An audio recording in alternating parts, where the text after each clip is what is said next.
own ways. For some, their energy burns brightest when they play. For others, calm is where their focus finds its rhythm. And for a few, growth simply happens when the mind is at ease.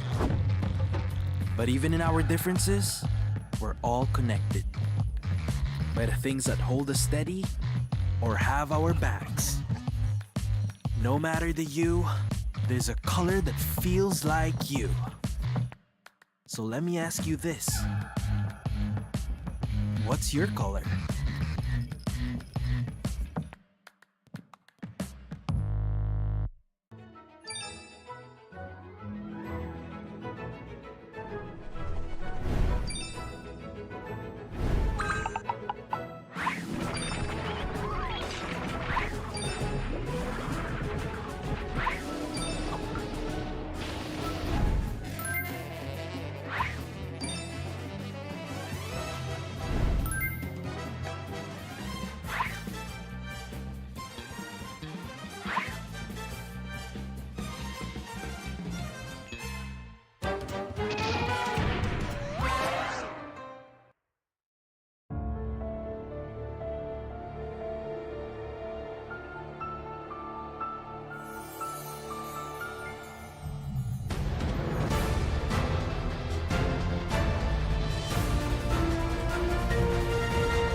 Tayo, let's all welcome sa Vero! Okay, so meron tayong pop quiz. Please get 1/4 sheet of paper. Ma'am! 1/4! Hindi ko ako ba? Pero sige, Okay, unang tanong. Saan mas mahirap mag-adjust? Sa PH meta or sa PH trash talk? Parang both, ma'am. Paras namin yung pinagdaanan last season eh. Sabero raising his hands. Yes, meta, ma'am. Wow! Because we used to be best by Philippine. Perfect! +5 ka. Mukhang madali kang makakapag-adjust both. Last question, class. Sino ang mas pressured? Import or local king? Parang local king, ma'am. Baka sa mukha eh. Ma'am, I think import. Because this is the first time in MPL PH history. It's okay, Savero. Just always remember the magic word. Balak na to! Okay, that's all, class. Sino cleaners, ma'am?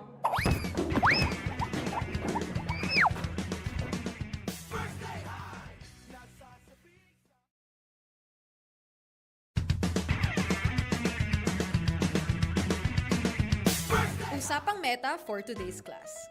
Excited na ako! Meta? May itatagos kaya? Good morning, teacher! Hello, class. So, matanong ko lang, sa Scream, sino yung madalas nagsastruggle? Ako po, ma'am. Nahihirapan po kasi ako sa shot call kasi isa lang po yung gusto ko tumatawag sa akin. Oh, shit! Teka, class. Tama. Importante ang comms. Mapa in-game o relationship, di ba? Relate ka, ma'am? Secret. Anyway, next question tayo, guys. Tingnan nyo tong draft. Sino dito yung nag-overcommit sa top lane? Uy, naku! Parang support ata yan, ma'am. Ay nako, bagsak ka sa counterplay. Huwag ka kasi clash ng clash kapag hindi ka pa crush. Ay, para iwas crush! Oh, shit! +5 points ka sa hugot, ma'am. Okay. That's all, class. See you tomorrow! Oh yeah.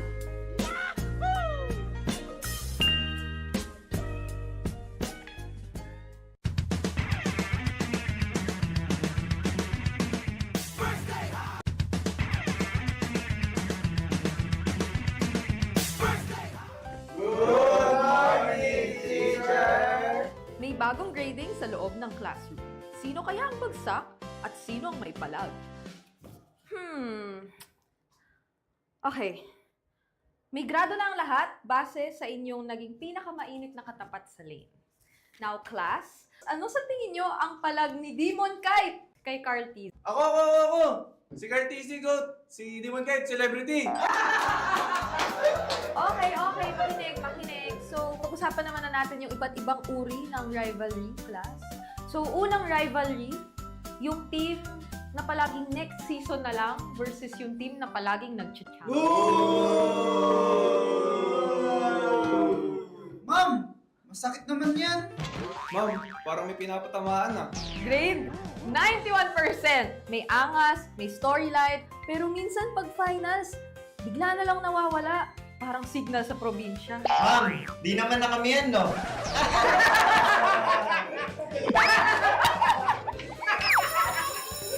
that's all, class. Don't forget to study your rivals kasi next week I graded recitation math sa stage. Goodbye and thank you, teacher.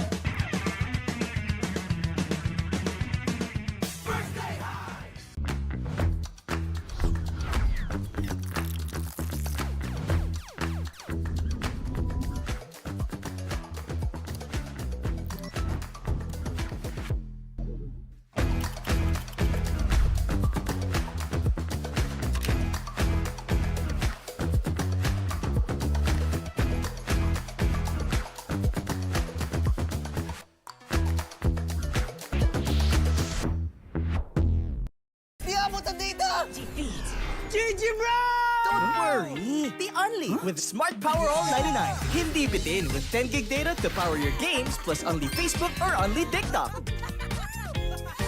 Load now! Foul! You know your scalp can get up to 5 times more dandruff? Get triple anti-dandruff power. Supercharged with Clear. Hey, you, did you know men have 1.4 times weaker scalp? Get a shampoo that's 100% made for men. Supercharged with Clear. Enemy alert. Your scalp gets 1.5 times greasier, causing dandruff. Get triple anti-dandruff power. Supercharged with Clear. Stop and pull over. Your scalp gets 1.5 times sweatier. For cooling power, supercharged with Clear. Different shades, different moods. But somehow, we just click. We all move through life differently. Chasing dreams, finding calm, and growing in our own ways. For some, their energy burns brightest when they play. For others, calm is where their focus finds its rhythm. And for a few, growth simply happens when the mind is at ease. But even in our differences, we're all connected by the things that hold us steady or have our backs. No matter the you, there's a color that feels like you. So let me ask you this. What's your color?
17th season of MPL Philippines is brought to you by the following sponsors.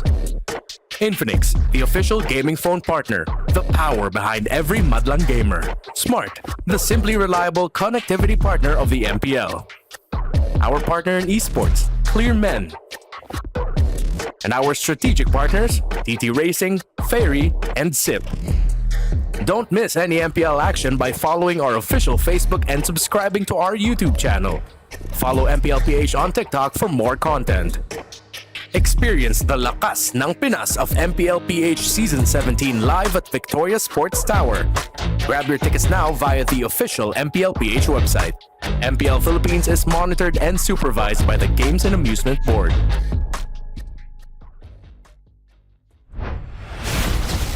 And we are back! Superfans, mag-ingay! Dahil second day na ng ating Week 5, this is your very own Odin.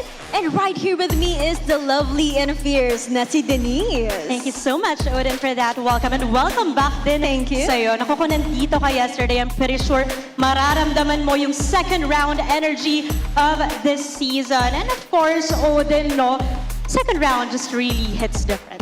Alam mo, alam ko rin kung ano yung mag-hit differently today. Dahil nga sa ating mga superfans, nakasama ngayong araw, kailangan nilang mag-ingay dahil ngayon ay Superfan Saturday! At bago ang lahat sa magaganap ngayong araw, ano ba ang mga na-miss out ko kahapon, Denise? Kasi feel ko marami akong na-miss out. Sobrang dami, Odin. Unang-una lang naman, pinakilala na ang ating Clearman Legends at in-announce na rin kung saan ang venue ng ating playoffs sa San Juan Arena. Pero marami rin tayong tututukan today, Odin. Ano ba yung inaabangan mo ngayong araw? I love that, ha. Marami nga ata ako na-miss kahapon. Pero today, I am looking forward to the Superfans joining us for another Rampalag. Kung magaganap nga ba yan, kasama rin natin ang ating community heroes and student leaders dito sa ating venue. Okay, pakaabangan natin yan, Odin. At Superfans, bring your 100% energy dahil paparating na ang labanan. At dito lamang yan sa tahanan ng pinakamalalakas. Ito ang MPL Philippines Season 17. Palag na to!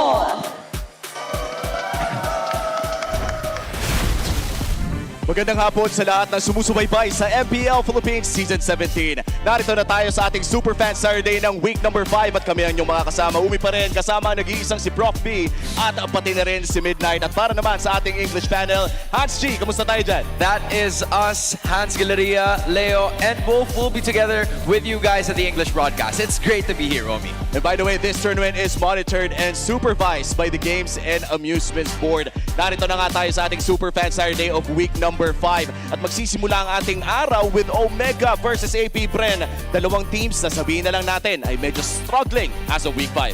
Pero alam mo, isa sa mga pinakamaganda yung struggle naman na lang, natapos nila yung first half na panalo yung Omega.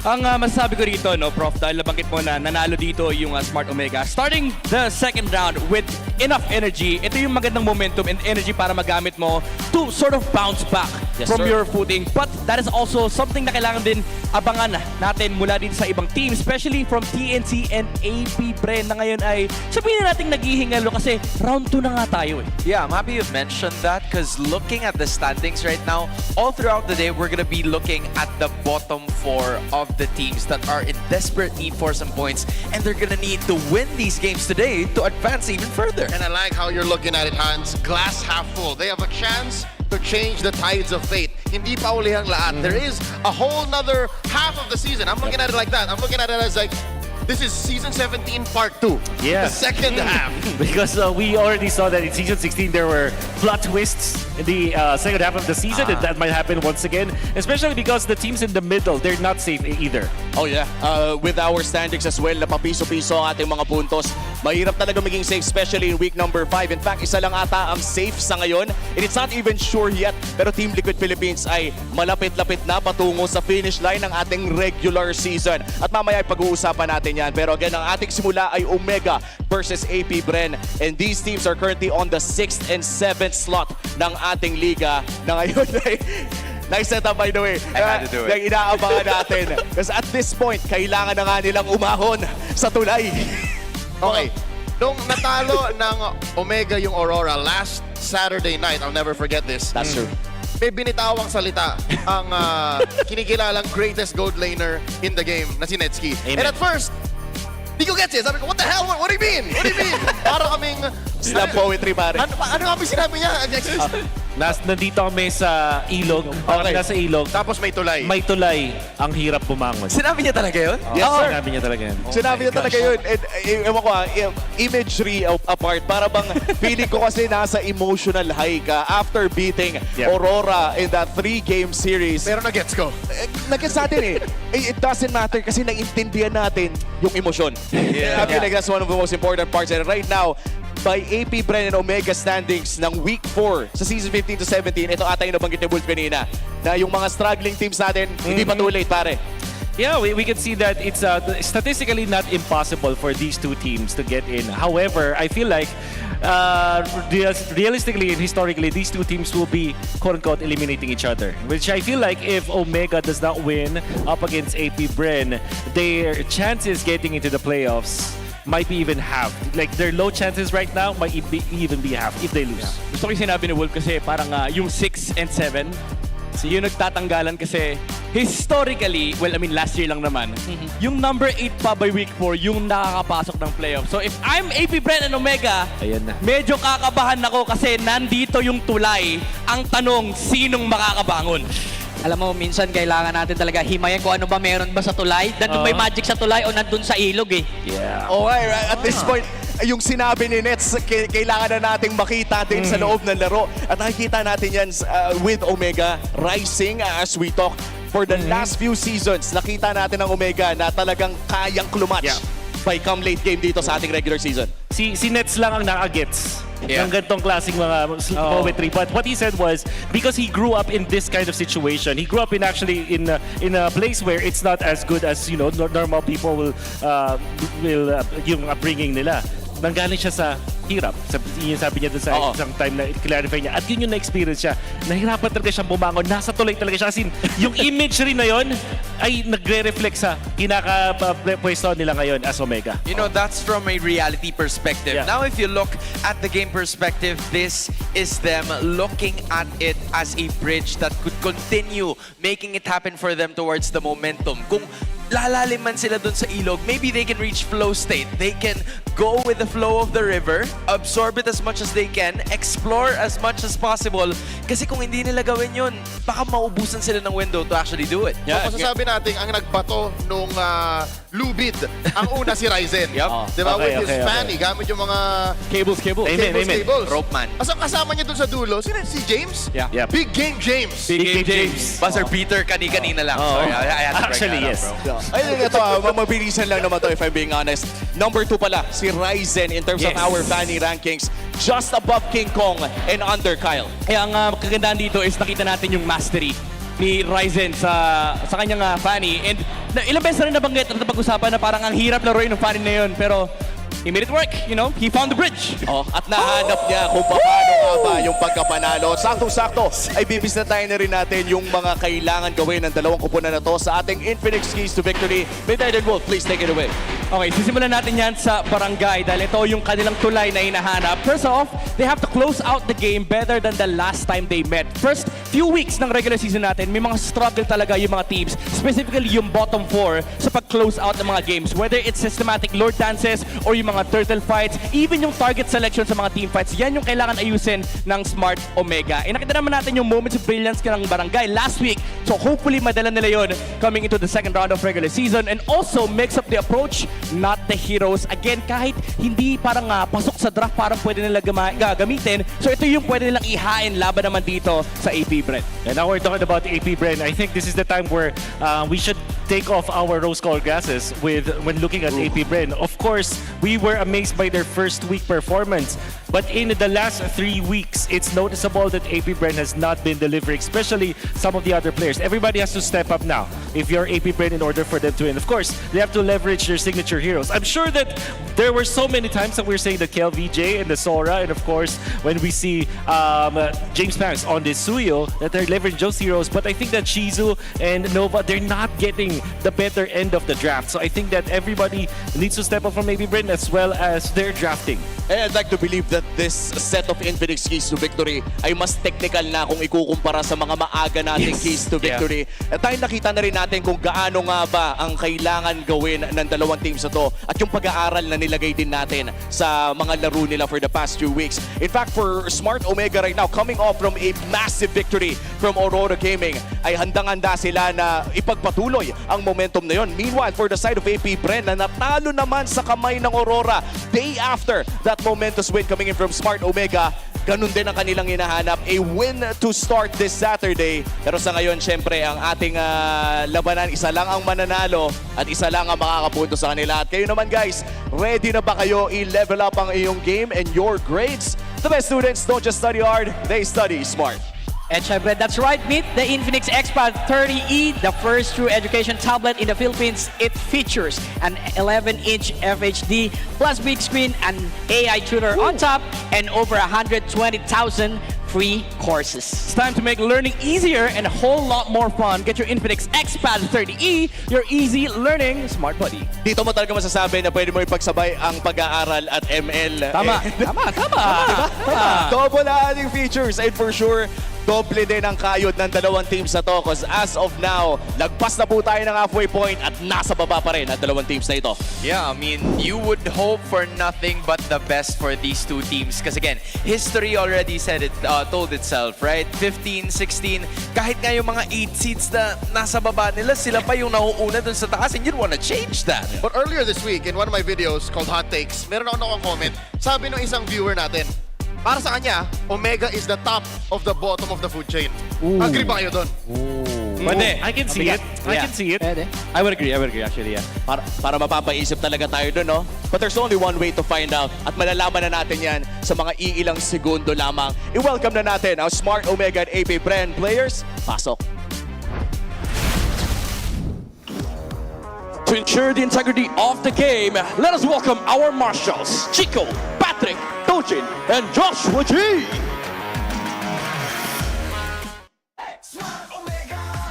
May ilog, may tulay na ba sa barangay? Tuloy ang kanilang laban patas para sa tagumpay. Ito na ang Smart Omega!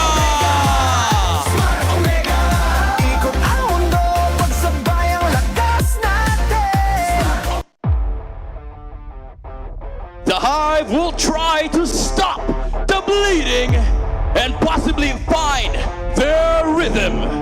Bees, give it up for AP Bren!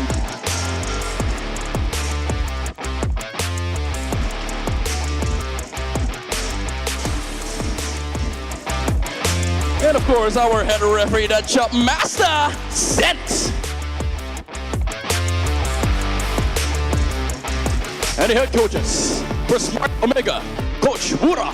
For AP Bren, Coach G. Let us see who will finally break the mold. Ito na ang unang laban sa inyong Superfan Saturday. Opening up this triple header is of course a team looking to build momentum. This is Smart Omega. I am 50-50 on the whole Omega being on top of the half of the bottom of the food chain. Because, I'll tell you now, I feel like an honorary Tanod. I feel like I want to support the team, but also, I'm not a resident. I don't have an ID for Barangay Omega, so I want to see them perform first, and I want to see this lineup succeed. And what a great start would that be against AP Bren. Yeah, someone who's looking to be at the top of the bottom of the half of the head can't even understand. This is AP Bren now. Oh yeah, definitely any W for AP Bren is much needed right now. To be fair, they won their first matchup, but when we're just talking about the momentum, it's completely reversed for AP Bren. They haven't been finding their groove up against the top teams here in MPL PH Season 17. They got checked. They got checked for sure. Yeah, I mean, when you look at it, especially towards the statistics, some of them are close, but this doesn't really tell the entire story. We're seeing some lapses in terms of late game judgment. It doesn't even stop with the numbers anymore. It even ends with some of those things that they could have done, which they were unable to do. They only trump AP Bren in kill participation. That means they just like to clump up. And sometimes that's not even to their benefit. Yeah, I would say that it's not good for Omega, but I'm sure that they have something today. Yeah, looking at it again, it's time for us to hear these two teams through our Smart ID Quick Test. Ito din daw sex Nova guys. Sana pinagdandaan tayo ng AP Bren. Oo nga, para maganda yung laban, pre. Saan punta ng mga fans, pre? Good luck daw sa AP Bren, sabi ni Mingwin. Nag-iinit daw si Mingwin ngayon, guys. Good luck kayo Nova, guys, sabi ni Mingwin. Ganito pala ginagawa namin, guys, after ng ang banding namin, after na script, movie night na kami, movie night. Tapos minsan, basketball, tsaka badminton. Listen talaga. Anong pwede message si Ryzen Punks? Kay Perks, message ko, good luck, galing naman namin pareho. Pakita namin kung sino kami. Parehas pala yung standing, no? Kami na yan, bigay nyo muna. 2 strike kami, oh. May momentum sila. Hindi, nanalo sila sa RORA. Momentum. Analyst ka na kaya? Aray mo. Siguro message ko kay Ryzen, good luck, galingan namin pareho. Kung pakita namin kung ano yung namin. Siguro yung preparation namin yung usually na ginagawa lang namin everyday na practice tsaka script. Yun lang. Pangs, ano daw masasabi ko sa'yo? Ambassador ka daw ng clear. Bakit tama mo naman kami isang hawi? Ay, pati daw si Kel. Ay, pag nanalo daw, umawi daw kayo sa stage pagtapos. Hawi mo daw hindi sa boke, sa gilid. Kinukumal na ni Coach. Bakit kapalit ka kay Alden? That right there was your Smart 5G ping test. Nova acknowledging the fact that Smart Omega just defeated Aurora, which came to him as a surprise. But hey, that is gonna be for later on who will be surprising who, because we have to give a huge shout out to our kabarangays across Quezon City for the massive energy in today's watch parties. If you're in the area, come pull up and join the crowd over at Barangay West Fairview, Santa Monica, or North Fairview, Holy Spirit, and Sauyo. You already know the places and the dates. Let's keep it loud. That's a lot of northern presence for the barangay. So I love that they're going as far as Fairview. Yeah, I love that I'm actually part of the North now. I'm not only an honorary Tanod right now. Is that what you mentioned? Yeah, you kind of have the ID. Yeah, I kind of have the ID now, especially after benefits. Yes, and I think that came from my recent interview and my newfound love with Netsky. This guy is just so good. I've loved him for years. Yeah, and after talking to him, I understand you even better now. You get it. I get it. I just get it. Yeah, I mean, Netsky is a very interesting dude that says a bunch of stuff that sometimes you wouldn't really understand at Not first. now. It won't make sense now. It will make sense like 3 business days later. Yeah. I feel like that is when you'll be understanding him. But hey, he's a visionary. The matter at hand now is for Smart Omega to not only understand the way that they can possibly unite in terms of these team fights, but to also understand the patch faster. Because for both of these teams, this will be the first time that we will see them and how the adjustments will be. Okay. A few things that you have mentioned there that actually strikes to me, and it's mainly because I know that Omega as a team, they're willing to show us something that's different. And I'm not saying just the Hanabi, right? I think that they're also doing like a Guinevere roam, for example. And I know that between Perks and Mingwin and then Netsky eventually, they're a team that is willing to actually pick those new heroes that have been patched. So I will not be surprised if there's a random Tyroth here eventually. Oh yeah, Tyroth got a huge buff. Most especially so. Terizla. The Rizzler will be available today. And I think I fairly remember James playing that way back. Given that you've already said those heroes, I mean, we saw a bunch of them from yesterday. It was a penalty doll from Sanford. I feel like that's right. It does make a lot of sense because again, that was a game changer. Okay. But for both of these teams, it seems like they're sticking with the previous MO. It's still some familiar heroes that they are banning, but it opens up a bunch of other heroes because again, there's a bunch of different things that you can see here. They might be opening the Sora as well as the Valentina, and then the Baksha is always a problem here. I'm not sure if Omega are inclined to really prioritize that Baksha, especially because there could be a Sora Valentina opener for AP Bren. So this is AP Brand. The way that they're banning right now is them showing that, okay, we are willing to open up a lot of stuff so that you will only get to pick one. And so I wonder, yep, there it is, the family. So this is the Baksha Valentina Sora opener. What will you get if you're Omega? I mean, Marcel. None of the above. It's a newly buffed Marcel. I'll call it a buff. I would consider it a buff because I think it's. You give your homies a shield, they can move around. I think it's 100% a buff because when pros play it, they know how to abuse it. Yeah, Right. and there's a certain mechanic that Marcel users really do in terms of the objectives. I think I've seen a lot of those from yesterday where they use the golden hour on the objective, make the immediate turn, and I feel like Omega would just double up on the punish heroes that they can use going up against AP Bren. Yep, and knowing AP Bren is a very kill participation heavy team, what better way to stop that with the golden hour? AP Bren gets the aforementioned Baksha. The Baksha, but that's also right. still, even with a mana bar again, Claude is an early pick. It's just a win condition hero. There's so much you can do. There is the Terizla very early by Omega and then the Valentine as well, so you will prevent that Sora. We did mention that the Terizla will be picked up by James himself, and it will be the hero now for Omega. Curious what AP Bren will answer with this one, because now they can pick up, they don't have Suyu, maybe Harley, but also that means that this Baksha is going to be in the roam role. So we don't know yet if this is immediately a jungler, which means that if you are AP Bren, you can now secure your Mingwin hero. The Farsa is available, you need the magic damage up against the Terizla, and it's, you know, if you remember, Terizla is one of those heroes that really counters this Claude because of the body of Smith. Okay, so there is the Farsa, so the Valentina can copy the Feathered Airstrike, but I just gotta say, from the first 3 picks from both teams, I'm very happy that Terizla's finally bumped up in the system, you know, because like from the recent patches that we saw, Terizla has been called a placeholder, and for a lot of Terizla users, they don't know how to feel about that, but hey, it's stable enough, but now it's bumped up even more. Terizla, whenever he's in the meta, whenever he's a top pick, he is a top pick. Oh yeah. And all the other times, that's why they call him an NPC, is he's just there.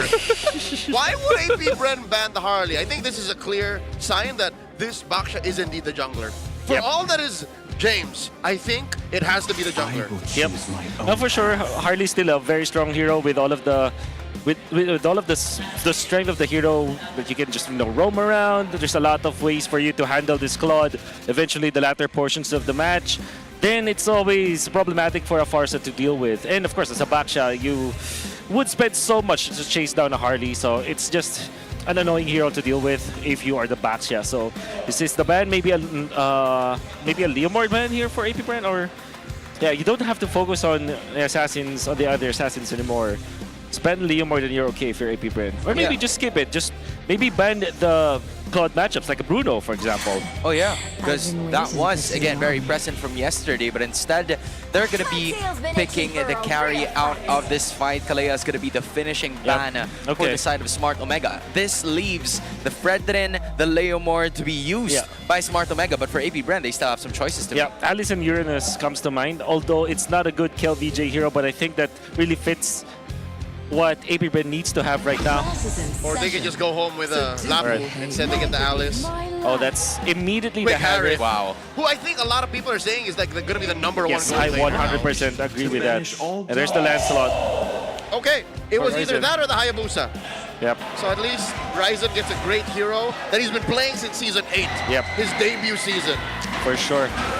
Now if you're AP Bren, you're going to be looking for your roamer right now up against the Marcel. Khalid. Yeah, I think Hilda is the best, honestly. Oh, you see the Lance, answers the Lance. You don't give an ultimate to the Valentina. Can you play man-to-man defense against the Marcel? 100%, yeah. So I think that really fits the bill. You don't want to get the Grok or a Cho. Although the Cho might work. I still feel like it's it's just such a good Hilda game overall. Just makes it a little more difficult for them to pick up other heroes, but the Hilda would be a choice. But hey, they're going with a Khalid, just like what Leo has mentioned, man-to-man against the Marcel, so that he won't create some more problems and print more photos using his camera. Or what's the camera's name again? Clemar. Okay, sorry, Clemar, for calling you a camera. Well, technically he is a camera, he just has soul in him. Okay. Oh, I just so wanted- Clemar is the soul. Yep, and the super fans, this is Okay. part of your soul side quest, okay? You can scan the QR code just a while ago and correctly predict what was in there for a chance to win 1,000 MLBB diamonds. Whoa, whoa, whoa, whoa, whoa. There's more of the Hive? You love to see it, you know? What happened to the Tano, the Hype? Dude, from both of these teams, honestly. It's fun that we're in week 5 and they are still hoping for the best for both of these two teams, man. Gentlemen, you see that index? Have you ever seen it hit double digits? No, 10.9? Wait, 10.9 in favor of APBR, right?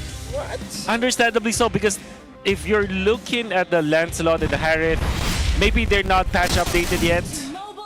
But we'll see. With all due fairness for APBR, they have a solid lineup just when you're looking at the face value of the heroes. Baxia, a very strong jungler right now, always banned. You see the Alice, overall really good in this game. Claude has always been a net positive hero, so I wouldn't blame the index, but I still feel like Omega's draft is better. That's bold. She's still rocking the fighter emblem. James Banks commits Grand Theft Orange, rolling away like nothing happened. Bro, that's like CJ from the game in itself. Just putting in the work, immediately taking one out, using his retribution. So Ryzen's going to be delayed for quite a bit. Nova put down about 10 HP, gets on out of there. Quick sand guard. Okay, I mean, as expected from Nova and the Kali. Yeah, James Banks went straight to the orange buff of his opponent, by the way. Did not go for his own buff first, and that's why he was able to steal that orange. Oh, James Banks and the rest of APBR. Pop-up, take down Pergleva.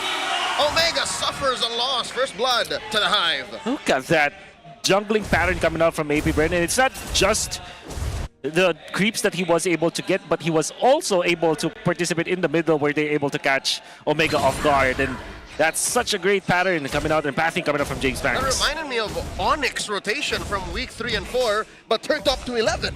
Yeah, I mean, that was literally Hunger Games for whoever Onyx was facing right from the start. And APBR is trying to replicate the same thing as Ryzen. Right. You're already pointing at it. He's a level 3. Yeah. He's already, you know, fed up with what's happening because he isn't getting fed. Yeah, he'll make it. He'll make it. He'll make it to 4, but James Banks will be 5. Oh, that happens. Retry diff. Yep, that'll be a big problem. And of course, having double buff gives you more damage as James Banks. Already from the start, Feather Airstrike here. Coming in, Turtle at half health, in comes Ryzen. Big stomp by APBR, but Ryzen still finds it. The Supreme Retribution gets a Turtle, and the Omega squad skedaddles on out of there. Nevsky drops the 7-4 stop bottom. There's a little bit of a duel between him and Shizo. Smart Omega able to weave in. Yeah, I mean, it does not matter if you feed them or not. They're gonna look for their prey. What a massive oof moment there for APBR. They've had all of the ingredients perfectly put, but they still let Omega lose. And the fact of the matter is they didn't even get 1 kill out of that. Imagine committing Aqua's ultimate, but not able to just pin down a specific hero and even stop Ryzen from that retribution. Now, all of the lead that they've been able to get is now erased. It seems like it's not just Nevsky who grew up in the hood. It looks like the rest of Omega are used to not getting their resources and still succeeding. Dude, we always say barangay, but we never specify the barangay that they live in. And I think they're starting to show that now with the current patch, a newfound confidence from Smart Omega as they are leading by 10s or maybe up until 100s, but nevertheless, APBR is going to have to figure out some new stuff here because what they've started from the first 2 minutes of this match was already erased, and the Bees are hoping for something here, but it's not going to happen just yet. Feathered Airstrike is going to be there in the middle. Some signs of life from APBR. At least they're getting Shizo double stacks. That's right. Double lane for Mr. Shizu. That's already aided by the Feathered Airstrike. And some pokes with that ultimate as well, but that is... What that tells us is that APBR, their disaster management right now is to just put some farm onto their Claw, onto their gold laner. And I'm making the play right now, especially because Omega are just so good at dodging all the rotations coming out of James Banks post 2 minutes, right? The first 2 minutes, of course, they suffered from James Banks' weird or unconventional pathing when it comes to jungling. His thievery. That's right, thievery. But now it's different. James is still leading by at least a couple of hundred in terms of the gold against Ryzen, but Ryzen already looking for the turtle. Feather Strike answering it, gets Gets jumped on by the James. Turtle secured once again by Ryzen. The stolen feather air strike zones out. AP Brennan, in comes Kiel, looking for an angle. Gleam, Nova, no one home with that Raging Sandstorm. And Ryzen with that Phantom Execution. Misses one. Mingwin finds Nova, punishing him. Flicker misses. Just like that, Omega are up almost 1,000. Oh, it's a bunch of misses from the Bees, and Omega keeps on hitting. Oh, you can see James committing the flicker penalty zone onto the backlines against Aqua. And for some reason, they were able to eliminate the Khalid, a hero that's very hard to erase in the early stages of the game. Mingwin was able to close out that kill. And of course, Netsky being activated as the Harith. We know for sure, and I kept on talking about this hero. I think it's still the strongest gold laner right now. Oh, LBM spells murder for James Banks as 3 members of the brigade jump in. They got more. Ryzen scores, and now it's Nova and Kelvin Thorough ruin plus the better air strike, taking down Ryzen. Perks has fallen as well. Nova gets jumped on, stolen. Raging Sandstorm kill, gets on out of there. What we thought was a disaster for AP Bren as James Banks was killed right first was an immediate counter attack from KLVJ, and they don't plan on stopping with that Salmon Force already popped to the ground, but nevertheless, AP Bren is still fighting through. Just look at this. You can see through the replay how they were able to run it back. Great jump coming out from Omega, but KLVJ was there waiting for the opportune moment. Waiting for Nova, in fact, so that they can combo their stuns together. And of course, when Aqua is already available with the Farsa ultimate, and KLVJ, with his patience, able to secure 2 kills for AP Bren. Nonetheless, Omega still are leading. Yeah, that is the king for you, making some big plays whenever necessary. Aqua still unscathed. The same goes for KLVJ. This might be the last turtle of this fight already, and AP Bren are looking to be in position, but Nova's terrified. Oh no! He gets taken down by James. 1 man down for the Hive, and now Feather Strike once again. Ryzen gets 3 for 3. Brrr, Shizo with the blazing duet. Backing on out of here as Omega looks to collapse. Mingo in the full stone of Feather Strike pushes back AP Bren. Clinical take by Omega. Ryzen again and again with those turtle takes. Oh, but again, Mingwin, oh my goodness. Terrified was Nova. Wonderful usage of this Valentina. Might have been the best Mingwin game that we've seen all season long. That's a tall order. Is it? I don't know. I mean, Cap is always shining. I rarely see him fail. So if this is like a milestone performance for you, it is. It is huge. So far for me, it is 2-0-2. Taking Nova twice, I believe, already this game. Capping Aqua 500. That's right. Because of that, I feel like Omega is already looking good in the first 7 minutes of this game because they've elevated their gold lead up to 2.7k. Nevertheless, it's still AP Bren looking for some pickoffs here, or maybe even Nova, but immediately checked by Perks here. Not to mention how James decided to make that top lane his home. Hans, I see the smile on your face. This Terizla is bullying that Alice. Yeah, bro, not even a placeholder anymore. If he's a placeholder by name, he's gonna hold his ground at the top lane. He's gonna make his birth certificate. I don't know what's the requirements of living in the barangay. He owns 2 properties in there. Okay, 2 properties and maybe even stocks. I don't know what you would call it, but hey, that's James's lair, and there's no way for AP Brent to actually go there without having some casualties. Conceal now activated for Perxiva. They can use this for the pre-Lord fight if they do want to find an angle in the backlines.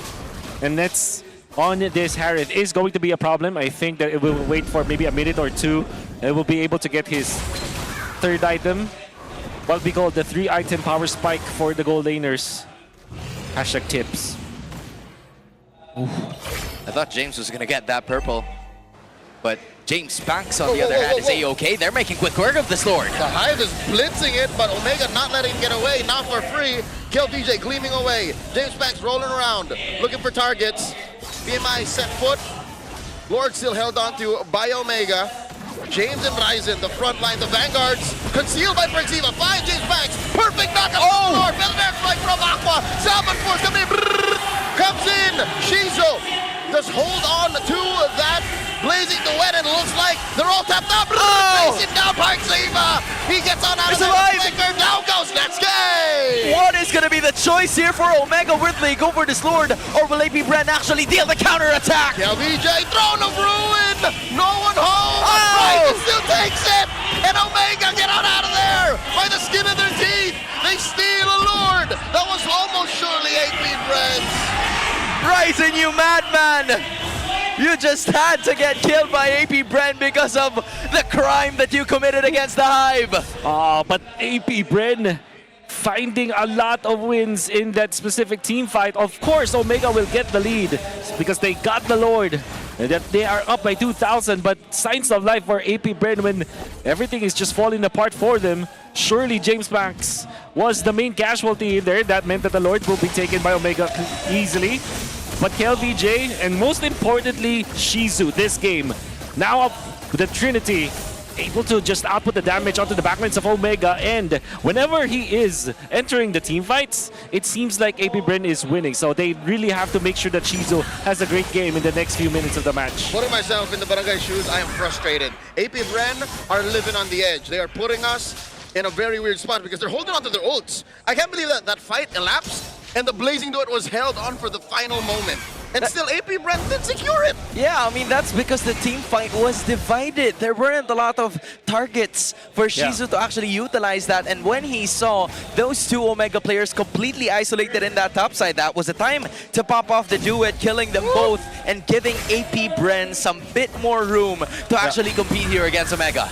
Okay, so 3 items now for the Lancelot. But I feel like the most important 3-item power spike is onto Shizu right now, which we feel is the hero that can manage both the Terizla as well as the Marcel. Bro, look at him. And eventually the Harith, of course. Because Netsky chose to go for the Purify, which is, I think, the intended battle spell in this particular game. But the fact that he does not have the Flicker up against the Flood, that will mean that Shizu will have much better time in the latter portions of the game dealing with this Harith. Yes, sticking at that top lane is the Barangay with a 2k gold lead. They're going to be forcing their way to this top inner turret, successfully going for that. But then all of a sudden, James Panks just evaded by Ryzen with the siege. It's all about the confidence now for Ryzen, especially after showing us that he is not afraid to take that Lord under duress with a sliver of HP, even if it meant that he will risk his life for his team. He knows that his main goal right now is to secure the objectives for Omega. That's his modus for his Fanny too. Like he literally just played the map. That's right. Yeah, I feel like both Ryzen and James Max have the same ideas here. They're gonna sacrifice. They're willing to actually engage, find the back lines because they know that Shizu and Nets is gonna be dealing some damage. But as of now, it's gonna be James and KLVJ, the two XP laners seeing each other. This might not be the smart thing to do because the Lord is about to spawn. And with that being said, they're immediately transitioning onto the bot lane. Is it just me or even in that small sequence, James hurts more than Kiel? Yeah, seems like so. I guess the initial burst that you have as there is that really hurts with the meta game that we have right now. Oh, Kiel intercepts 2. Make that 3. Failure strike by Aqua, already used up. But the Lord will reset, so I think there might be time for another one. Yeah, they're not stressing about this. Ryzen, low cortisol jungler as we speak, just really making sure that Omega would have this, but Conceal's already popped in. James Banks gets caught. There's a Zaman force by Netsky! And Ryzen looking to finish the job. Oh, Ryzen! Oh! Execution! Throne of Ruin! Kiel tries to stop Ryzen. Shizu finds him 1-for-1. Jungler for jungler. No retribution for both sides. Another feathered airstrike. Gets stopped in the penalty zone as James flickers in. Both teams respecting either's potential. They both decide, yeah, we're gonna... Oh, wow. Jungler for jungler. And Omega said at their lanes that it will be more difficult for AP Bren to deal with it. But what AP Bren realized is that if we team fight right now, like at this specific moment, the lead that Omega was able to get when it comes to macro will not be affected by that. So what they did was to just, immediately troubleshoot, and I like that from AP Bren. Well, what they're doing now, though, is playing around with the Lord because I think Omega is not ready. Oh, Shizu cut down to half again. Very far off. Ryzen's not here. And this might be it. James Max finally finds the Lord.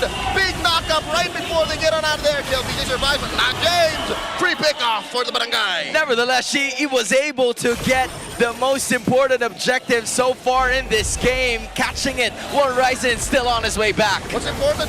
to see is how Omega plays from the position that AP Bren was in previously. And that's also true for AP Bren.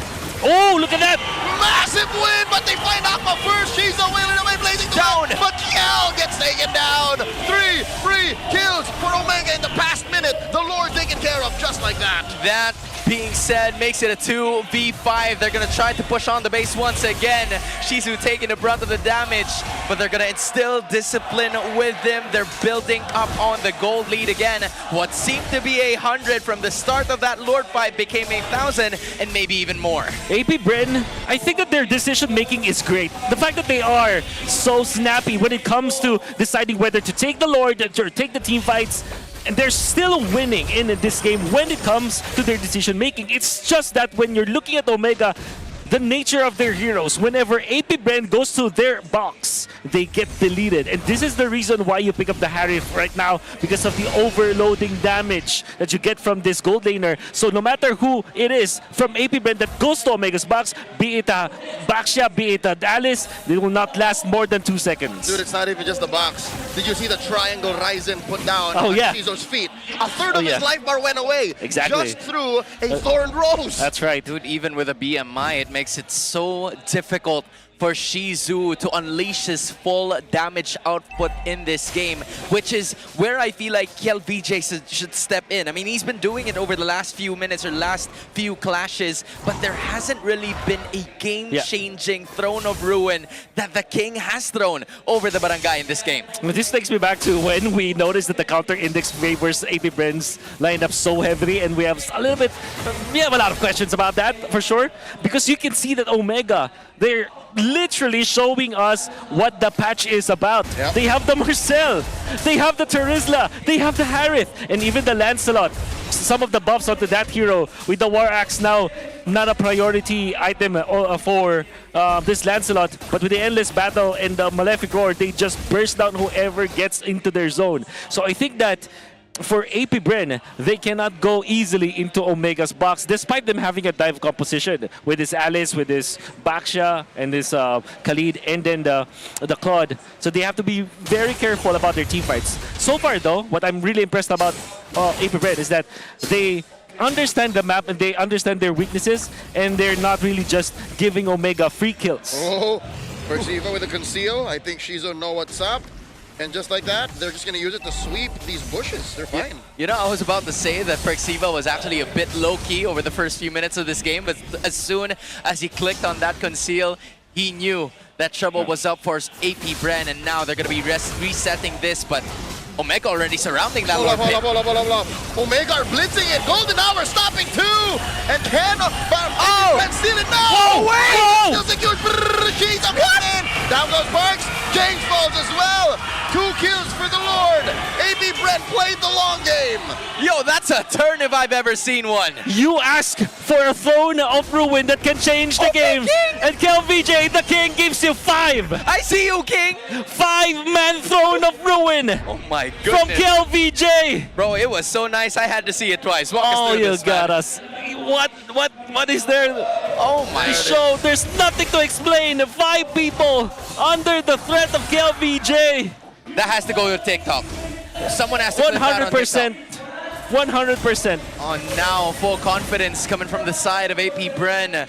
Imagine, Kiel VJ's play made us forget that Perciva, a few seconds before that, made a wonderful play as well.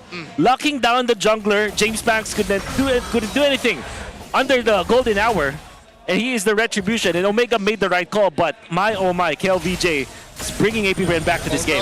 They're doing it again. Omega finds James Banks. Hits that Winter Crown freeze, but will still get taken down despite the cover fire from Aqua. Link wins terrifies, man. It's just so on point. Dude, you'd expect for James Banks to actually, you know, dish out damage or maybe even tank a few hits, but you would expect him to last maybe longer than 3 seconds. But it's starting to make sense. The box, the triangle that you mentioned a while ago. That's a problem that a lot of junglers face these days. Oh my god! Okay. Whoa! Shizu! Did they hold Ryzen down? Maybe, again, you're asking for junglers to survive a second longer. Ryzen has a problem too. That's a... Okay, that's a mistake. Something tells me it's the tower hits. Yeah. We were looking at the 100%. upper half, but 100%. Yeah, I think that there was a mini stun that was landed, perhaps coming up from Aqua, because that's the only source of stun that I could think of that will lock Ryzen down in that moment.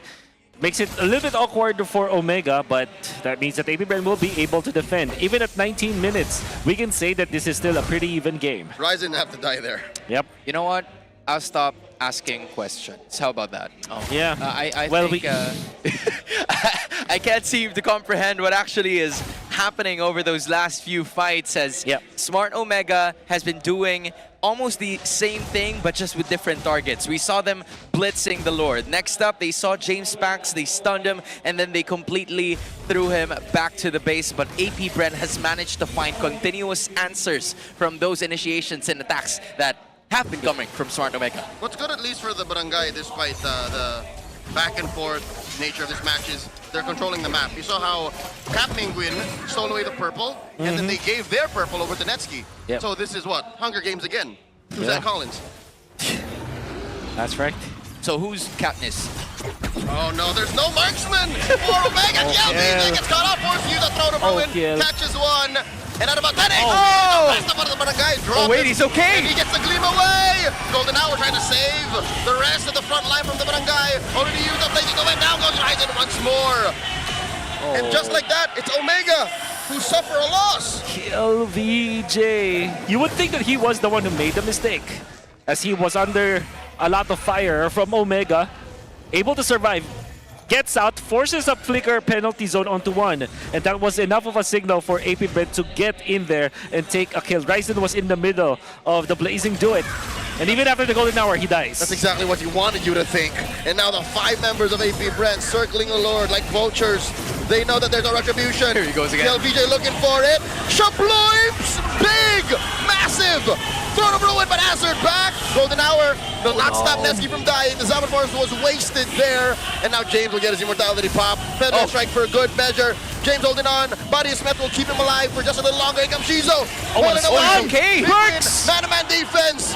And APBR unable to get one more kill. So the head of stop the bleeding. The head of security. Oh, the head of security indeed. Was able to save his teammate because of that.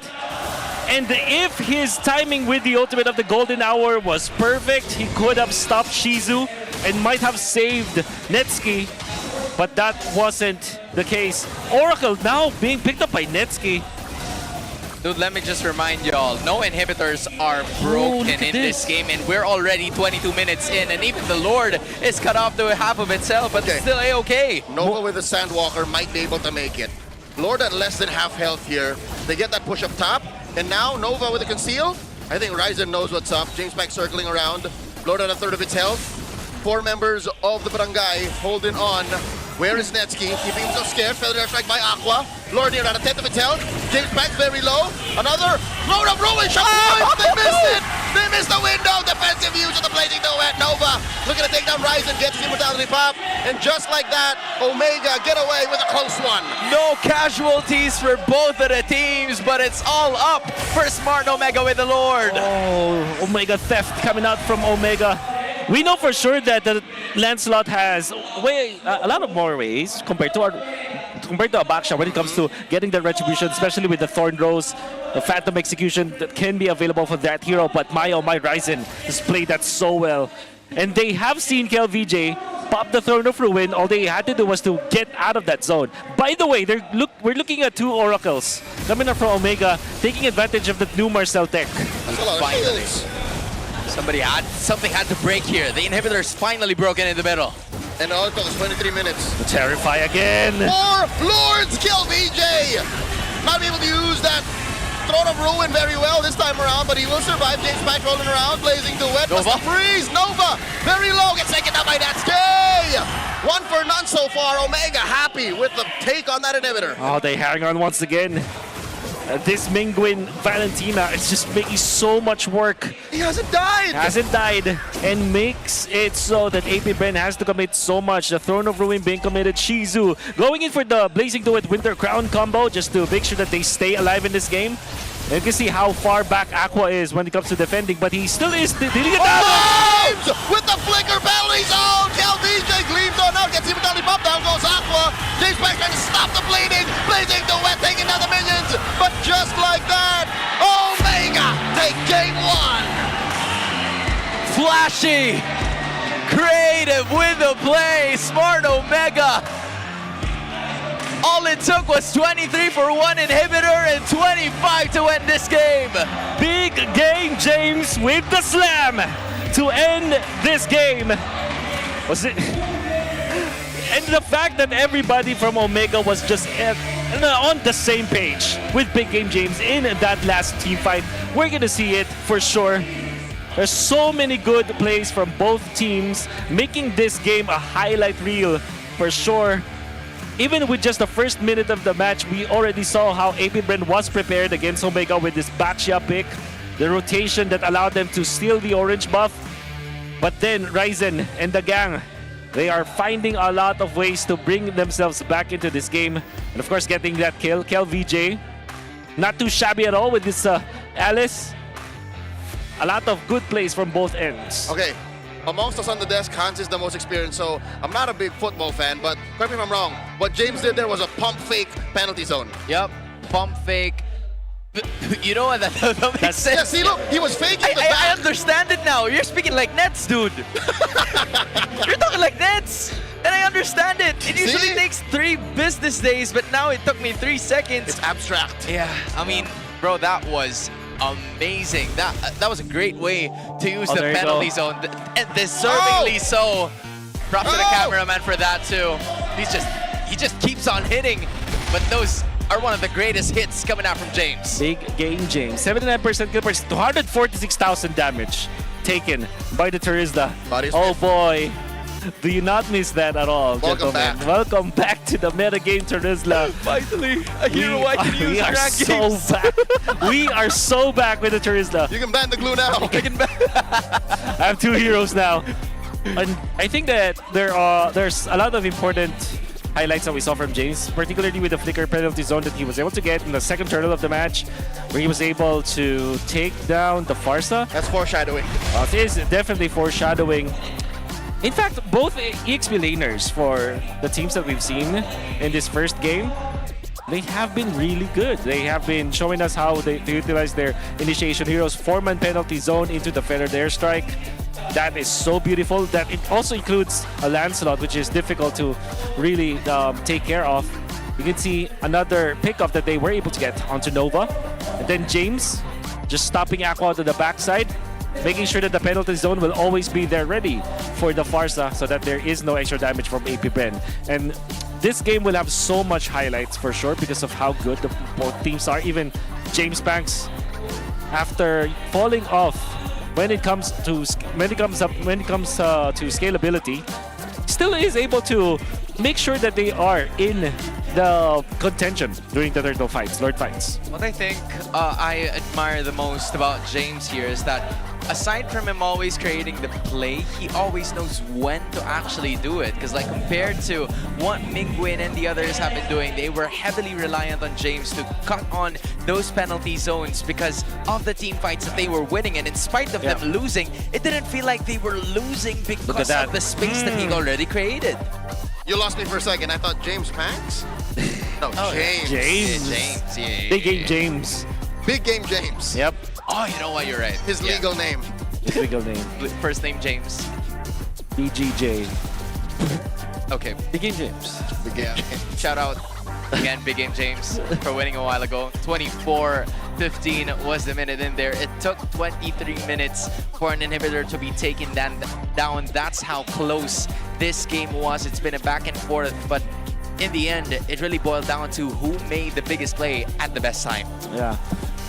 Both teams are always troubleshooting, and I think I see that for APBR many times in this game. And although they have lost, this is still a very close match. The only criticism I have with them is their choice of heroes. I believe that Omega was just able to showcase what the patch is about. It's just literally about the Harith and the Marcel, the Lancelot that they answered the faction, the Turisla. Valty has always been there. But we can see how strong they are. When it comes to team fighting, this lineup coming out from Omega is way stronger than AP Bren. To be fair, AP Bren are, they're finding ways to team fight. Speaking about patches, Chizo rocked the same fighter emblem blood. Do we see it sticking for the long term? So, I feel like once the fighter emblem was introduced, it was so difficult for players now to veer away from the benefit that you get from the fighter emblem, the lifesteal, the way that you're staying into the team fights. One ultimate means that you have all of your HP back after getting poked, so there's a lot of ways for you to deal with a team fight. And I spoke to most gold laners out there. Surely they have suffered from the fact that Claude has the mana now, but if you are smart about how you handle your resources, they said, and I quote, it still feels like the old one. Oh. So, I mean, if it still works, it still works. Yeah. Whatever the nerf may be all about in terms of the game, it does not stop them from using it. I was honestly expecting for it to go down, but it didn't.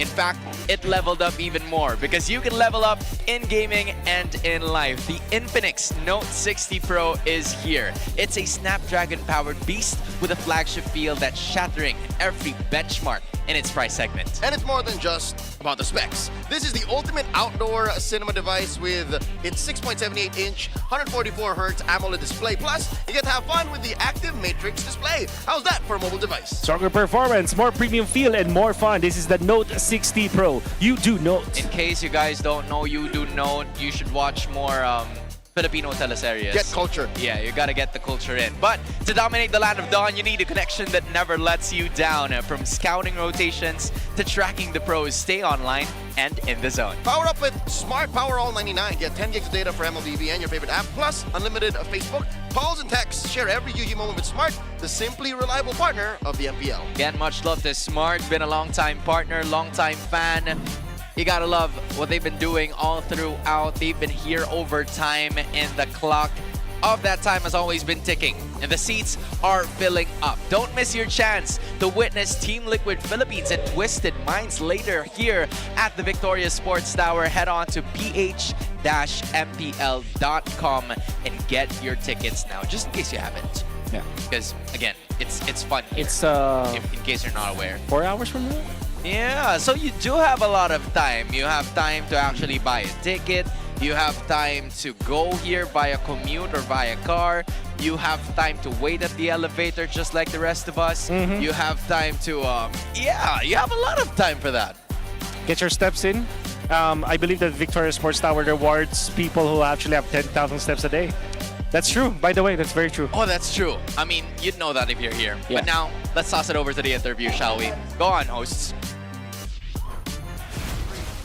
MPL Arena! It's Saturday, kaya naman ibig sabihin niya, we're taking you to a battle trip. At Denise, alam mo, ang kasama natin ngayon ay community heroes and student leaders. Sino ba ang katabi mo dyan? Okay. Hi, ako po si Jerome, CH ng Manila. Ayun. Maiki lang, si Kuya Jerome. From Manila. And how about you? Hello, I am Marcos Soap P. De La Rosa, the SL from Taguig or MSL po. You can call me Tongkalay. Okay, from Manila and from Taguig. Oo, Okay. mga taga rito lang din. Si Kuya mukhang malayo pa. Malapit lang ba ang Taguig dito? It's a bit far, A but bit far. nothing a bit of patience can help. Wow, still Metro Manila. Yes. Ikaw naman, Kuya, you came from Manila. Yes. Kwento mo naman yung naging biyahe mo dito and the experience ng battle trip.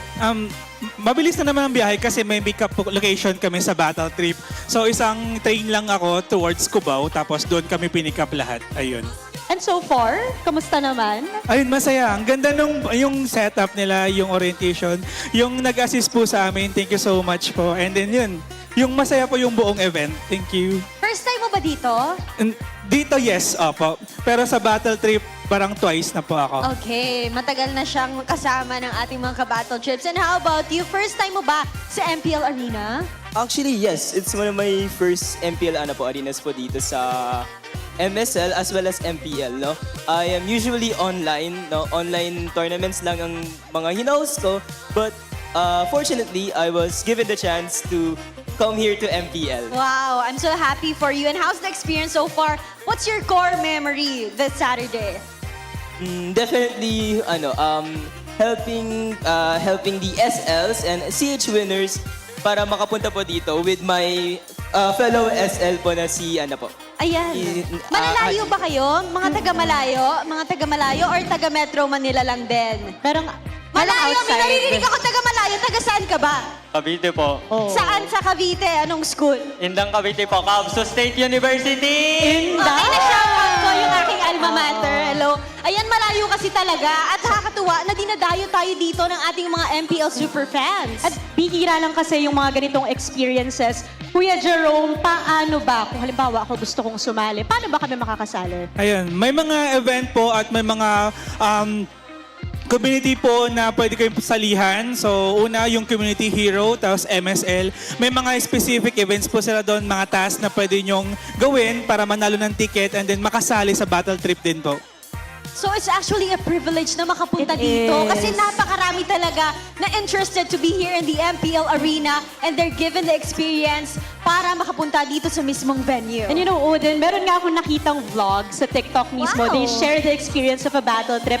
They get to visit even yung mga sa director natin, behind the scenes. You guys get to do that today. Can you tell us about it, Pedro? Yes po. May mga parang field trip po. Itinur po kami sa likod, how they see us, yung mga setup, yung paano ginagawa, how yung testing po ng And maganda po, educational po para sa amin. Nakakatuwa na ang dami nilang pwede matutunan dito sa battle trips. At sabay-sabay tayong i-throw it back to the casters sa palag na to. 1, 2, 3, guys! Palag na to!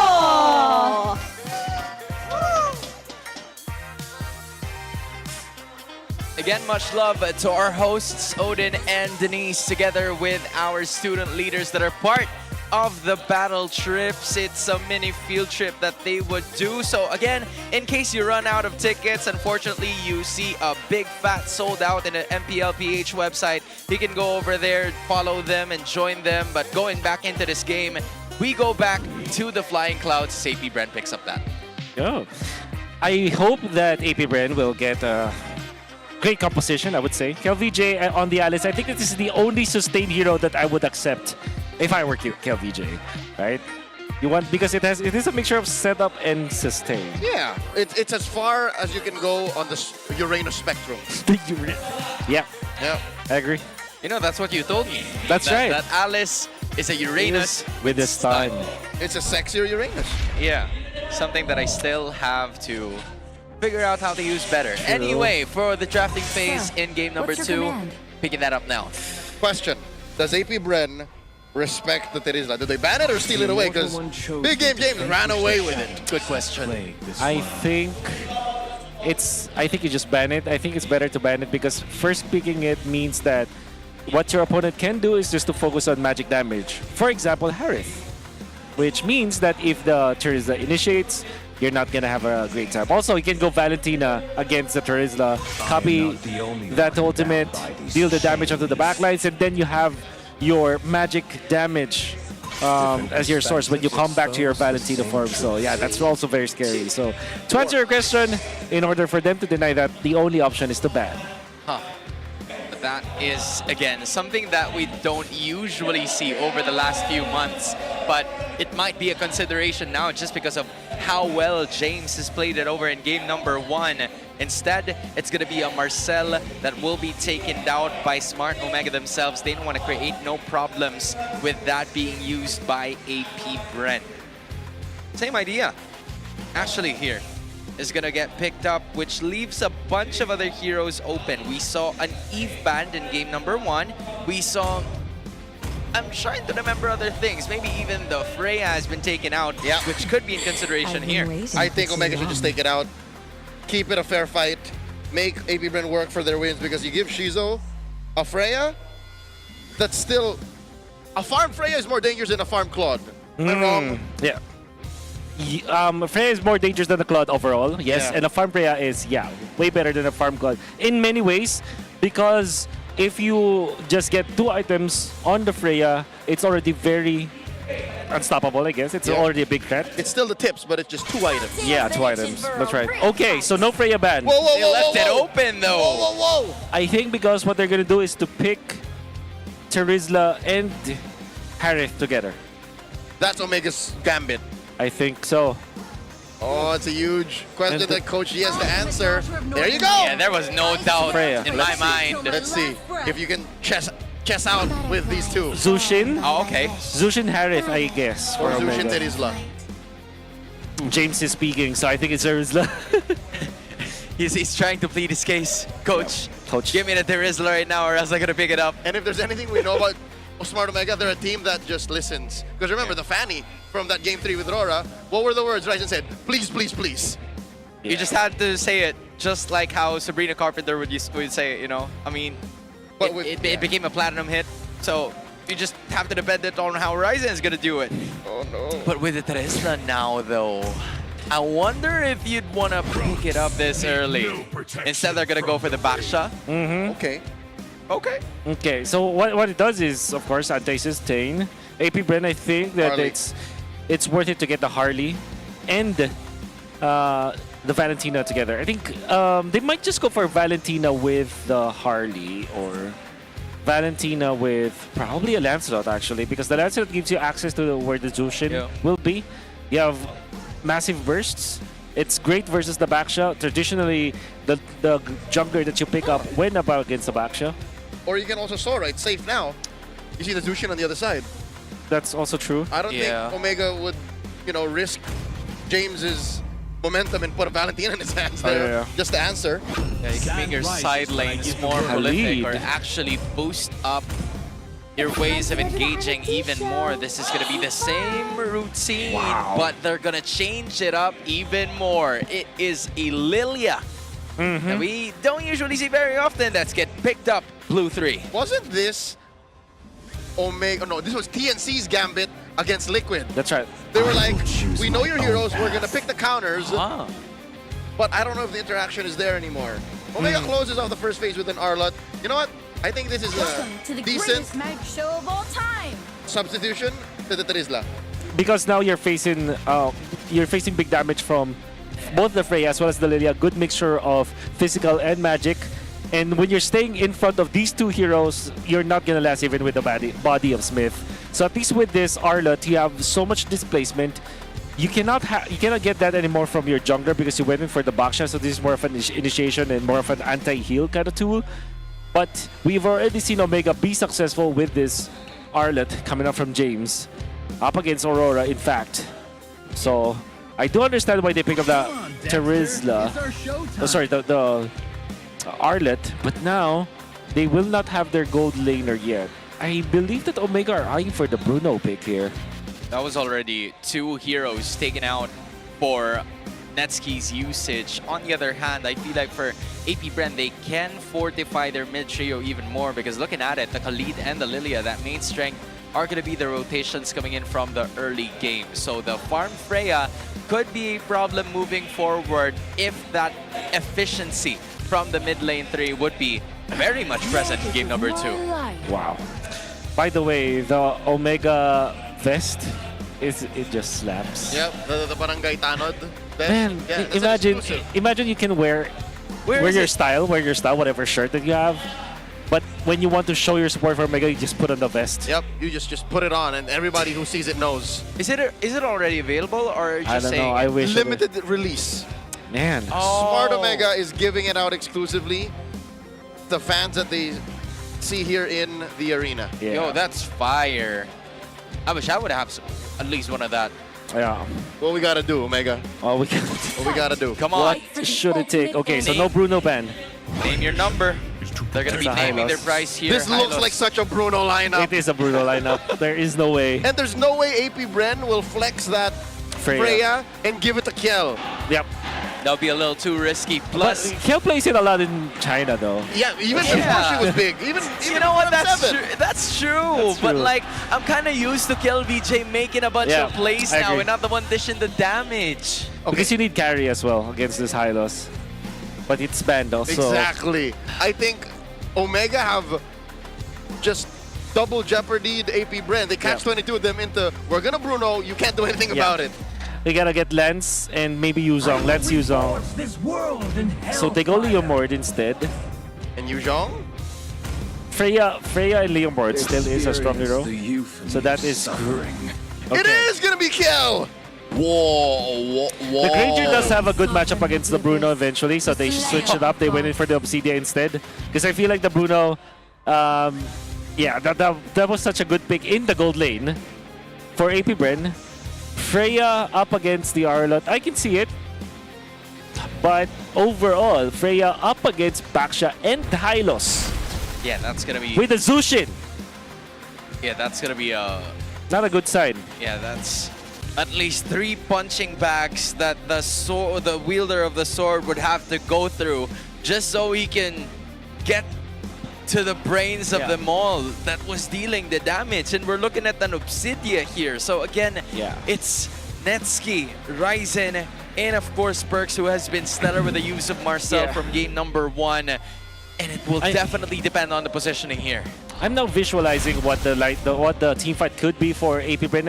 I think that as long as you don't have both the Hylos and the Baksha in the front lines, you can really just snowball, get one kill after another, and steamroll over the composition of Omega. Because if you're looking at Omega, if that's Zushin in combination with Obsidia and the Arla, they're easy pickings for the overall comp of AP Bren. So as long as they are not 5, Omega can team fight against AP Bren. Looking at it again, it seems to be a casual start for both of these two teams, as Ryzen not gonna pull off the same thing that James did a while ago, transitioning simply to his own jungle objectives, because he knows that the early portions of this game will be more than important because of the durability of the front lines. And I like how he made this decision, because he clears much faster now with the Marksman emblem. He's rocking much higher attack speed, and this is a thing of beauty when AP Bren actually gets what they want, when they snowball into a winning position. Marksman emblem just works so well with the likes of Leomord and Suyo. Yeah. I feel like the rotations are gonna be opening up now as we are entering 1 minute and 30 in just a few seconds. This is quite different from what we saw in the first game, where there's already action happening in front or in the middle, but so far, nothing is actually happening here. I think that it's mainly because Omega will not engage yet, although they have, technically speaking, good early game heroes, but when they're up against Lilia and Akali, there's just so much damage, even in the early stages of the game. So you want to be really careful if you're Omega, but the team fight is inescapable come the first turtle. Okay, Ryzen bullying KLVJ and Nova out of range. Omega are investing more in EXP. Yeah, I mean, you did put up a point there, Wolf. Aqua would be a factor here to actually peel down the tanky heroes coming in from Smart Omega so that Shizu would be able to enter, but now they're in the pit. Massive presence from Omega. Valkyrie's descent, and the bottom guy just dogpile onto the king. And there's a Crimson Beacon. Oh, wait. The damage dropped in. James back, fighting him. KLVJ draws first blood. Retribution used, but they're still backing out. Ryzen gets wheeled away by Kel. Double kill for AP Bren. They're up by 1,000 and will secure the turtle. Those two tanky heroes are far gone in the first 2 minutes of this game. It's just Shizu, or should I say KLVJ, slapping everybody. Oh, for sure. And the fact that there is a lot of game IQ that was seen from KLVJ in that play. When he entered that L bush, he saw that, okay, I was seen by someone, and there should be someone from that other bush, from the other side. We call it typically the new bush, because it was the newest bush. But yeah. It's the fence bush. That also? It's fence bush? Because it's like a fence. Yeah, this is a fence. And KLVJ was able to just jump there. And I felt like they knew exactly where James was, and they're just waiting for his teammates. And when he jumped with the Valkyrie, and now they already supplemented enough damage. And in a 5v5 setting, as we've mentioned, AP Bren will always win in a team fights as long as they're able to isolate one hero from another, the side of Omega. And that's exactly what we saw in that first turtle. That's 1,000 or 2,000 gold deal already for AP Bren. Yeah, I mean, they've been building up to this just because of one team fight that we saw. Was again created by a lot of times by AP Bren over that first turtle siege. Although for Ryzen, I mean, from that trio mid that I was talking about from the start, it hasn't really shown its promise because of how Aqua has been methodically placing himself away from those team fights and just engaging completely when it's already supposed to be done. AP Bren, their items are on point. They're snowballing out of control. Second turtle? Omega have to work so hard to get it. Because even James Banks has his War Axe. Aqua has his Glowing Wand. This is ridiculous. Shizu has a Sky Piercer. Yeah. This is already a bunch of items that Smart Omega is still building up to, or now about to arrive towards the second turtle of this game. This is still a full-on 2,000 gold lead for AP Bren, as Smart Omega is just definitely holding out on their own, waiting for the next team fight to happen. But AP Bren is already out in front with Nova holding to the turtle. I'm gonna have to focus on the damage dealers now, which is 4 members, in fact, of AP Bren, including Shizu. So if you're Omega, that's a difficult task. Uh-oh. They do not get the block kill, VJ. He comes in with the Valkyrie's Descent, gets hit, and the jump on. There's a Glorious Pathway, and they'll take down Nova first. He spends his flicker. In comes the Rasage of James Banks, running through them with a Phantom Seed, gets a double, takes down Ryzen and Perks. 2 for 1, another win for the Hive. My goodness, they do not care who's in front. They're just gonna take the life points away. Yeah, that's easily. I think they should have just put the Piercer on James. Yeah. James Banks, that is. But we can see that AP Bren are utilizing their lineup in a very good manner. They are not overextending, and whenever there is the threat of James isolating one hero from them, they just make sure that they are still clumped up together. Even Shizu was taken care of by AP Bren. And we saw how Omega just melted in front of the Freya with this Leomord. And there's so much damage that can come out of 4 members of AP Bren. Here comes the Glorious Pathway. Turn the kill on the Nova. Wrong target. Even with all of the ult spent, Omega walk away with nothing. In comes James Banks. Kill VJ. 2 ult spent. The answer.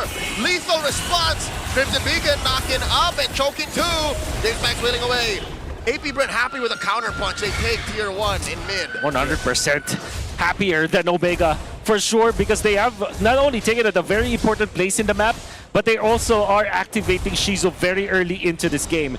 This Granger, the last pick coming out from AP Bren, although it forced the Freya to be in the hands of KLVJ, who played it in China for many days, for years. We can see that it now favors AP Bren. Now, 4,900 with the Sky Piercer and Hunter Strike. This Granger feels like it is the actual problem, the actual threat that Omega has to face now. Yeah, and it's just, you know, starting to bloom. We haven't even seen the full-out damage output coming in from Shizu, except from those 2 times in that first or second turtle fight where we've actually managed to see it. And now, with him being unscathed, he's starting to show himself even more against the composition of Smart Omega. We were talking about just the front lines being the asset here for the Barangay. Unfortunately for them, the question now is, will they have enough items to withstand the total damage output that AP Bren's going to be having? Ah, man, that's difficult because they only have the glowing wand now. Whoa! Oh, KLVJ just literally jumped, just stumbled away from there. He used everything too. And this is a wise play from Omega, I'll tell you now. They give up the turtle and instead go for that tier 2 down bottom. But they will lose tier 2 up top. Yeah. I mean, they have to take as much real estate as they could get, because for AP Bren, they're doing the same thing over and over the last 7 minutes. It's just them taking whatever is free, with Omega not even contesting it. Because again, neutral objectives are neutral for a reason. You can go for it, but without the items to back you up for it, you just can't dish out the damage that you need. Hold up, am I saying this right? Netsky with a Sky Piercer. Yep. You don't understand his quotes? And how dare we try to understand his gameplay? It'll make sense, hopefully. It will eventually make sense. I heard your breath there, Wolf. Like, you're just trying to make sense of the situation. But hopefully, it takes them not 3 business days, but maybe 3 minutes heading into this game for us to understand what that build-up was about. 3 minutes is optimistic. Yeah. I think they're gonna need like at least 6 or 7. Yeah, I was. AP Bren taking it lying down. AP Bren has to let them farm. Yeah, for context, I was trying to be optimistic. Yeah. I mean, for 6 minutes is the ideal. Not even ideal, but we're already 8 minutes in. Yeah. That Sky Piercer for Netsky would have the show itself. It has to be a big blunder coming from AP Bren for them to maximize that item. Yeah. These points in the game, you're wondering, like, what's your late game and end game option if you're Omega up against a team that is really strong in the early to the mid game and some semblance of late game with the Granger. as well as the Lilia outputting the damage. However, for Omega, they do have the Obsidia, which will then be a problem in the late game. But can they get there? They don't have something like a Farsa or an Eve that can clear out the waves fast. So they really have to just focus on defending and taking heroes. Glory's pathway too late as Brexiva and James get compromised. Brexiva goes down. James follows up as well. Crimson Beacon used by Mingwin only to stop AP Bren from pushing forward. 2 free kills for the Hive. That was just supposed to be, you know, a slight push check, a slight vision check, but without Ryzen in the mix, there was no way for Smart Omega to actually contend in that team fight. The Barangay was going for a handshake. AP Bren straight up gave a hug. Yeah. And now they're going to go for the Lord. The Barangay has to pray. There's very little they can do against this. Nope. They'll just lose it altogether. Obsidia has okay clearing power, but the rest of Omega, they might not have that. So this is going to be a very tricky defense from Omega. I don't think that there will ever be a free defense for them. Like, especially from now on, if they do want to get into the late game, what will always happen is that they will lose 1 or 2 heroes on the defense. Just to protect their structures. Yeah. That might be a worthy trade for Omega if you're from Omega's, if you're, you know, on the Omega shoes right now, because just so they don't lose. That's why they don't lose, but it's gonna be tricky. That's the thing, though. 2 lanes simultaneously attacking the only defenses. Smart Omega doing their best to actually not let that pop, but AP Bren going to dish out the full damage. It's still not going to be enough, as the Hive will continuously attack, not bursting down the turret just yet. Okay. But it was more than enough for them to actually stay put and transition to the other lanes. Okay, Ryzen was risking life and limb just so that the Holy Shield would pop to take down the wave and the Lord. So I think Omega have done this well. Again, for a lineup with empirically rubbish wave clear. Oh no. They're fine. Oh no, top lane though, this is dangerous. They're looking for an engage. Shizo wailing away. Ryzen rolling around. And in comes Jay. Oh my Final God. slash! KLBJ is down! The king has fallen! No trades just yet as Nova falls once as well. And they jump up James Banks. AP Bren! They fumble! The push up top 3 free kills for the Barangay! Nets! The Piercer! Shout out Lethal Shooter, I understand it now! I understand it now, Nets! It took 4 minutes! It took 4 minutes! See, I was close! in Tagalog, si Nets lang ang na-against. Only Nets gets it. Only Nets gets it. And James, big game James, look at that. He was able to snag Shizu in combination with the Freya. Shizu eventually survives, but KLPJ does not. No flicker. He used it after. Flicker. That was a raw final slash. Oh, wait. Oh! They take down Ryzen. They Horizon. Jump scare for the Barangay. Whoa, whoa. They get up. Omega, you still have to respect AP Bren. They still have 5,000 gold above you. You won one team You won fight, one Omega. team fight. Doesn't make you a god now. Gotta relax. Yeah, you gotta respect the MC. Slow your roll. But for Smart Omega, you at least will get respect for the next few minutes of this game, Okay. because Netsky has finally got the scaling that he needs. It's 2 stacks. Yeah, So unfortunately. Only Nets gets it. they're getting there, but they're far from They're far from it. Yep. Yeah. And to be fair, they can wait for about till the 18 minutes. It's always the question of how can they get there. They don't have the wave clear that we are expecting them to have. And when we're talking about like their defense, we mentioned how they should be sacrificing their heroes. Ryzen would have sacrificed himself, but James was able to block AP Bren once again, blocked by Big Game James. But how long can he defend? I don't think that they have the outright power to contest this Lord. And if I were part of Omega, I would probably not engage here. Yeah, but for some reason, they're still trying. You know, Prexiva and Nova are going to be seeing each other right at the river bushes. Netsky's going to be appearing sometime soon, but James, the MVP of that game number 1, should be making a big play here, as the flicker is already available, and AP Bren is holding on to this Lord. This is going to be a full 5v5 battle, but none really given an inch to the other, as the Hive is already in contact with the Lord Pit. Okay, Mingwin looking to choke up Nova. James jumps on Aqua. Oh, there it Final is. slash forcing the black shoes. And in comes the rest of the Barangay. They take down Aqua. And James gets one. Netsky backing up. Mingwin to protect his marksman. James very low. Run through by James Banks. And that's one more kill. A stack for the Sky Piercer. Nova falls.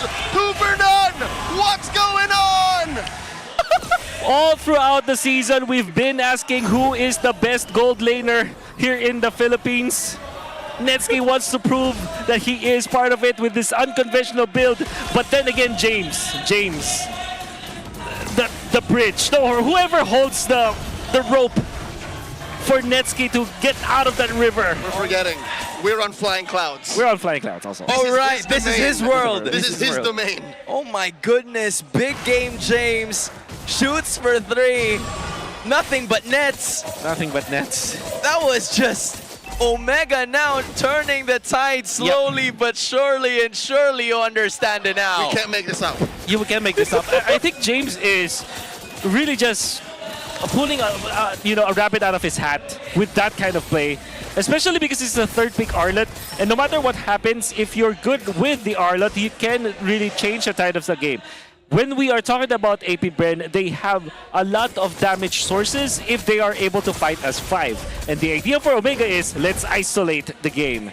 They have been able to isolate one member of APBR, and that was enough for them to eventually take this Lord fight. Now, KLVJ went into the backlines, as you should, as the XP laner, eyeing for a kill onto Netsky. But Netsky is just too good. Prepared with the flicker, he gets out, they punish with the Sky Piercer eventually. Not to mention the assist by Mingwin. Mingwin covered his butt. And in comes the Barangay with their Lord. Coming in, throwing everything at that tier 3 down bottom. It goes down. By God, I can't believe what I'm seeing. It's Omega who cracks the base first. That is a JP Glorious pathway that we saw from Perks. Absolutely. I've seen that so many times. How Liquid was able to push a turret when they're up ahead. Perks. He's still got the horse in him. He's still got the horse in him. You can never take him out of that team.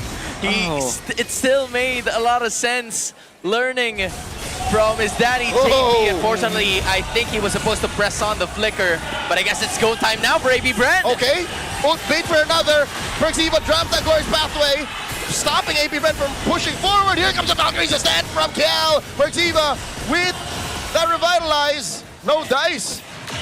APBR happy with at least not losing any members. Come on, man, you're getting us all excited. Woo! No casualties. Unbelievable. What a tease. What a tease coming down from APBR. But then, I understand why they cannot fully commit. They already have committed the ultimate onto Nova, but they don't have the actual reach. I think that they're also banking on the fact that Netsky will not have the flicker anymore, but it has just freshly cooled down.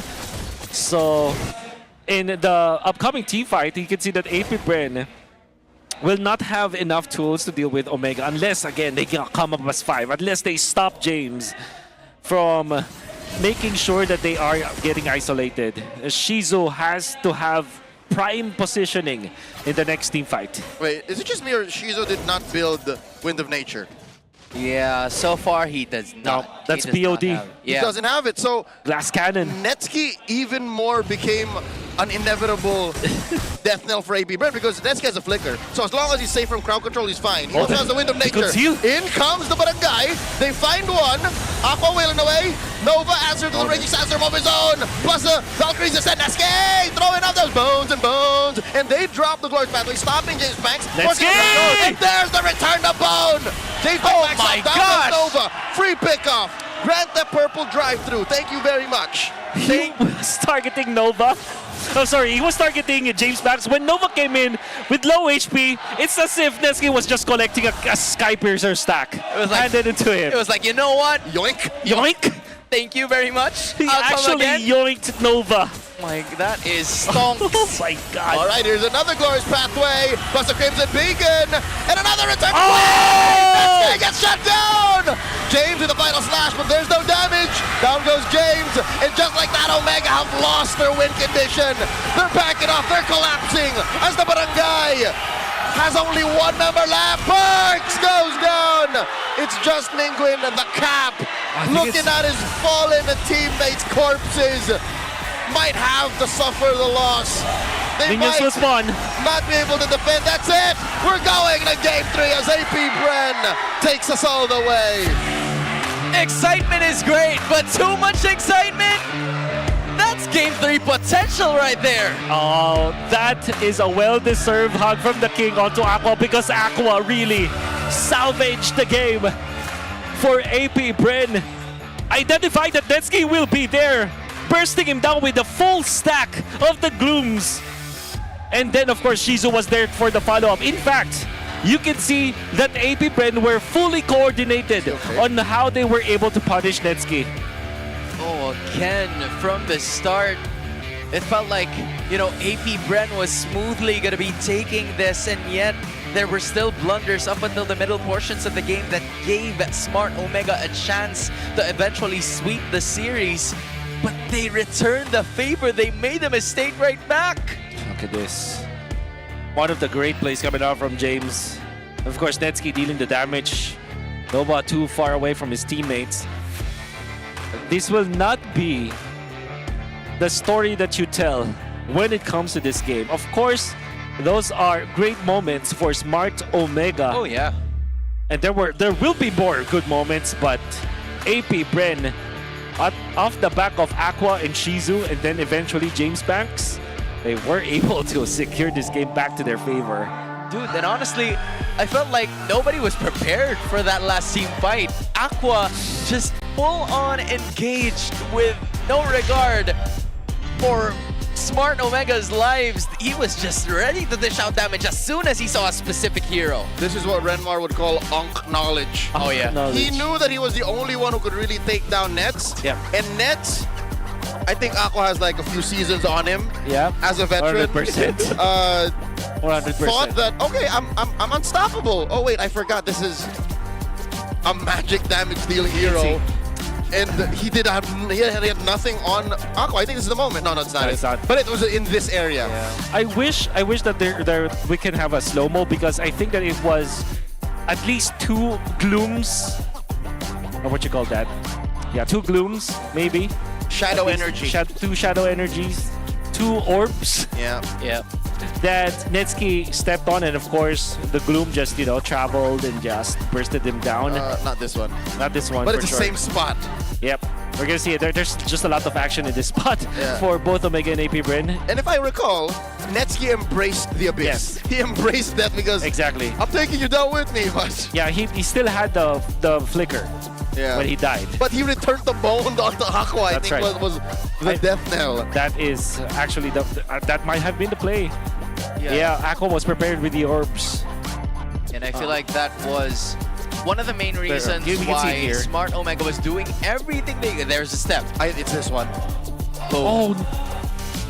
Oh, they literally went into Aqua, and Aqua was able to pop the ultimate and the Purify. And that's the thing, if you're nearby your magic shoes, it seems like it's way faster to be back. It just feels like it though. It's the same. He literally just topped up on health just to not die. But he kept his placement, so he was still able to fire back. And I think that you're technically like you're invulnerable as it happens, and if you're in the same spot, it kind of feels like you're practically winter crowning yourself. Yeah, that's what I feel like. Yeah, but that's the thing though. I mean, for him to just dish out the damage that he needs, he had to be a little bit more closer, and that all played in Aqua's plans, just popping off the glooms and eliminating the main threat while the front lines were still up there, and with that, they no longer have someone to protect. I think it's the only threat. I think AP Bren also kind of walked into a perfect situation where Omega would lose the just recently gained lead. Because again, this is a 10-pole lineup. Look, take Netsuki out. Yeah. Omega literally could do nothing. Yep. I agree. It's 4 protect 1. Well, to be fair, they were winning at a certain point, but it's very conditional. And also, we were talking about how important it is for Omega to isolate the members of AP Bren, that AP Bren could not, disperse from each other. They have to be in a certain position so that they can burst down Omega. And if they land all of their spells together, they can burst down anyone from Omega. And that's exactly what happened. Aqua was there ready. James Banks was in the middle of Omega, so there's a lot of lifesteal in there, as well as the, just landing some of your abilities as the Leomord with the ultimate is already enough for you to dish out the damage. AoE basic attack. AoE basic attack. So everybody from Omega is just ramming their way into a bomb that is AP Bren. Yeah, and that was Aqua, just giving us an explosion of a game to eventually take us to the first Game 3 of week number 5. And it came to this point yet again. Just a masterclass of positioning from both of the teams. They were doing their best. Well, unfortunately for Nets, he was just caught in the crossfire where he was the one just sniping them all out. And that is officially it for that game. So, just a bit, you guys can go ahead and get your snacks, whatever you want to do. In case you haven't eaten lunch, go ahead and get some. But if you are a Leslie main, to be specific, I think it is time to lock and use the exclusive dynamic portrait as the Radiant kits are officially live in the shop. And now is the best time to gear up. From now until May 23rd, you can enjoy 20% off during the first month launch. Yeah, you heard that right. That's just 640 diamonds for dynamic portrait and only 200 for those Radiant kits. Log in right now and flex the angelic agent in style. There you finally have it for that Leslie hero, of course. But the wait is finally over. MCGG Rising Stars Season 5 is officially back, and the stakes have never been higher. We've got the top contenders from 8 divisions all vying for that #1 spot. Will the fan favorite division take the crown, that being Indonesia, or are we in for another legendary dark horse upset? The current world champion is from the ECA. It all comes down to this. Catch the semifinal today and the grand final tomorrow on the official MLBB social media platforms. Tune in and witness history and witness Naisu. Oh yeah, that is the national treasure, casting with the national athlete. For Indonesian, it's KB. Bro, we're already champions because of him. In a different category. Always a champion because of him. Naisu, wherever you may be, whoever you may be, you're amazing. Whoever you may be. I heard that from somewhere. He's the big ticket. Where. Yeah, the big ticket. Okay, you know what? Enough of the talking. Let's just toss it over because they're talking to someone over there. Go ahead, hosts. Break muna tayo sa mainit na laban dahil umabot tayo ng Game 3 and right here with us ay isang barangay ng isang player lang to, Denise. Halos isang barangay dahil kumpleto halos ang pamilya ni Mingwin. Hello po sa inyo. Hello, welcome po to MPL. Katabi ko ang kanyang younger brother, si Sed. Sed, pakilala mo naman, sino ba ang kasama niyo today? So nga pala si Cedric, Barangay Omega. Magiging naman dyan, Omega! Ako nga pala si Cedric, younger brother ni Mingwin, and then father namin.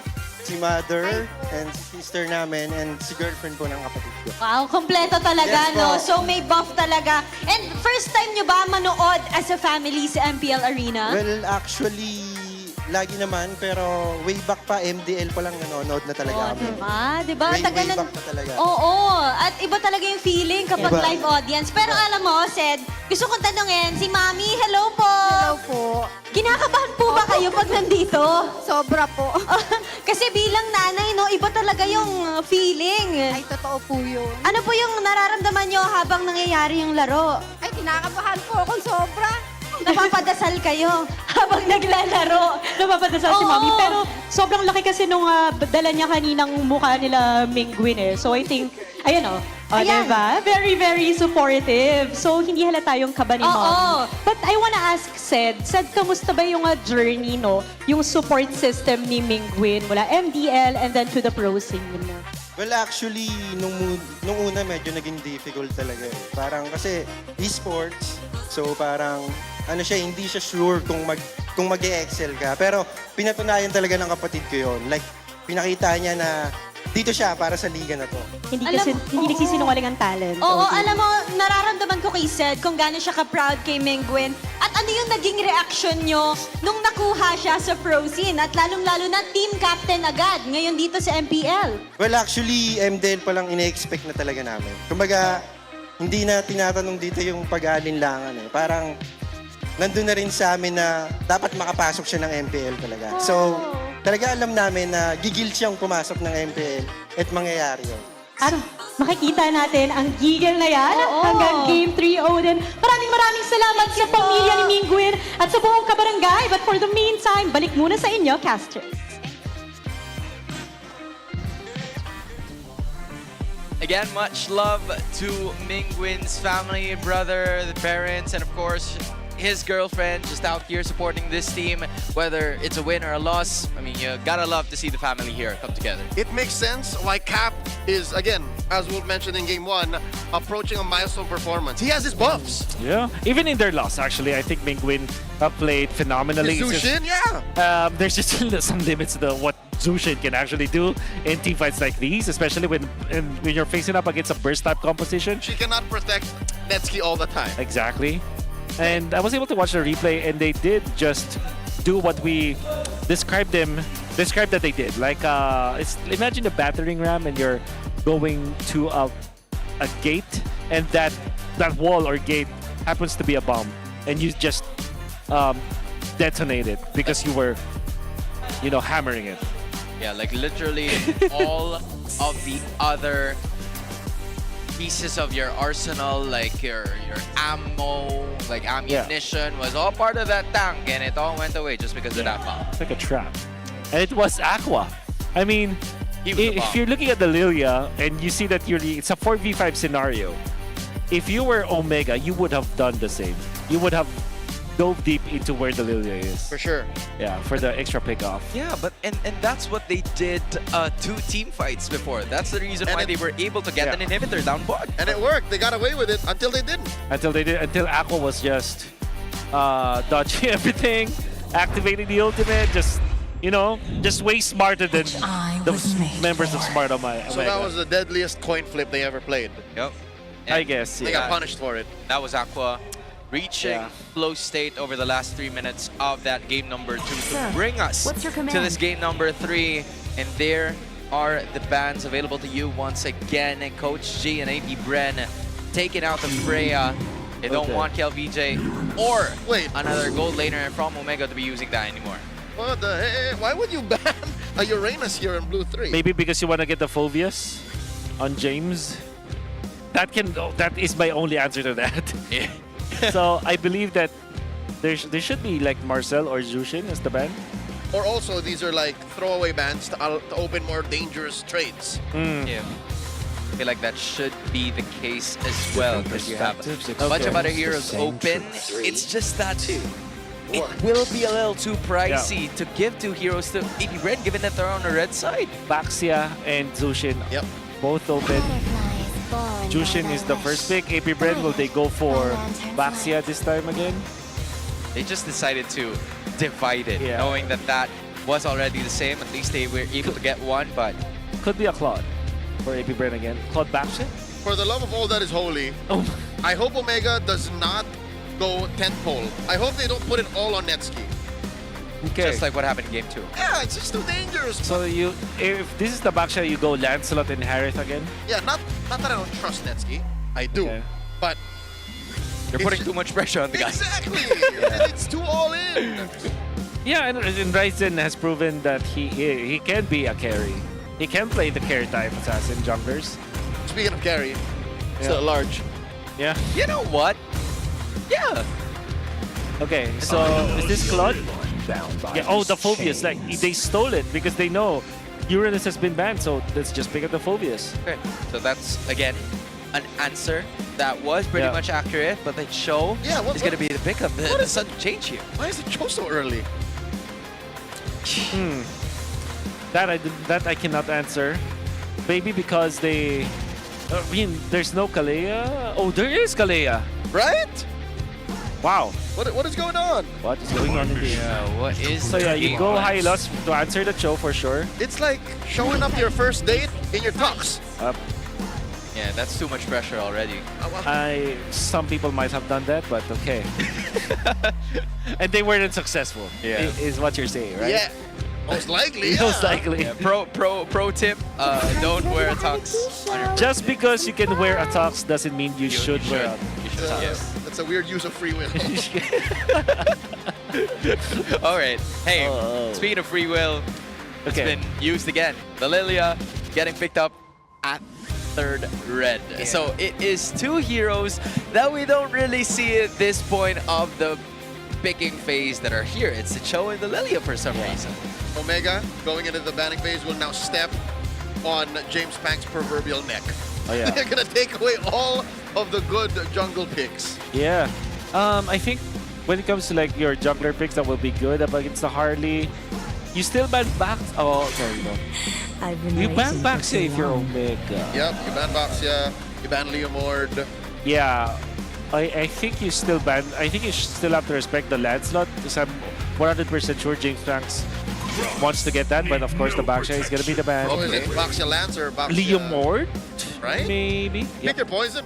Yeah, either way, one is still going to be open here, but for... When they're together, the vests are even more elevated. Yeah, Right. dude, it's like they're Oh a my God. task force. Like, who's making noise here? This guy. Who has a noise complaint? They would be reported for They would noise be. complaints. Yeah, they would be reported. But you can't. It's the complete opposite. Like when you're wearing the vest, Yeah. you get reported for a noise complaint. And AP Brain, you should ban the Harith. You should ban Harith. Oh no, they won't because they already picked up the Harley. Yeah. So I think you ban Bruno, right? Or Claude, actually. Bruno, Claude, Obsidia, there's still so many good options for Omega. So the they patch, just the patch kind of opened up the gold lane. That's right. This is confusing to me because I feel like Omega can still just pick up the Terizla, and they banned the Lapu-Lapu, which I don't think that they are even, because now you're even more incentivized to pick up the Terizla here if you're Omega. yeah, because everybody's going to be They might just go for Ireland though. close to each other. There you go, the Bruno.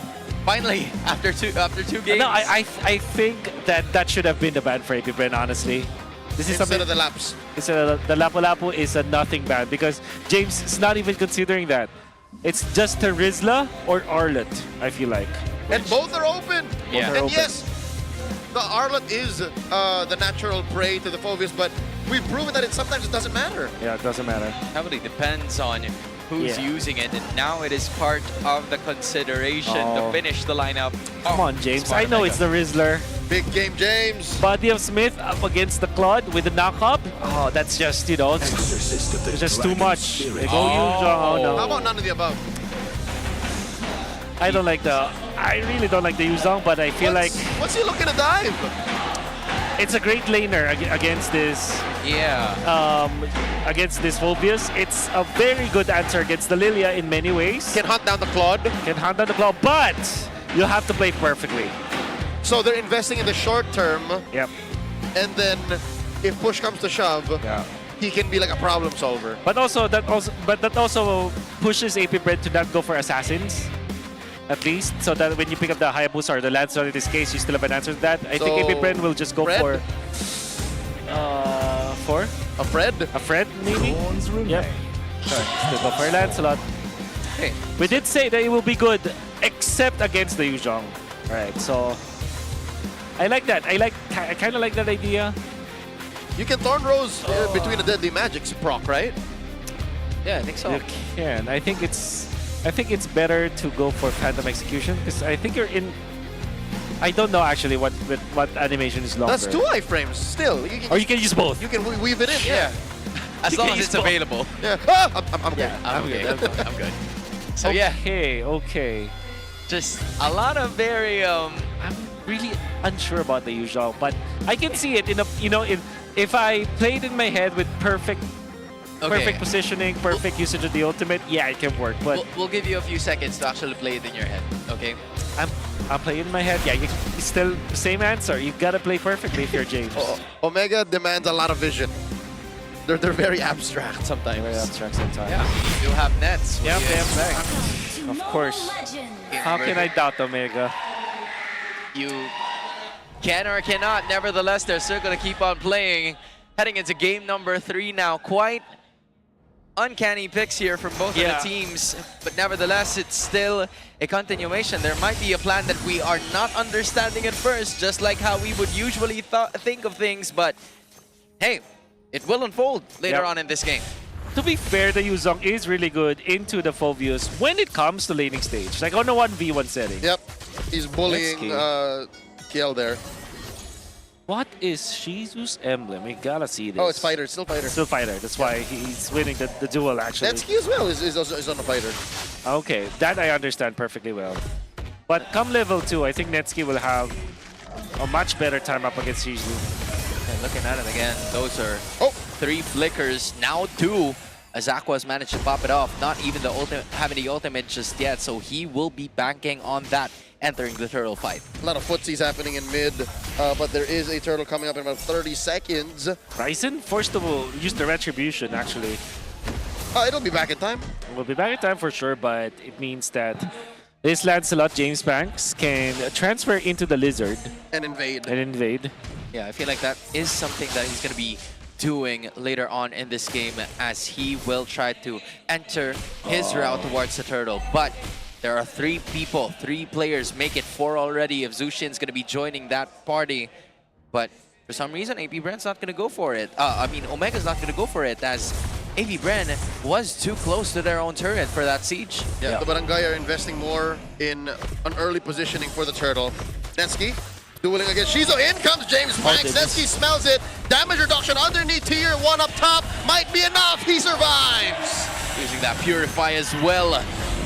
Will be A-okay for Smart Omega. No casualty, but all is a party as they take that first turtle. James Banks not landing the Phantom Execution at first, not reaching where Netsky is, mattered so much. Because that is the actual gambit of AP Brand. They went for a gold side gambit in exchange for the turtle. They did not get the kill, and they did not get the turtle. With that being said, again, we're going to go back to less or little to no movement at all in terms of team fights for both of these teams. I was kind of expecting that for Ryzen, this is the time for him to actually be insanely proactive, but that doesn't seem to be the case. Okay, if there's anything we learned about Omega in the past week, is they are a macro-centric team that is disguised as a team fight heavy team. I can't say the same for AP Bren. AP Bren likes to fight. AP Bren is taking cues from their old RSG roots of Coach G and Coach and Aqua here in the Death Ball. They need to win fights to win. But Omega, this is deception. It looks like they want to fight, but nope, we just want the map. You know, I kind of understand that because it seems weird when AP Bren actually makes trades towards the long lanes. You know, they usually fight for those turtles, get as much lives as they can, and if they don't, well, that is where they get punished. And then when they don't get what they want, they seem lost. Round 2, up top. There you go. They want to go for the kill on the Bruno once again, but I think Netsky survives. Oh, in comes Ryzen, dropping that deadly magic. Skill DJ. Wait! Oh, what a kick! And Ryzen gets picked! Nova draws first blood! What a bait by AP Bren! That was Nova coming out of nowhere, picking up the Harley and getting the first blood. The second picked Joe that raised a lot of question marks. Now answered, it was Nova with his mastery on this Joe. That is the reason why they picked it up and they prioritized that pick. Oh, Nova answering with an exclamation point to begin the killing score for the Bees. And now he's back at it again with another Turtle Pit closeout. But so is Smart Omega as they are cutting it down through the help of Netsky with that river takedown. Perxiva holding it down. Kill DJ Nova. Perks knows who he's playing up against. Ryzen! Deadly Magic's forcing a black shoes from Aqua. And in come 3 members of AP Bren. They clump up onto Omega. That is the glorious pathway drop. Kill BJ and Nova very low. Turtle goes to AP Bren. Next game finds Nova. Another knockout. Kill BJ falls. Perxiva gets him. Wow. Winning trade for Omega 2 for 1. Yeah. Especially because AP Bren dove to take out Ryzen. KLVJ and Nova looked for that opening onto the Harley, but Ryzen was able to dodge both of them now. Mingwin activated Crimson Beacon. Shizo gets knocked up, forced to use that Purify. Blazing Duet cancelled. That Purify is at least gonna keep Shizu alive, but for James Banks, there's gonna be some slight concern in terms of the damage output as well. A turret has been taken down bot, and Omega now has a bit of a lead, but I can't really say it's a lead because it's still neck and neck in terms of gold. Very neck and neck. And did you see that at this point, 5 minutes in, each hit coming out from the Bruno is already 533. And he didn't even have shoes. Yeah. He's playing barefoot football. That's right, with the Hasclaws. Oh, shout out to our Latin America friends. That they know ball. That's elite ball knowledge right there. Oh, yeah. That's Radiant Armor, though, which is going to be really good against Omega. That's exactly what they needed. I feel like for AP Bren, they're banking on the fact that on the third turtle, they will have 2 Radiant Armors, which will be good up against Omega. Now they are looking for something up top. AP Bren is not going to have it whatsoever because they will be waiting for another turtle to spawn into this game. They do know that AP Bren likes to go for those team fights. They were able, or James Banks was able to get a major objective from that team fight, although 2 of them got lost in the process. So let's see what change-up the Bees are having in store for us here.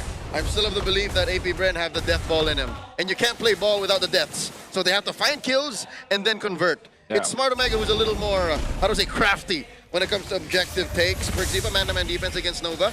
Netsky throwing balls already. Ryzen holding that long brush up top. I think they're just waiting. Mingwin needs to clear mid first before the fight begins. And all battle spells are actually available for both of the players' teams. But looking at it, they're going to start it off. Glorious pathway from Perxiva. Aqua asserting himself as well. In comes the dragon! Knock up on the kill, VJ! Jay takes him down! James Banks with the turtle take. And now Nova next up on the docket. They collapse and the blazing the web from Shizo. Down goes Perks. Straight it out for with Nova. Aqua finds James. 2 for 2 the trade. Aqua. Oh my goodness, this player is on fire after game number 1 is woken up, making sure that this Lilia pick coming up from AP Bren to counter this Jushin is actually working up against Omega. They eliminated 2. They are able to secure the turtle. So I think this is a net positive for AP Bren. For Omega though, it's great that they are able to dodge Nova, as Netsky is just hyper aware of where Nova is as well as Mingwin. But they have to be, I think, more cautious when playing up against this Blazing Duet, because I think that Shizu is just maximizing this Claude way too much up against Omega. Yeah, and that was just great trigger discipline coming in from Aqua, because as soon as he pressed on the black shoes, it became so much more confusing for Smart Omega as to who they would deal the damage through. It seems like there were 2 fights all of a sudden, and that created a lot of space for AP Bren to just go ahead, pick up a target, take him down, and eventually win that team fight. And in addition, another major objective. James Banks has been in point with his red trees as well. Oh, Perxiva spots 2 in this brush, forcing them out. This might be a fight break, waiting to break out. Netsky takes a few hits. Out of Shizo, pushing him back, Black Dragon 4, plus the Glorious pathway. Defensive blazing the wet attack by Aqua, just like that. I was just about to say, somebody's got to put that to sleep. And in comes Kill. Kill in Feral Pursuit, still alive from the shield. Double kill for Ryzen, and they take another in Nova. 3 for free as Mingwin builds his Sky Piercer. So, I don't know which is which. Was it the Petrify from James, or was it just the raw stun coming out from the Hylos that actually stopped KLVJ when he did jump? And whoever that came from, I think they were so prepared. From that jump coming out from KLVJ, they were able to punish that push up top. When they waited for the Glorious Pathway and the Yuzhong ultimate, I thought it will not be in their favor, but Omega already knows how to utilize this composition. I think that they have practiced this so much to the point where they can dive even when they're not ahead. Typically, you dive when you're so ahead, but it was pretty even by then, and they have found the opening and have taken this Lord with it as well. And that seemed like it was actually telegraphed by Omega quite well in terms of the approach that AP Bren wanted to go for.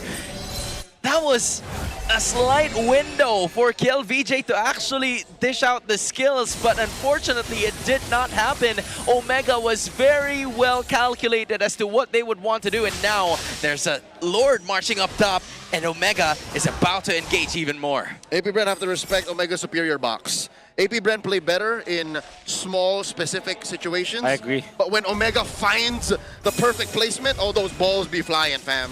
Those balls be flying. Oh, Glorious Pathway. They're compromising KLVJ once again. Deadly magic. Plus them balls in his face. Nova looking for a kick. No one home. James backs him in. Weaving in and out. Weaving in and out. He's getting chased by a big black dragon. As big game James pushes them in. No dice, no dats either. But Omega popped the holy shield. At 41 years old, James... No, he's not 41, but he's not 41. doing a lot of these things, dude. James Banks still pulling on those side steps. Oh, yeah. I've mistaken him for another 41-year-old, but that is the kind of play that you need to extend this game. A 41-year-old that can clutch, also named James. Yeah, I'd be confused too. But we did say that this Yu jump pick is such a big gamble for Omega, but it seems like there is no gamble with James. He's just playing so well this game. Again. Pretty sure he's not allowed to gamble. Yeah. This is all. Not at all. This is all certain. This is all certain. Calculated. Calculated for James. What is certain? There is no risk. This is calculated. This is secured as James is just so clutch with his Yuzhong. Just, again, another certainty is that both inhibitors of both teams are still intact. The top lane of AP Bren may be cut down to half, but for Omega, it's still clean as nails. Why is it clean as nails? Maybe it doesn't have rust. But anyway, Omega is still holding on to a 2.3k gold lead. They're going to be waiting for another Lord spawn. But for AP Bren, they have to find something here. They just can't rely on those team fights.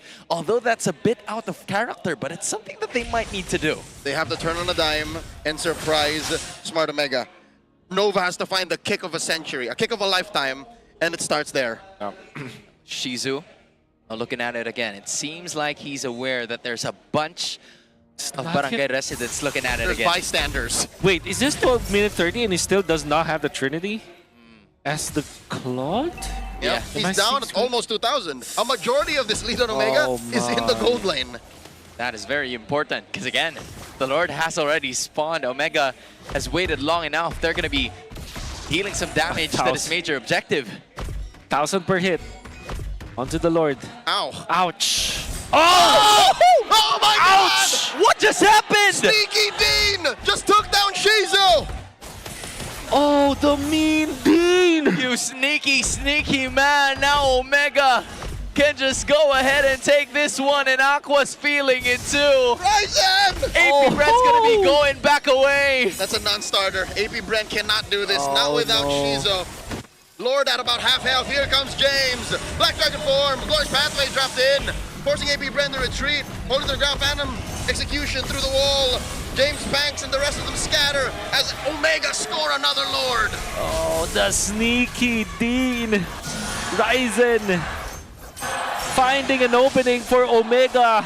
There's not much to explain from that. But Shizu already struggling to find his Trinity. Being taken out by Ryzen out of nowhere. I think Ryzen just camped the bush. Yeah, it was just waiting for Shizu to come out of it. We didn't see it, Shizu didn't see it, and he paid the price. Dude, he still doesn't have his Trinity as of this moment. And that is with Shizu not even dying in the first 13 minutes of this game. That is how hard this matchup is for him, and it makes it even harder for AP Brent to defend even more. Glorious Pathway for Xiva. Shades of JP, that's what that is. Dropping that carpet underneath a turret. And oh my God, Shizu takes a face full of deadly magic. Here comes the Black Dragon form once again. He's on the Petrify. Clinical by Smart Omega. Happy with that inhibitor takedown. Just to divide it, they got more than what they wanted. Now without a dragon, AP Brand's gonna be approaching this. Oh, Burks. Stun on the James Banks. The kick onto the big horse. Drop that Revitalize. No answers from AP Bren. And they might take down KLVJ. The King jumps in. Gets a ball to his face. Netsuke scores. So many things that they have to He's trying to take that Beacon, but it's not going to happen. The flicker Crimson Beacon keeps Cap alive. AP Bren are so desperate for a kill. They went in for the kick onto a Hylas, committing that flicker from Nova as well. They got taken out. Even KLVJ joining the fray, punished. When you see the Blazing Duet and James Banks went in for Mingwin, they got dodged by Mingwin, the captain of Omega, the captain of the ship. And Omega are just feeding onto the desperation of AP Bren right now. I don't think horse meat tastes very good. Never had it. Never had it. Oh, I've experienced it. It's quite unusual, but gangly. Yeah. I understand. Gangly. I understand what you're saying. I don't understand that at all. It's hard to chew. Yeah, it's true. So you did try it? No, I just read. I did. He agrees. So AP Bren should not have done that. Leo, you're onto something. We don't eat our kind. I'm just saying. I'm just saying. AP Bren should have done that. I'm human though. I agree. But hey. I agree. It would have been. There would have been better. I agree. It's just that was too The AP Brand just got a little too excited there. Oh, They there it noticed is. that they still have something. But James there- has his winter truncheon now. Oh my gosh, Aqua's immediately being cut off to half of his health, and Smart Omega, they can just play along to this so long as AP Brand wants to keep this or extend this, because they do have all of the kits, and for Shizu, he just started building this up now. Yeah. The Trinity. By the way, when Shizu went in for the Trinity, it was a different kind of Trinity where it was Wind of Nature instead of the typical Golden Staff, Demon Hunter Sword, and Corrosion Sight. Yeah. So it's a more defensive one. But now he probably has his fourth item. He just had to defend. Yep. Because the Lord is already at 60%. I think Smart Omega wants to delay this. They're compromising mid lane first so that there's at least a wave to their side in case things go sideways. And they're delaying the dance. What are they waiting for? Well, it's just a little bit fortunate for AP Brand because the long lane, or the lane where the inhibitor actually gets taken down already, is just beside them. So it makes it a little bit more easier for them to clear up on their minion waves. But not gonna be easy to go up against the damage that Smart Omega has, especially with Perxiva already activating or actually having that revitalize. This is what they're together waiting with for. him. But the wait. The might bottom just lane be push. open. Yeah. That is definitely what they're waiting for here. Again, Smart Omega, they're deceptively macro-centric. Yep. Deadly Magics on a Nova. Pushing him back. Again, he wanted to force out the flicker. Oh. Unfortunately for Nova, he has the immortality. Ryzen is gonna do that Ryzen time is and time feeling it. again, and half health goes the Lord. Okay, here we go. Glory's Pathway. Mingwin just stopping them. Black Dragon form from James. Perxiva holding the ground as the Lord approaches, a tenth of its health. Can they get it in? Ryzen takes it. Phantom Execution from James Banks, and now the damage. Shizu gets taken down by Ryzen. The choke down. Perxiva falls. KLBJ gets taken out as well. Double James. for Ryzen. And now Nova getting chased down by James. James Banks, though. Damage control as in comes Ryzen looking for more. That's a 2-for-1 in kills, but the Lord still goes to the barangay. What a play! Zoned out by James. Omega, you can see when Shizu went in for the Blazing Duet, he was duly punished by the members of Omega. Damage coming out from Ryzen in combination with Netsky, who was actually able to pop the Purify. The barangay is inside the base. The inhibitor in mid falls. Nova's immortality pop. Aqua gets a lot of damage on him. Black Shoes keeps him alive, but just for a little longer. James Banks falls. SK finds him. James alive at the base cracks. Smart Omega take the series. Momentum is on the side of the barangay. There's a fiesta in green and white. Smart Omega takes the victory against AP Brand. Last picked Yuzong versus the first picked Cho. The confidence on both ends, but Omega had the better agency of their heroes. The way that they played is the way that you see Ryzen very confidently get into the backlines, go for those pickoffs, killing Shizu sneakily. The most opportune moment for them to take out the members of AP Brand. Smart Omega are onto something, and when they are able to play the map, they are able to win the game. And this was a very tough game for Shizu. Just can't picture the third item within the first 10 minutes, or maybe even 12. That is how much pressure he has felt all throughout. The Smart Omega members just leaning in close to him, and even with AP Brand giving him a bit of space, that space was instantly denied by Smart Omega whenever they had a chance. And it's not even just about space, raw space. It's what you do with it. And AP Brand, they couldn't use that space. I think that's the key here. Omega kept them on their toes, kept them honest, and that's what kept that lead so huge in the gold lane. And look at these gentlemen proud with their vests. Unfortunately, Nova, the first pick Cho, we saw it successful in the first flicker play, but in the end, it wasn't enough.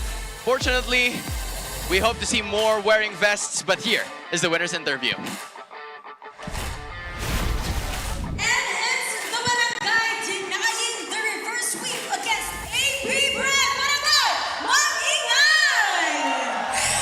This is the barangay making noise.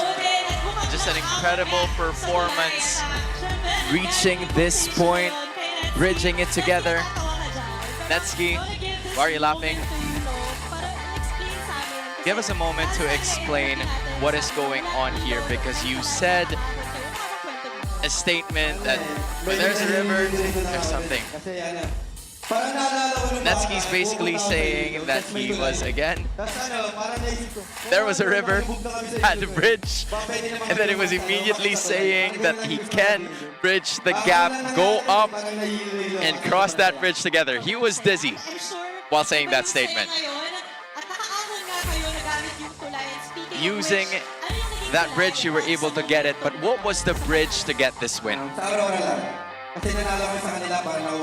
Netsky was saying that their win against Aurora was creating a bit more momentum for them because it gave them happy thoughts, it gave them the boost that they need.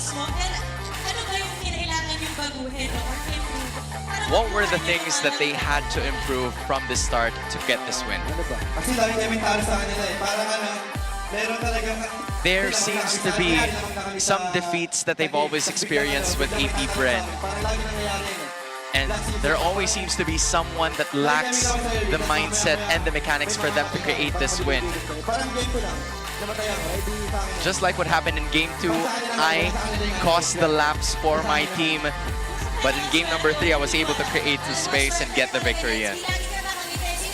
Netsky, you're always smiling. And even if you're losing, you're still smiling. Your Arlot has been pretty strong from start of game number 1. Game 2. And doon, James, ano yung naging call nyo? James, what was the call like during that clash? Because you almost got one up by APBR in that top lane. That game 2, it has to be a reminder from the start. I can't really remember. James, top lane, you were able to defend it still. Maybe I kept telling myself and the others that they have to take care of themselves and I'll take care of it, do the rest. James being the Guardian Angel, now he's going to be asking Ryzen. Before the match, there was some sort of post that they had. But now, the second half of the regular season, how important was it that they were able to get this win? Honestly, it was very important because during the first 3 matches that they had, they felt like they were still struggling. So when they were able to at least get a win from one of those 3 matches, it will make it easier for them to bounce back.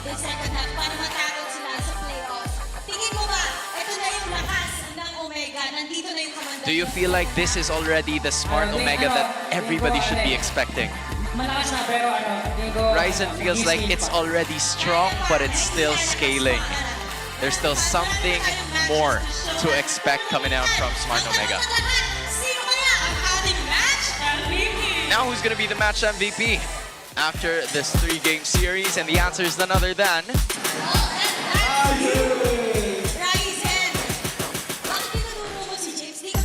Why are you pointing at James? Ryzen feels like James was just playing really cool and outstanding all throughout the entire series. Any message to all of your barangay supporters? There they are.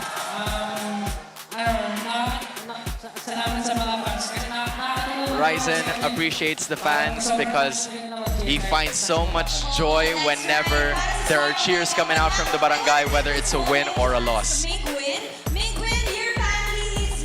Mingwin's family is actually here, also supporting them, and was even nervous while things were going on. So what does this mean for him, given that his family is here to support him? Mingwin thinks that is really happy, seeing the support, especially with some of his family members coming from long drives, travel from faraway provinces just to be here to showcase their support for him. And he was happy that he was able to transition to a win with seeing, well, they were actually seeing. That is Smart Omega the regular season strong, Denise. Grabe ang buff nila. Hindi lang buong kabarangay, pati yung family ni Mingwin. But for the meantime, no, napakahaba ng ating match-up. Alamin natin, ano kaya ang thoughts ng ating casters? Honestly, I have a lot of thoughts with what has happened over that first series. But hey, that was Nets telling the story. I hope I gave justice to what Nets was talking about, but hey, I kind of understand it now, boys. What counts is you tried. Yeah, I did. As chaotic as the games were, that interview was as chaotic as the team fights that was neutralized by James 2-1 and 9. What was the translation that you used for what for Ryzen's word? Outstanding. About James? Outstanding. Yeah, but the literal translation would be he was shameless, which is Shameless. a Filipino form. Unapologetic. Yeah, that's a previous speech. I think the actual translation was James was just damn. Yeah. Was cracked. Yeah, James was cracked. There you go. And I gotta say that he is actually. The whole series, there were so many doubts about his pick when he picked up the Arlet. There were question marks already when they went in for this usual. Maybe I have only a lot of bias with the Teresa. That's why I didn't doubt it at any second at all. Maybe it's just my personal bias, but James just proved me wrong because of how well he played it. Granted, we did say that he has to play perfectly in this game, and he did play perfectly. So you can see here, they were able to get the kill, and then watch out for Perks. I think it was Perks who actually saw it was not just Perks, it was actually Mingwin who was able to control Kill. So when Kill actually went in for the jump, he already had enough stacks to lift up that Phobius, and they went in for the punish. This is the desperation play coming out from APBR. You can see them getting outplayed time and time again. And even when Nova went in for the jump onto the backlines, Netsky was prepared. And look at that, Shizu just melted in front of Ryzen. And the Wind of Nature and the Purify cannot do anything against his Harley. It's mainly why Harley is still a very strong hero in the meta game that we have. Yeah, and honestly, I feel like this is one of the main reasons why you pick up the Bruno in this current composition. He was able to stay stable in his respective lane, even though we didn't see much of Netsky in this game. He was unscathed, and as soon as he was able to join those team fights with Shizu not being able to build up his usual trinity that we are seeing whenever a Claude is in the game, he just continued to dish out the damage, and there were no answers for APBR in that department. It's this interaction between the lanes that I was looking for in game number 2. They went tempo, they put it all in on Netsky, and that's why we had to go the distance. But I'm glad that Omega still picked an assassin in the hands of Ryzen. I like this. This Harley is what made the rest of the lineup kind of gel together. And that's I think that he overperformed this game, to be fair for Ryzen. Especially because when you're playing the assassins, you're usually getting hunted, you're dealing damage in team fights. But Ryzen not only did that, he also made sure that the macro for Omega is way easier for them to manage. And then you also have those extra kills that he's able to get onto Shizu. And the fact that he was drafted up against the Claude meant that there was no use of just the Wind of Nature. You cannot survive a Harley with just the Wind of Nature. Ryzen is that neighbor that is both an athlete and the leader of the book club. That's all you can find in the barangay. Wow. As another win is wrapped up in the books, let's listen in on the Infinix mic check. Ay,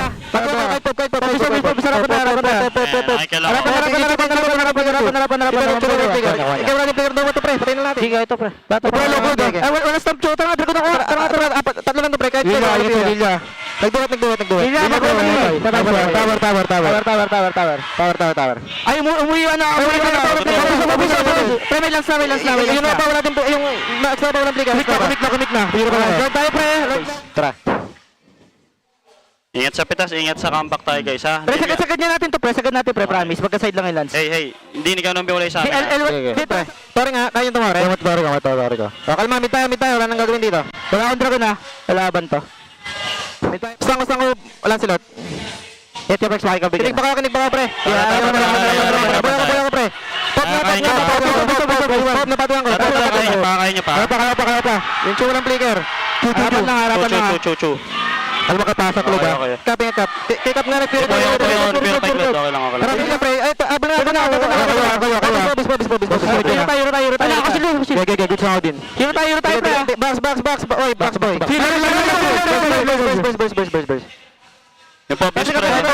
Yung Diyos sumipat. Box. Ako na sa mid. Respect lang sila. 5 seconds ako. Wave ba? Pause kay wave ba? Pause ka kay wave, pre. Yung chunga mo na, pre. Legit mo na, pre. Pre. And just in case you weren't able to completely understand some of the calls, there were some keywords that they kept on saying. It's the Bucks and it's the understanding of the composition that really was their strength in that game. It's like your shorthand for saying that we should be, grouped up together. Maintain formation. It is their formation, maintain their formation, and they're also calling that they should only attack the ones in the front, which is the nature of their lineup. Even though they have the usual, you can be tempted to overtime against your opponents, but as long as they focus on the front-to-back strategy, they're able to make it.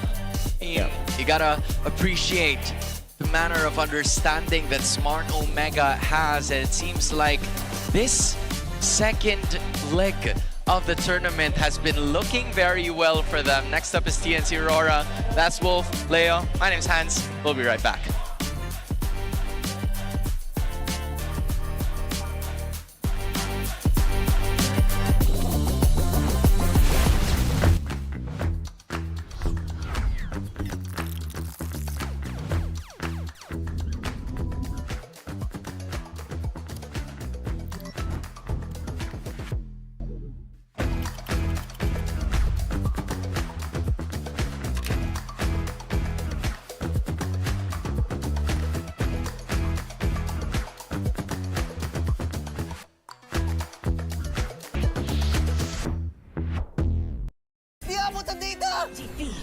GG bro!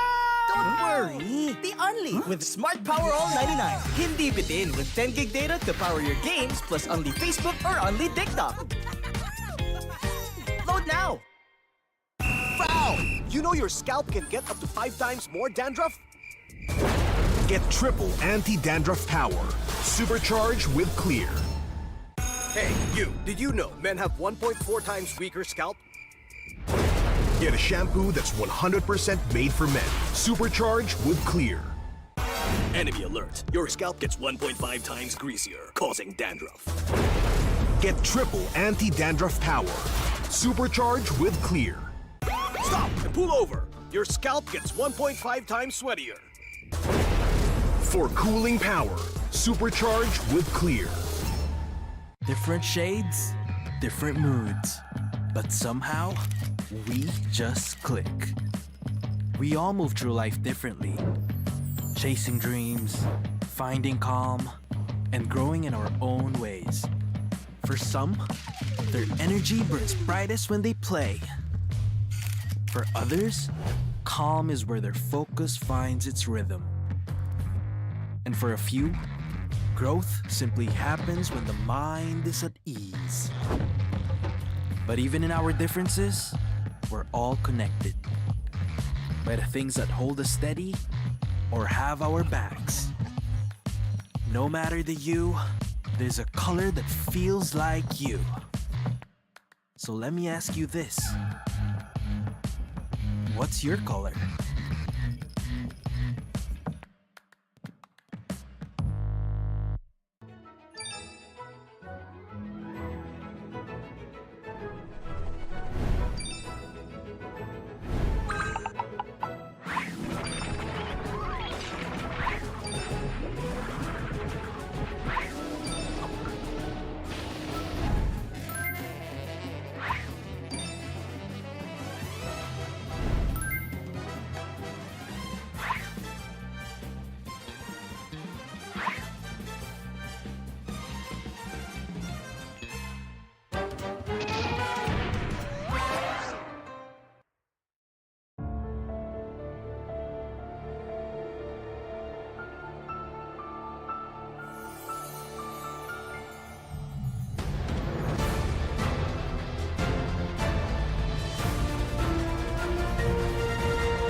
tayo. Let's all welcome Savero!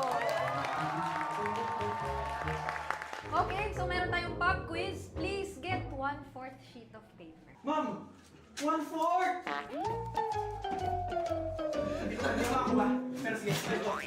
Okay, unang tanong. Saan mas mahirap mag-adjust? Sa PH meta or sa PH trash talk? Parang both, ma'am. Paras namin yung pinagdaanan last season eh. Savero raising his hands. Yes, meta, ma'am. Wow! Because we used to be best by Philippines. Perfect! +5 ka. Mukhang madali kang makakapag-adjust both. Last question, class. Sino ang mas pressured? Import or local king? Parang local king, ma'am. Baka sa mukha eh. Ma'am, I think import. Because this is the first time in MPL PH history. It's okay, Savero. Just always remember the magic word. Balak na to! Okay, that's all, class. Sino cleaners, ma'am?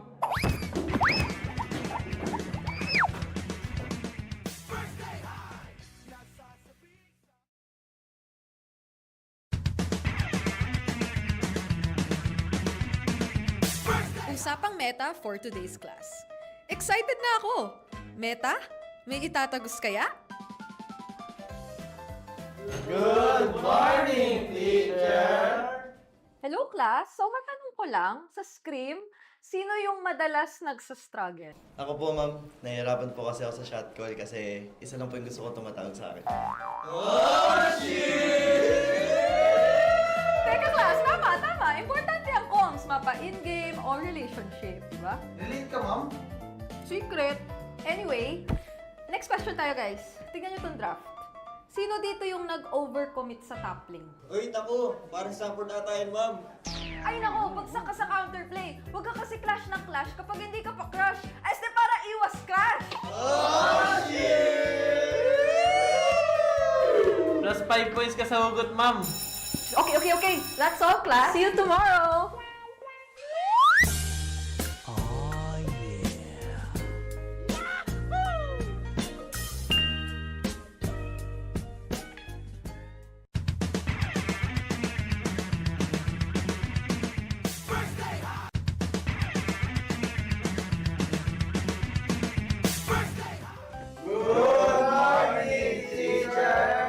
May bagong grading sa loob ng classroom. Sino kaya ang bagsak at sino ang may palag? Okay. May grado na ang lahat base sa inyong naging pinakamainit na katapat sa lane. Now, class, ano sa tingin nyo ang palag ni Demon Kite kay Carl T? Ako! Si Carl T. Goat! Si Demon Kite, celebrity! Okay. Makinig. So, pag-usapan naman na natin yung iba't ibang uri ng rivalry, class. So, unang rivalry, yung team na palaging next season na lang versus yung team na palaging nag-champion. Ma'am! Masakit naman yan! Ma'am, parang may pinapatamaan na. Grade 91%. May angas, may storyline, pero minsan pag finals, bigla na lang nawawala. Parang signal sa probinsya. Ma'am, di naman na kami yan, no?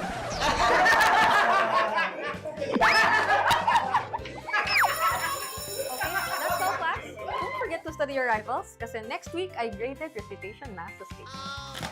Goodbye and thank you, teacher!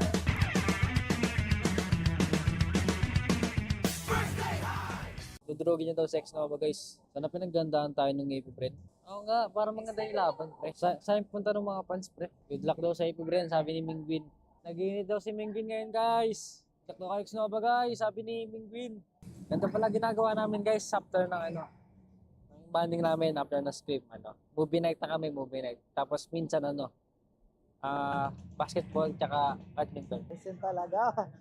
Anong pwede message si Rise and Punks? Kay Perks, message ko, good luck, galing naman namin pareho. Pakita namin kung sino kami. Parehas pala yung standing, no? Kami na yan, bigay nyo muna. 2 strike kami, oh. May momentum sila. Hindi, nanalo sila sa RORA. Momentum. Analyst ka na kaya? Aray mo. Siguro message ko kay Rise and good luck, galingan namin pareho. Pakita namin yung kung ano yung namin. Siguro yung preparation namin yung usually na ginagawa lang namin everyday na practice tsaka ice cream. Yun lang. Pangs, ano daw masasabi ko sa'yo? Ambassador ka daw ng clear. Bakit tama mo naman kami isang hawi? Ay, pati daw si Kel. Ay, pag nanalo daw,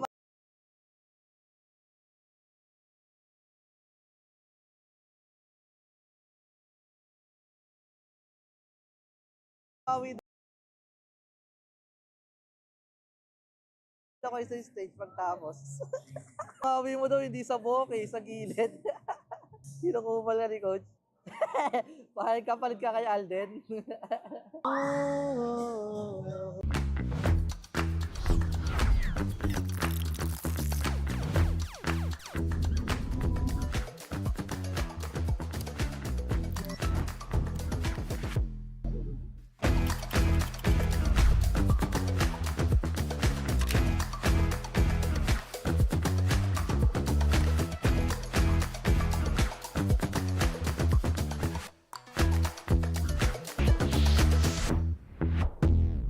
Di abutan dito! GG bro!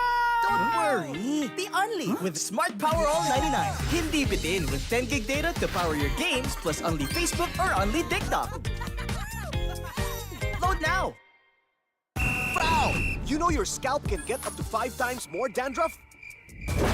Get triple anti-dandruff power. Supercharged with Clear. Hey, you! Did you know men have 1.4 times weaker scalp? Get a shampoo that's 100% made for men. Supercharged with Clear. Enemy alert! Your scalp gets 1.5 times greasier, causing dandruff. Get triple anti-dandruff power.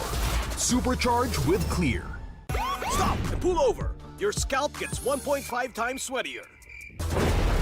For cooling power, supercharged with Clear.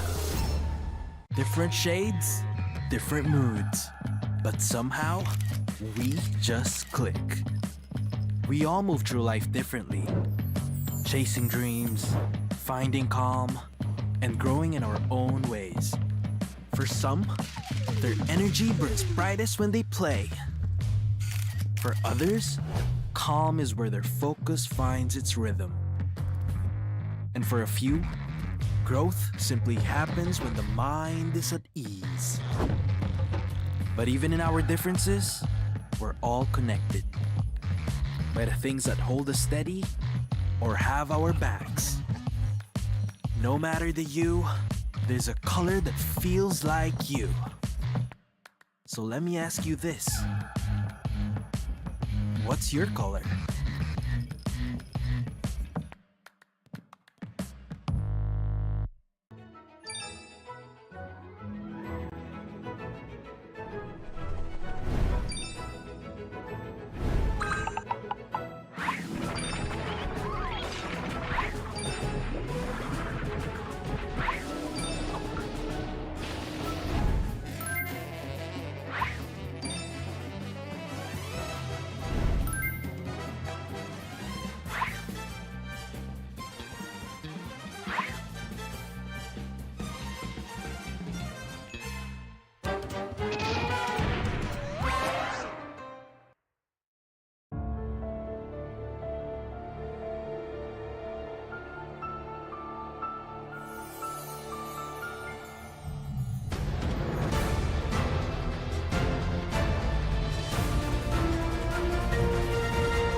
Class, may new student tayo. Let's all welcome Savero! Okay, so meron tayong pop quiz. Please get 1/4 sheet of paper. Ma'am! 1/4!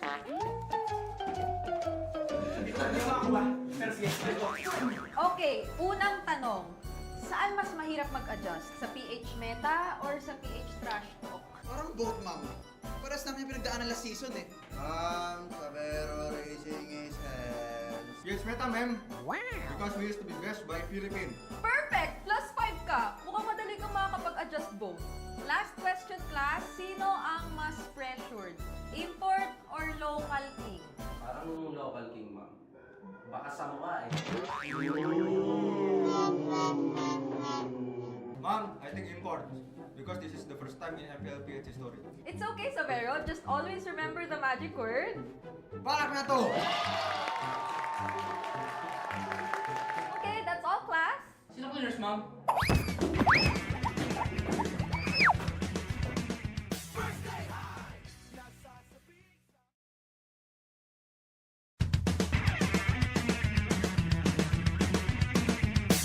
Usapang meta for today's class. Excited na ako! Meta? May itatagos kaya? Good morning, teacher! Hello, class. So, matanong ko lang, sa scrim, sino yung madalas nagsastruggle? Ako po, ma'am. Nahihirapan po kasi ako sa shot call kasi isa lang po yung gusto ko tumatawag sa akin. Teka, class. Tama. Importante ang comms, mapa in-game or relationship, di ba? Relate ka, ma'am? Secret. Anyway, next question tayo, guys. Tingnan nyo tong draft. Sino dito yung nag-overcommit sa top lane? Uy, naku, parang support ata yun, ma'am. Ay nako, bagsak ka sa counterplay. Huwag ka kasi clash ng clash kapag hindi ka pa crush. Este para iwas crash! Plus 5 points ka sa hugot, ma'am. Okay. That's all, class. See you tomorrow!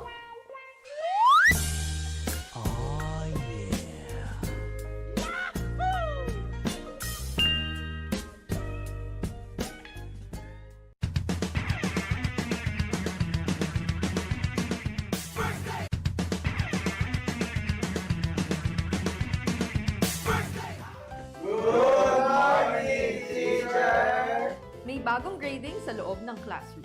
Sino kaya ang bagsak at sino ang may palag? Okay. May grado na ang lahat base sa inyong naging pinakamainit na katapat sa lane. Now, class, ano sa tingin nyo ang palag ni Demon Kite kay Carl T? Ako! Si Carl TC Goat! Si Demon Kite, celebrity! Okay. Makinig. So, pag-usapan naman na natin yung iba't ibang uri ng rivalry, class. So, unang rivalry, yung team na palaging next season na lang versus yung team na palaging nag-champion.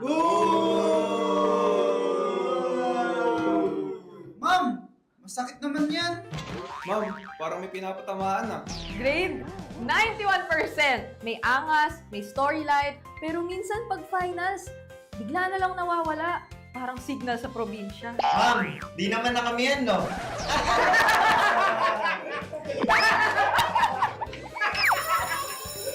that's all, class. Don't forget to study your rivals kasi next week I graded recitation math sa stage. Goodbye and thank you, teacher!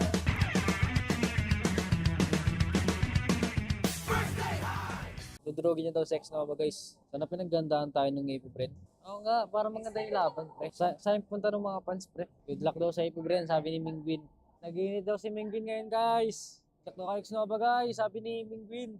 Ganito pala ginagawa namin, guys, after ng ang banding namin after ng script, movie night na kami, movie night. Tapos minsan, basketball, tsaka badminton. Listen talaga.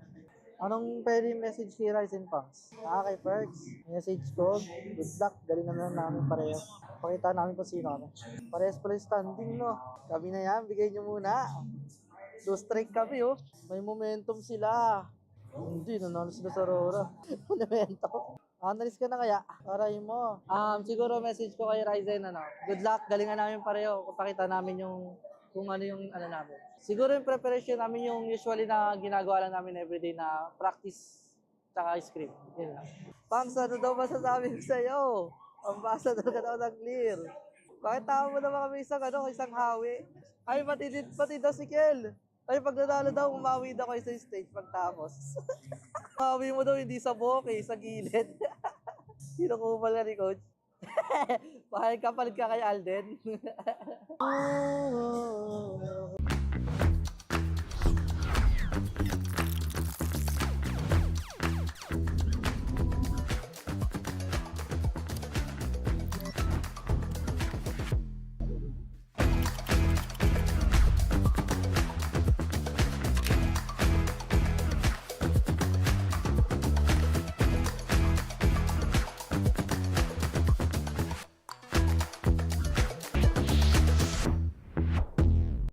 Di abutan dito!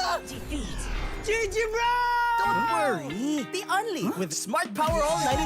Hindi bitin with 10 gig data to power your games plus only Facebook or only TikTok. Load now! Foul!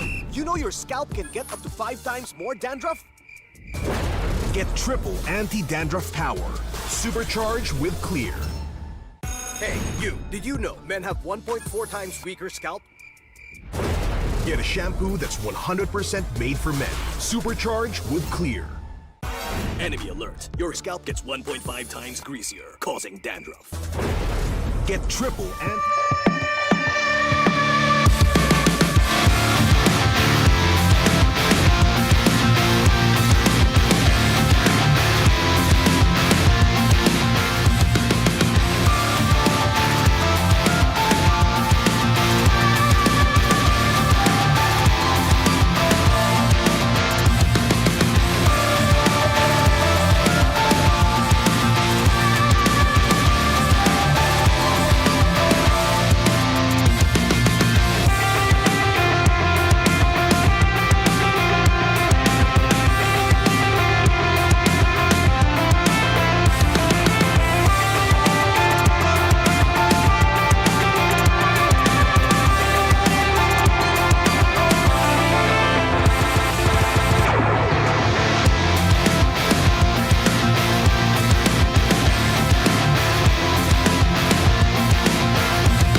At sa tuktok ng Victoria Sports Tower, nakatutok pa rin kayo sa MPL Philippines Season 17. Matapos ng pagkapanalo ng Smart Omega kanina kontra APBR ay magpapatuloy ang ating Superfan Saturday. This time with Aurora Gaming and TNC Pro Team na naghahanap pa rin ng kanilang paraan na makabalik sa gitna man lang. This is going to be a hard matchup between our defending champions and the bottom seed of Season 17. At kami po ang inyong makakasama, Umi pa rin with Prof B and Midnight. At para sa ating English panel, kamusta naman tayo dyan, Hans G? Well, you have Hans Galeria, Leo, and Wolf still bringing you the action just like what happened in game number 1. We have been ecstatic because it's a 3-game series nung kakaumpisa pa lamang, but now we're hoping for more here. Yes, of course, napakataas ng expectations natin mula dito sa laban na ito. Dahil for TNC, medyo wala na silang choice. They have to reignite or suffer. They are currently number 8 sa ating standings with just 1 point. Come week 5, day number 2, ang hirap ng lagay nila. Yeah, to be fair, mahirap din naman yung kinilalagyan ni Aurora. Kasi sabihin natin, you are coming from a very dominant world stage performance. You come back to MPL Philippines. Alam naman natin, may init yung mga team dito. But we've seen a decline in the performance. I'm gonna be real here, ladies and gentlemen. There is a decline for both sides. Marami. Lumabas na yung real talk ni Midnight. Cue in the neck pillow. Medyo nakakamiss na rin yung mga oras na yun. Well, Ben, legit kung legit talaga. I think I go with Midnight's statement. Both of them have been struggling. Tila, nandun yung identity but they still can't seem to find the sweet spot to get those wins. Yeah, we know the potential of the players, or TNC. We've seen them thrive in the previous season, and there was always hope in the lineup of TNC. And I feel like with the new patch coming in, maybe this is the fire that they are looking for, but maybe that is something that can reignite what we have seen from them when they rose from the ashes.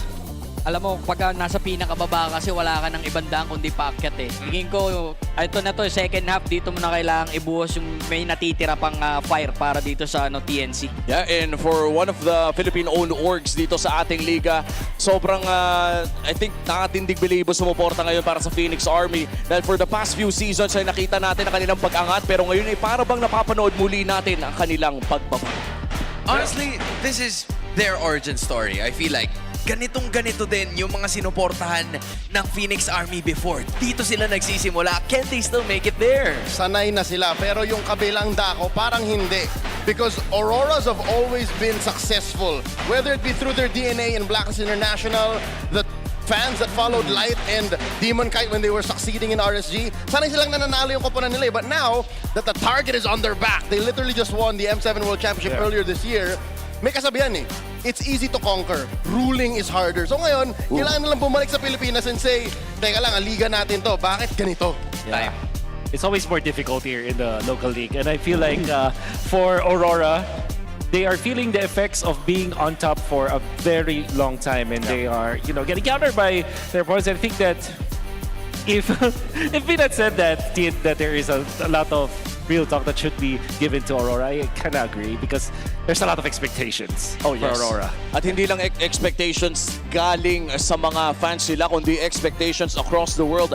Kadalasan na nakikita natin ng mga nag-world champions ay binabago ang laro, binabago ang kanilang mga sarili. And for now, we are yet to see kung ano nga pa yung pagbabago na gagawin dito ng Aurora Gaming in order to bounce back. Malayo-layo pa naman ang playoffs relatively. May 3 linggo pa na pwedeng gawin ang side ng Aurora Gaming. But as of now, the clock is ticking, and the same could be said para dito sa TNC Pro Team. Yeah, there's definitely time, and makikita natin dito sa ating breakdown kung ano ba yung mga kailangan ayusin dito na magkabilang koponan. Kasi for Aurora and TNC, there has been a systematic breakdown sa kanilang playstyle. Now, we will play a clip here. Ito yung laro ng Aurora versus TLPH kahapon lamang. Dito natin ma-appreciate yung pinapakitang sistema ng Aurora Gaming Philippines, how they take objectives, how they have mastered the fundamentals of the system.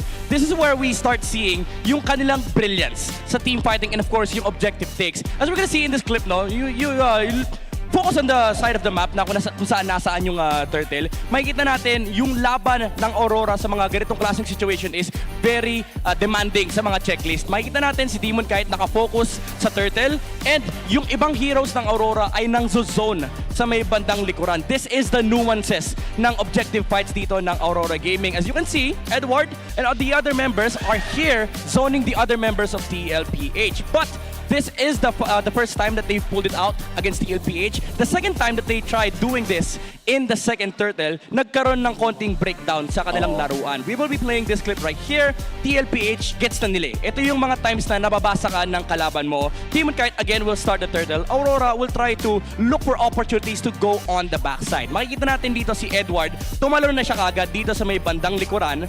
Mula dito sa turtle pit, papunta doon sa likod. Zinozone niya na yung ibang members ng TLPH, but there is that answer from TLPH. May sagot sila na patayin kagad yung lapu-lapu dito and wala na silang pakialam sa turtle. So sobrang importante dito na yung pag-intindi sa sistema ay nagigets ng isang team. So doon nagkaroon ng pag-crumble dito yung laro ng Aurora when there is a definite answer and resolute answer from the opposition. Yan yung for Aurora. They have to fix all the things that the other teams have seen that they pulled out in the regular season mula dito sa MPL. Now for TNC, ito naman yung sistema na hindi pa natin masyado nahanap. Although this one turtle fight, nakita natin na parang similar yung pinupull off dito ng TNC against Team Falcons. Nandoon yung mga zoners sa may backline. Ginozone nila yung mga gustong kumontest ng turtle. And tuloy-tuloy lang ang pagkuha dito ng pagong para kay Zyda. But where the system crumbles is recognizing that there is pattern in every system.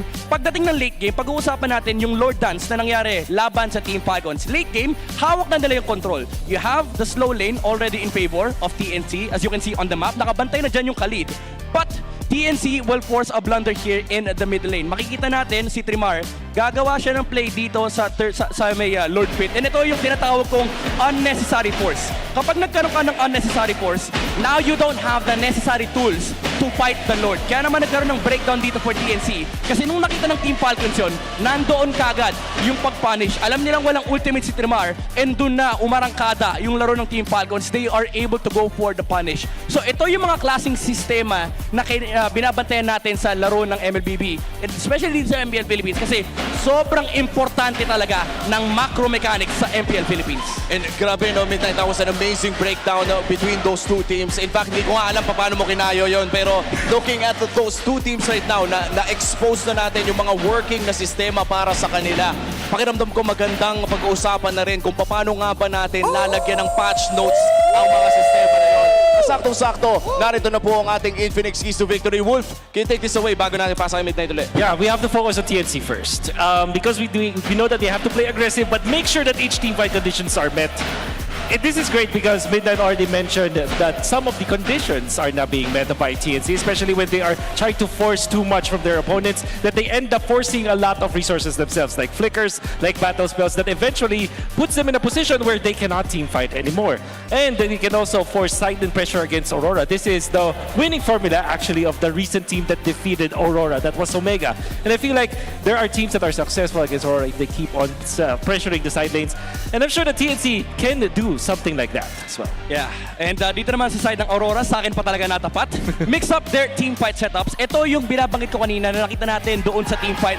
The systematic approach. It's now recognized by a lot of the teams. Especially dahil world champion ka, babalik ka sa Pilipinas, nakatingin lahat ng team sa inyo. So aral kung paano lumaban dito ang Aurora Gaming Philippines. They need to sort of like change some stuff in their gameplay. But also, win the side lane-to-lane matchup. Super importante dyan kasi dyan din minsan nanggagaling yung tempo dito ng TNC, especially kapag si Trimar ay nakakakuha ng momentum sa EXP lane. Yung first turtle, napakalaking bagay niyan sa current meta natin, and even yung mga gold laners na magkakat ng wave at sasama sa turtle. So yan yung kailangan ingatan dito ng Aurora. Wow, honestly anticipating so much micro and macro sa laban na ito, considering na nakita na rin natin sa team fights. And when I say micro and macro, it's mostly yung team fighting na inaabangan ko sa laban na ito. Pero let's see, baka may ibang approach ang parehas na kupunan as we head on to our second match of our Superfan Saturday. Boys, ready na ba tayo? Woo!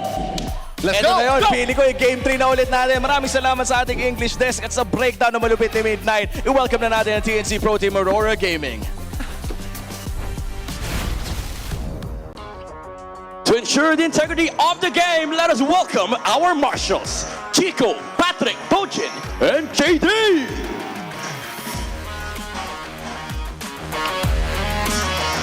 Breaking the streak to touch the skies. Watch the Phoenix finally rise. Make some noise for TNC Pro Team.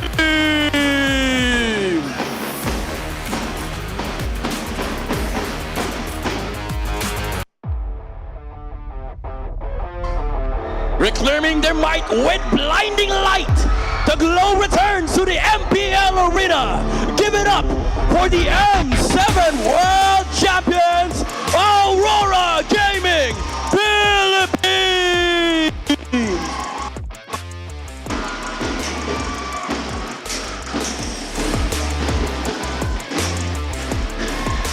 And our head referee, the Chop Master, Sent!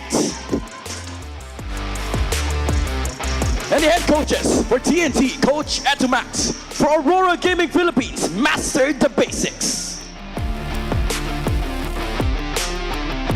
Will the Phoenix reignite or will Aurora shine bright? Ito ang ikalawang laban sa inyong Superfan Saturday!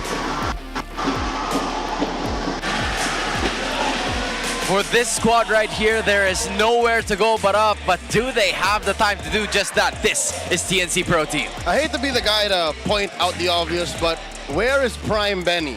It's been a while since we've seen and shouted and exclaimed and held our breath for Benny Curie, the Storm. At best, we've gotten a low-pressure area. We've gotten a cold front. Where is Benny? That is the question that they might be able to answer later on, depending on how the others will be able to perform. This team just had their prime a couple of months ago, but we're also looking for it. It's Aurora Gaming. And I guess it's because we are looking for some pop-off moments coming out from Demon Kite and Light. And interestingly, Edward, it's weird to say that Edward is underperforming or is inconsistent when he has always been Mr. Consistent. But I feel like with the task that is given to him, when he's given like the Phobios, like the Lapu-Lapu in the previous game, and he plays in a way that it's easily read by his opponents, it's easy for his opponents to counter him eventually. So I think that I'm not looking for the Edward Prime, I'm looking for a different kind of Edward, you know? Now that we're talking about side laners, I think it's fair to also ask for Dom and Kite to do something, because I've also read the comment section. I'm asking for hot takes all week long, and I see people say, I don't know if you gentlemen agree, Dom and Kite doesn't have a clutch gene. We haven't seen Dom and Kite put the whole team on his back. We've seen Benny do this, we've seen Super Marco do this, we've seen Kelra do this, but Savero can do that sometimes too in the few months we've had with him. But Dom and Kite, I said I kind of agree, because for a majority of their run in their success as M7 World Champions, Dom and Kite has always had it good. The team always played to protect his lane, to protect his hero pick, to protect his play style, his ramp up into a good farm.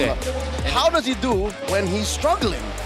I want to support that, because so far we have not seen any comeback games from Aurora. Whenever they lose in the early game and in the mid game, it's just a clean loss. It's a clean loss. Yeah, it's very difficult for Aurora whenever they get their momentum swiped away from them. But for TNC, the idea for this squad has been a moment of struggle for at least the first leg of the season. It's been very difficult for them to find their footing. There's also some changes with Stome entering the lineup, Lancy making his return, but they haven't seemed to found the best rhythm to go for it. And if Aurora, the hot take there is that Doming doesn't have the clutch gene for TNC. Do they even have the genes to actually make it past the other six? Okay, to be fair, over the past week, starting with week 4, when Lancy came back in, we started to see them put their big boy pants on and say, this is how we played in Cuneta Astrodome. We saw little shades of that in the first 10 minutes of a lot of their games last week, and then they just would lose in the late game. So maybe if they figure that out, that whole cross between the 10 to 11 minute mark, they would be back to their winning ways. Wolf, you would know best. Yeah, I would. You know this. Yo. Yeah, okay. It's real. All too well, my friend. 10-minute and version. to add to that, to the 10-year version, actually. To add to that, there is this kind of gene in, because we're talking about genes, right? There is that gene from TNC that has always been part of when Etomax, Hito, and Chakno are together. And it's really just losing in the first leg of the tournament. They just do that. It's just their thing. You know, their most unsuccessful run was when they actually won in the first leg of their matches, when they had a great run in the regular season. That was season 10. That was season 10. It was so weird. And 13. Yeah, remember? Those are weird. Those are weird times, right? So yeah, I gotta say, as much as we have a lot of criticisms for TNC, and I don't want to sound biased here, but this is a very, very familiar place for the members of TNC to be in. You know, honestly, I kind of agree with what you said. Not kinda, I completely agree because Chakno's been very known for those kinds of timings. But for Light, who is the M7 Finals MVP, if that isn't pressure enough for you to perform very well on the next tournament, I don't know what is. Yep. I would love to see a Grok being contested in this game, particularly. Spend the Marcel, then pick up your whatever heroes that you want. I want to see both players showcase how good they are with not really highly mechanical heroes, but heroes that can actually change the tides of the game. With conditioned heroes, you know? Yeah, how do you say, impact roamers? Yeah, Not like roamers whose ults kind of just go, like, not a Florin. Not an Estes. Not a high loss. No offense. Not a high loss. Something like, again, yeah, you mentioned like a Grok. Even a Kufra, God forbid, a Kufra shows up. Cho. A Cho. Right. A Kaja? I like a Kaja. I like to say a Kaja. Could be. Does make a lot of sense. Again, you've highlighted the concept of impact roamers. Maybe that's something that we will see in the first phase of this banning stage that we have here for both TNC and Aurora, with TNC at the blue side. Expanding Rivers is going to be the name of the game, and the first 3 bans are already out. Jushin is open. TNC, will they take it? Maybe, you know, the last time I see Jushin played by TNC, they lost, but they still won the early game. They only lost because of overextension, right? So I like this. Now Aurora, will they go for the Claude or the Harley? As it is, interestingly, one of the 2 of the priorities that we've seen so far. Wow. A Uranus? Okay, there's another impact roamer. I like this. I like the Kalia for Light. So at least there's something. I agree. Right? The Uranus is obviously going to be a sponge. It's played by Edward, and XP-laners for some reason are really shifting into that tanky type of setup. I mean, not all of them, just some of them. Where is this Uranus pick coming from, though? Why so soon? I think they want to have a hard carry for Doming, maybe a Fanny, no, to spend out.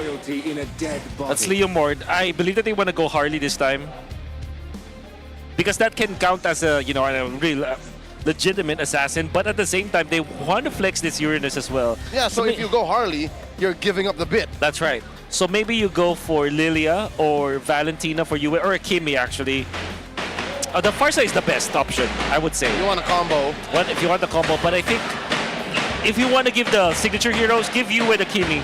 Yeah. It will be banned now 100% by TNC if you don't get it in this slot. It also deals a decent amount of damage in the early game, which Aurora thrives on whenever their system is intact over the first 10 minutes. So it might be a possibility here. Should they decide to go for the Uranus jungle, that Kimi will make a lot of sense. Eve against the Claude.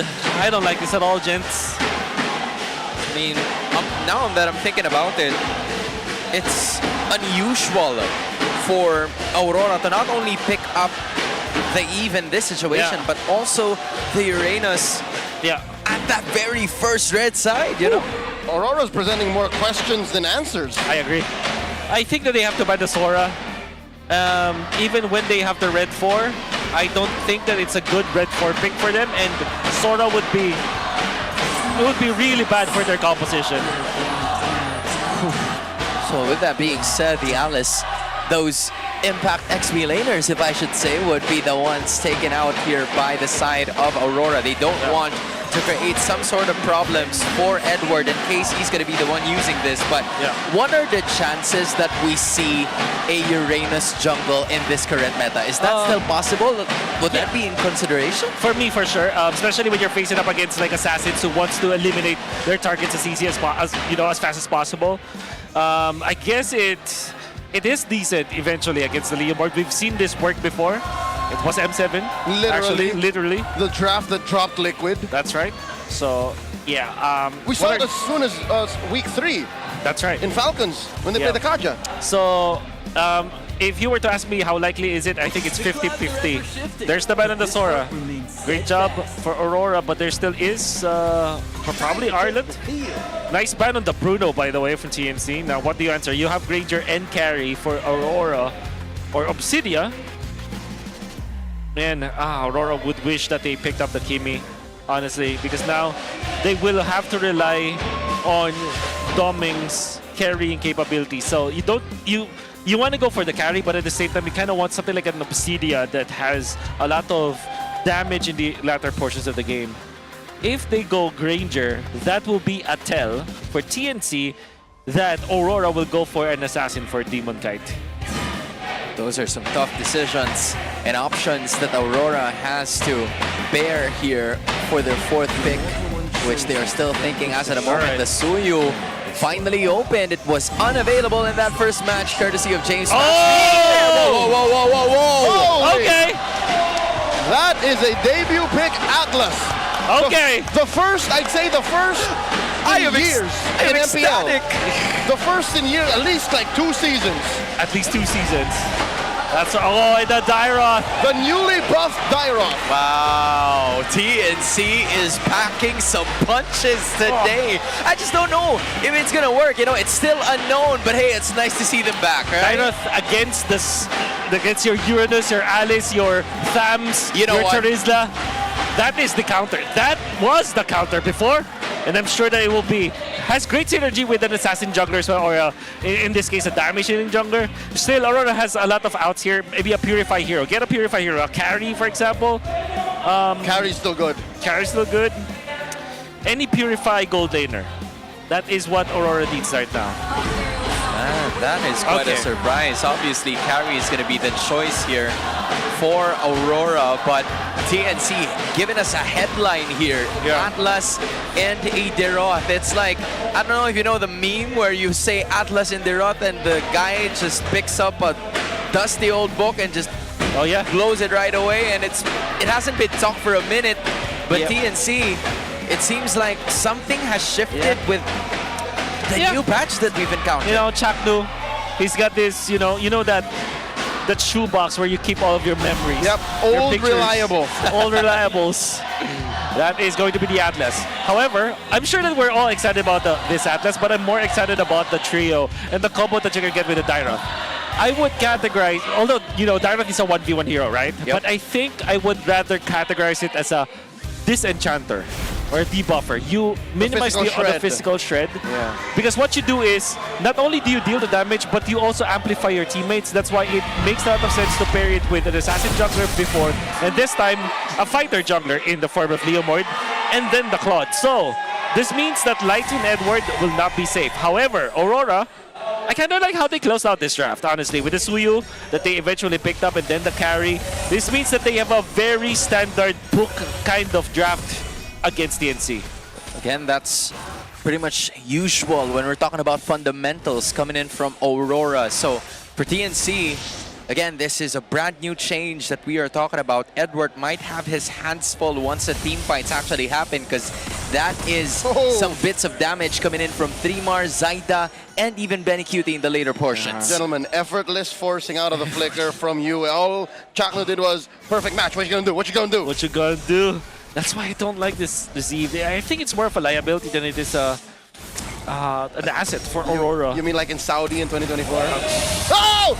They collapse! Light gets a flicker out, and Demon Guy gets frozen here. Chaknu, what a wall, a bulwark for TNC. Leo, you just looked the other way, and all of a sudden a fight started brewing. Even so, TNC unable to find something there, but Three-Mar is already, reinstating his aggression at the early moments of game number 1, because he knows that he can cut down the HP of Edward. Minus armor. Look at that. Look at how fast, like a lizard bird is taken out. Lizard, by the way, has extra plating or armor, so that's just a nice tech to see. And I want to see more of this. Like combos that are usually just stun and damage. Combos that are like more, nerdy in nature. Cumulative effects, basically. Here we go, Zaida calling in BL. Answer with an RWM, Light, a little too far from home. Gets taken down by Chakno. The trade for Zaida and the choke up. Can they take down Demon Kite? Three-Mar finds him. Wow! That actually was so much damage coming out from one ultimate, coming out from Three-Mar. By the way, I think that most of the people right now are in agreement that Dairoth has way better early game but worse late game compared before, which I think that TNC really needs, because they have to really stop this Suyo from snowballing out of control. Not to mention they have insurance policy in Claude. Benny can go ham. And because of that, you just mentioned an early game advantage. TNC score the turtle. Again, the Phoenix Army is taken away from what Aurora Gaming Philippines is known for. The first 10 minutes, they want to eliminate that threat right away as TNC just getting a bit more kills, but at the same time securing those objectives. But until when is this window available for TNC? Given that the Deroth is there, sure, but how will Aurora immediately neutralize the situation? Oh, they have to rely on their mid game with Light with the flicker plays for sure. Yue, as long as he's able to get the items, he will eventually be a problem. But like I said, he's more of a liability. Ow! Ouch! And by the way, the last time that I remember Demon Kite and Light as a duo defeated and eliminated Benny QT and Chakno as a duo was when Atlas was still pretty huge back in Season 9.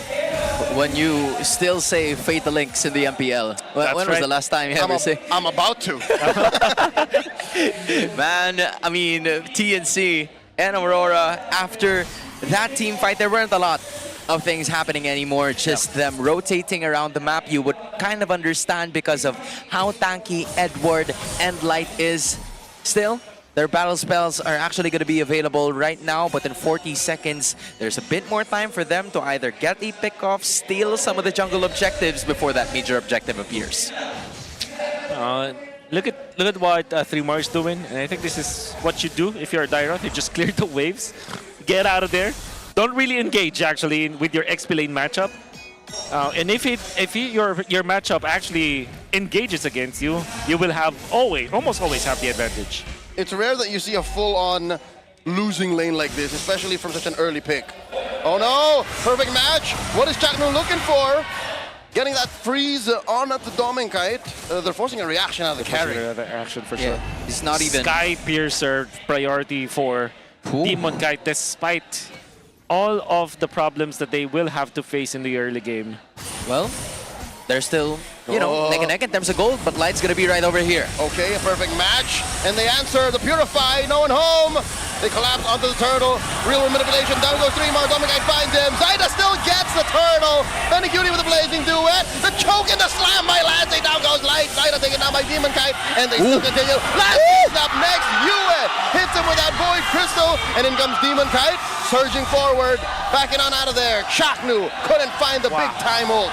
That was a brave take coming in from Lancey as he gets the kill, but Aurora, I think they got more than what they asked for. Absolutely questionable play coming out from Chakno, going in for the Fatal Links on to Light.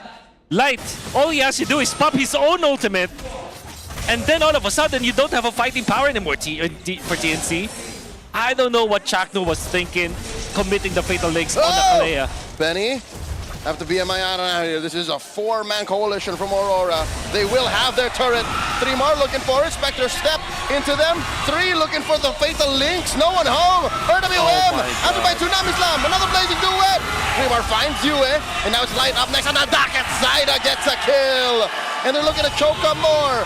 Dominkite and Edward trying to protect this turret. No creeps for TNC. All right.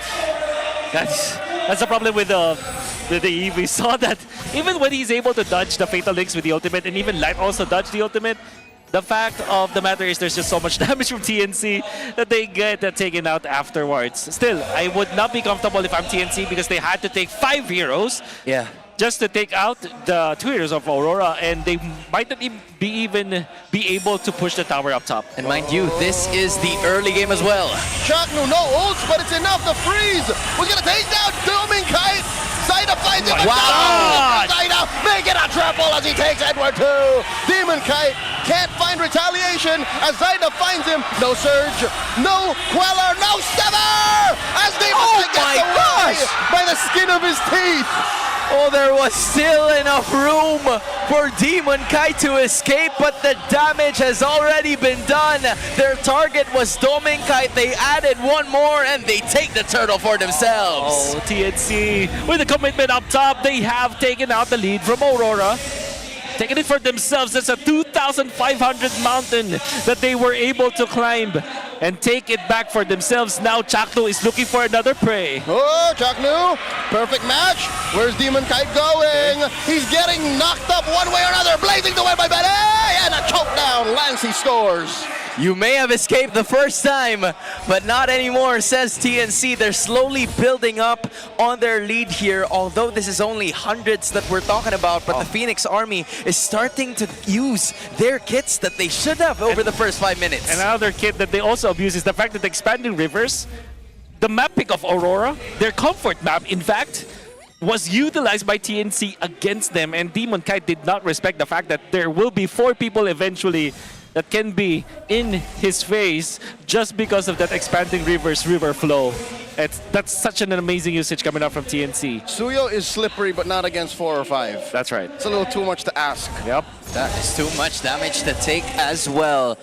Aurora just kind of sizing up on their opponents as they are again looking for some spots that they could use towards the very first Lord of this game. TNC, on the other hand, will just be pushing the long lanes, hoping that the macros would be working for them up until the Lord Siege. But majority of the Phoenix Army are actually occupying the top stage or top lane, hoping that they could pick up someone here.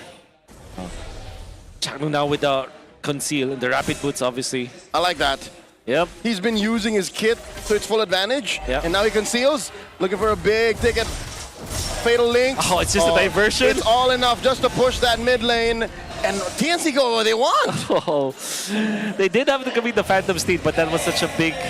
That's just a small cooldown ultimate, so they will be able to clear the bottom lane. Now position themselves into this Lord. Honestly, it feels like they were forcing something out of you. It may be a flicker or two, but not going to be enough. But Aurora is here, positioning into the Lord. Okay, they have the advantage, putting the Lord up to half health, and it gets soft reset. Yeah. So it's pretty even in the top lane. Interestingly, TNC totally just gave up the mid lane. That's the reason why their lead is shrinking. Aurora is winning this battle arbitration bit by bit. Yeah. TNC is hard and loose with their map control. Yep. That map has been controlled right away. It's a damage slam on the one. It's Chakno. He flickers back. RWM, no one home. Lancey able to survive. Via the Crimson Pagan. And there's the Abyssal Strike plus the Blazing Duet coming in. Light falls, and they're not done. Legs. Another one. Blazing Duet finally coming in from Bele. Forcing you with a flicker back. 2 for 2 actually, and TNC actually keep the retribution. TNC are always at the edge of the knife. Lancey jumping into the backlines, not punished by Aurora. And Zyda secures. Wow. That is the Phantom Steed just to make sure. That was a close call. I think Dominkite had a hero play in him. What a tough series of events. I think that there is a chess match that's happening between our two roamers, especially because what I'm seeing from Light is that he will eventually initiate, and he initiated on Chakno. Chakno was thankful for that one. Lancey forcing another team fight. He actually forced Demon Kite to dash out, so Chakno eventually managed to go for the Fatal Links that caught 2 members of Aurora. And of course, 3mar being there, jumping in with the flicker, going in for the ultimate that lands onto 2 members of Aurora that eventually took out the armors, allowing for Benny as well as Zyda to melt down the members of Aurora. The hell is that right? Did I see that right? Chakno played 23 games of Atlas so far? Yeah, dude, this is a familiar friend. His whole life, right? That he had to call up on. Pro life. Yeah. So, with that being said, TNC now building up an actual sizable gold lead here with a total of 1.4k. They're also eliminating some of the holy defenses coming in from the inhibitors. If I'm right, he played as much... Oh my god, they find Zyda, but Zyda has stacks on that Brute Force breastplate, and he survives. There wasn't enough damage between the 3 there. You were saying? I am actually surprised that Dominkite did not have enough damage for that one. That's interesting. But yeah, so Chakno played as much Atlas as Ryzen played Fanny. About. So that's a hero that we didn't not expect to associate with the Mamba. Yeah. But hey, out there. It is, and will always be there for the Mamba whenever he calls onto that hero. Now it's 1.6, the gold number coming out from TNC Pro Team. Do you guys have any memorable Atlas Chakno plays? Because I remember one. Season 6, Hate was 0-6 as the Lancelot. They did not have any more turrets in the bottom lane, and they came back against NXP in the biggest, trash talk rivalries of all time in MPL history. So Execration versus Next Play. that's right, Season 6. That's a memorable one. Good memories. Pandemic. Yeah, because he went for the Flicker ultimate, which of course is very, back then was surprising. But now we haven't really seen any. He's been very, how do I say, pragmatic about his Fatal I agree. Links. I If love the anything, word. he's been playing it like Marcel plays. Like you're just perfect matching between dudes hoping for a freeze. Yeah, I think it's because of a bunch of heroes in the current game that we have right now that has a lot of ways to escape. You're talking about a Suyu, a carry with a Purify as well. Even Edward is holding on to that same battle spell. So for Chakno, he's waiting for the right time to strike, but will it even arrive? Because Aurora is not even clicking onto that battle spell. But it will all change depending on how two of our roamers will initiate. Obviously, we have seen a lot of success for TNC, but if Light finds his opening, maybe that is the way for Aurora to eventually... Light sends Dominkite into this brush right in front of the purple buff. Doming. Chaknu does not know.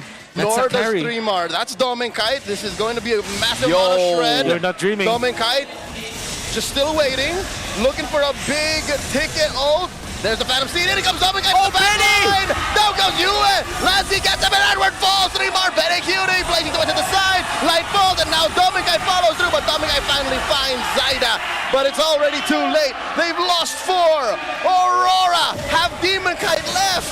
Sandwich play by Aurora. Cut down with a PB&J from TNC. They're looking for the end. Oh, they're already on the inhibitor. There's nothing a lone Suyo could do. Could TNC steal this game from underneath TNC's attacks? And now, I think Demonkite does clear the waves, and he's fine. They have to go for the next Lord. They still have a chance to take this game with a W. Aurora escapes that. They get a breather. Demonkite sacrificing himself for the sins of the other members of Aurora. I understand you have to do a mix-up. We did say during the Keys to Victory that Aurora needs to mix up their approach, but not like that. Dominkite as the carry. That's an ambitious play with Light up against Benecutie that had the Purify and can go for the BMI. Whoa, Chaknu! I think that was a wrong call for Aurora because if they do nail it, we saw that Benecutie will just flick with Let's Purify and then BMI into the other side. And all of a sudden, that Dominkite carry is in the middle of all of the members of TNC. And because of that ambitiousness, they are now knocking on the base. Oh no. Top lane is going to break. Bottom lane has a massive chubby wave on it. And there's a Lord inside Aurora's abode. TNC are taking their time here. Slowly but surely. Ults on lock. RWM by Yue. Wave still up top. The choke down onto Edward. Pops that consecration. He's doing fine. I think Aurora will live to see another day as they clear out the waves. Lord is taken care of. Again, great balance. Juggling that total damage from Aurora. Although I feel like for TNC, they got more of that trade or of that siege because all inhibitors are finally out here 16-7 in terms of the kill score. So again, this is the Aurora that we are talking about. They are currently backed into a corner. History says that in Season 17, they cannot find their way out of this. But is there a window for them to do that even if all the inhibitors are down? No more than 20 minutes ago, we said if Aurora's down, there's barely any comeback. Yeah. If I were to answer your question, what are the ways for them to come back? It still is a light initiation. But Dominkite, I really don't feel like a sandwich play will be in favor of Aurora. If anything, not like that. Not like that for sure. If anything, I would want to see Dominkite maybe get a Malefic Gun and then eventually punish Freemar and Zyda. He already has Wants one. To go for, oh, he has He it? just built it like a minute ago. All right, very well. So that Check. could be the play. So that is what I expect from Dominkite. I know that it's tempting to go for a sandwich play, but all theories and all of the knowledge that I have with MLBB tells me that that's not the way to go. Because TNC, they want to move forward. And if they want to go for a pincer play, that means that Dominic will be just left into the box of TNC. That's exactly what they are doing right now. That could be a concealed play. Is this a classic? God, look at Benny. Not a single death, and he's about to sell his boots. Give him a minute, and his boots would then turn into another item. And dude, that is an 0-13 Claude that we're talking about. He hasn't even had his first kill. So with that, TNC is holding on to the macro lead that they have, but Aurora is only 1,000 behind. Gentlemen, am I seeing this correctly? Yes, you are. Kite actually has more farm than Benny. Oh, okay, that's interesting. And I feel like it's... Okay, the reason why that is because Aurora had to stay and clear out the side lanes. That's probably why. Okay. So just a lot of resources passively going to him. Yeah. Whoa. Could this be a blitz? Lord at half health now. Yue holding this fence brush. This could be a way. Gets choked up, and we're looking for a massive Abyssum strike. Does not pull the trigger just yet. And Chakro asserting himself. RWM, the answer by Yue. Wailing away via the Quetta. 3-bar with the Lord take! As Bene Cutie falls. No one from Aurora has folded just yet.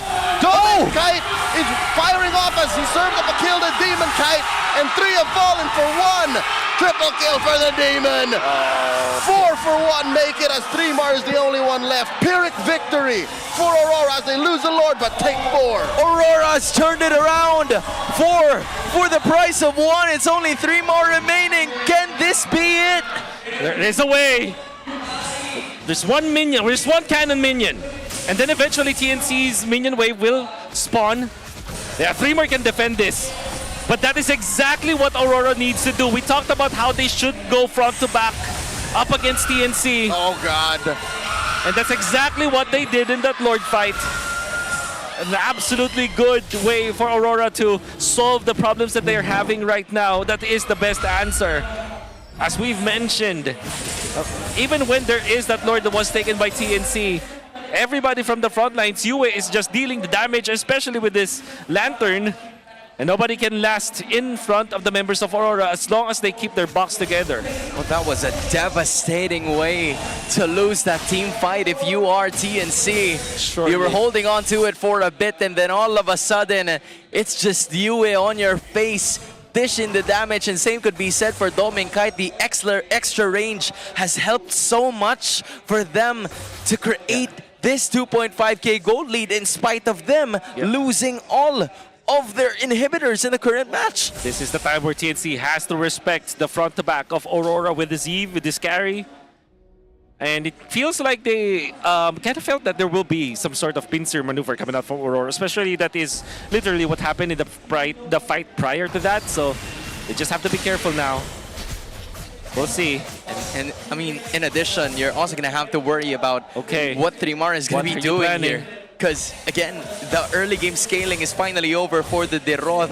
The late game damage isn't as much compared to the first 5 minutes. So for TNC, you're heavily going to be depending on Benny Cutie here, who hasn't even gathered a single kill. It has all went to either Zaida, 3-mar, some even go to Lance, and even Chakno is one up over Benny Cutie. So, again, he's going to have to find the right space here because the Lord has finally spawned.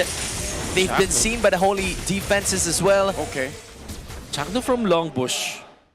Wonder what their idea is for here. Fortunately for TNC, the natural wave of minions and the spawn of the Lord onto the bottom lane will favor them. Still works for them either way because they're going to have to just wait for that. But Aurora might not be waiting for this. They're trying to trim down on the attack HP of the Lord. Lord here approaching half health. Now at a third. Demon Kite in immortal form, holding it down. Chakno and Zaida coming through. Phantom Steed by Zaida, RWM. They find Yue. Demon Kite still secures via the Retribution. They force the flicker out of Yue. Down goes Light. Dominic Kite finds 3-mar, and now they get Dominic Kite. The main damage sources are out. Demon Kite falls as well. It's just Yue and Yue. Chakno, there's a freeze between Yue and Edward. This is going to be a difficult defense as TNC is going to take care of the map. RORA does get the Lord, though. This is going to be a 4v2. Edward and Yue, one tanky member and one that can easily clear out the waves. At least they have a 6th man. At least they have the Lord. TNC can just ignore the bottom lane. Pressure mid and top. It could be over. Could be over. We saw A wonderful conceal play. A 3-2 position coming out from TNC. They have found Yue. No Winter Crown at this point. Phantom Steed by Zaida. RWM from Yue. Trying to take care of the minion waves as well. Benecutie with a blazing duet. Oh, the knockup, and they're on the base. TNC takes game 1. Nowhere to go but up in TNC. Burning brighter than ever. Dyroth and Atlas. In the early stages, we saw how well this Dyroth can be played. We saw how fruitful it was for TNC. And then in the late game, it was time for the Chakdo Atlas.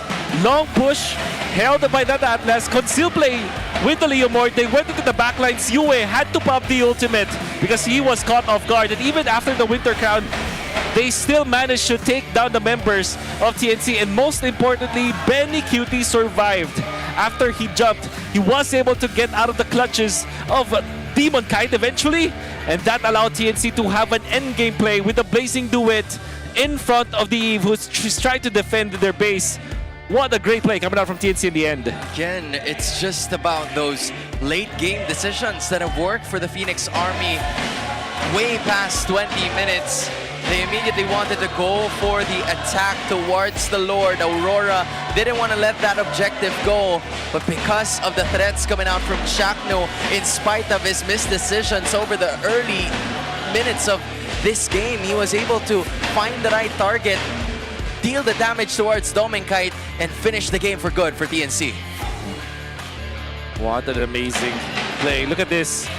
One of the weaknesses of the Eve against the Claude. That's why I really don't understand why they still pick the Eve when they already saw the Claude and of course the Jushin normally countered by the Eve. I know that is tempting to see, but having the Claude, that means that they did not have the time. And Lancy with his Jushin redeeming himself. There's a lot of MVP level performances from each of the members of TNC. Even you can argue that even Zaida played this game so well, but at times that Lancy forced the rotation around Demon Kite. There was a team fight in the RBM where he was able to pop his ultimate and then forced Demon Kite out of position. That eventually led to a kill and the fatal links onto 2 coming out from Chakdu. So yep, I understand why the MVP eventually is Lancy because of how pesky he is. So this is the first pick Jushin. Do note, ladies and gentlemen, the Guardian helmet was only built to juggle.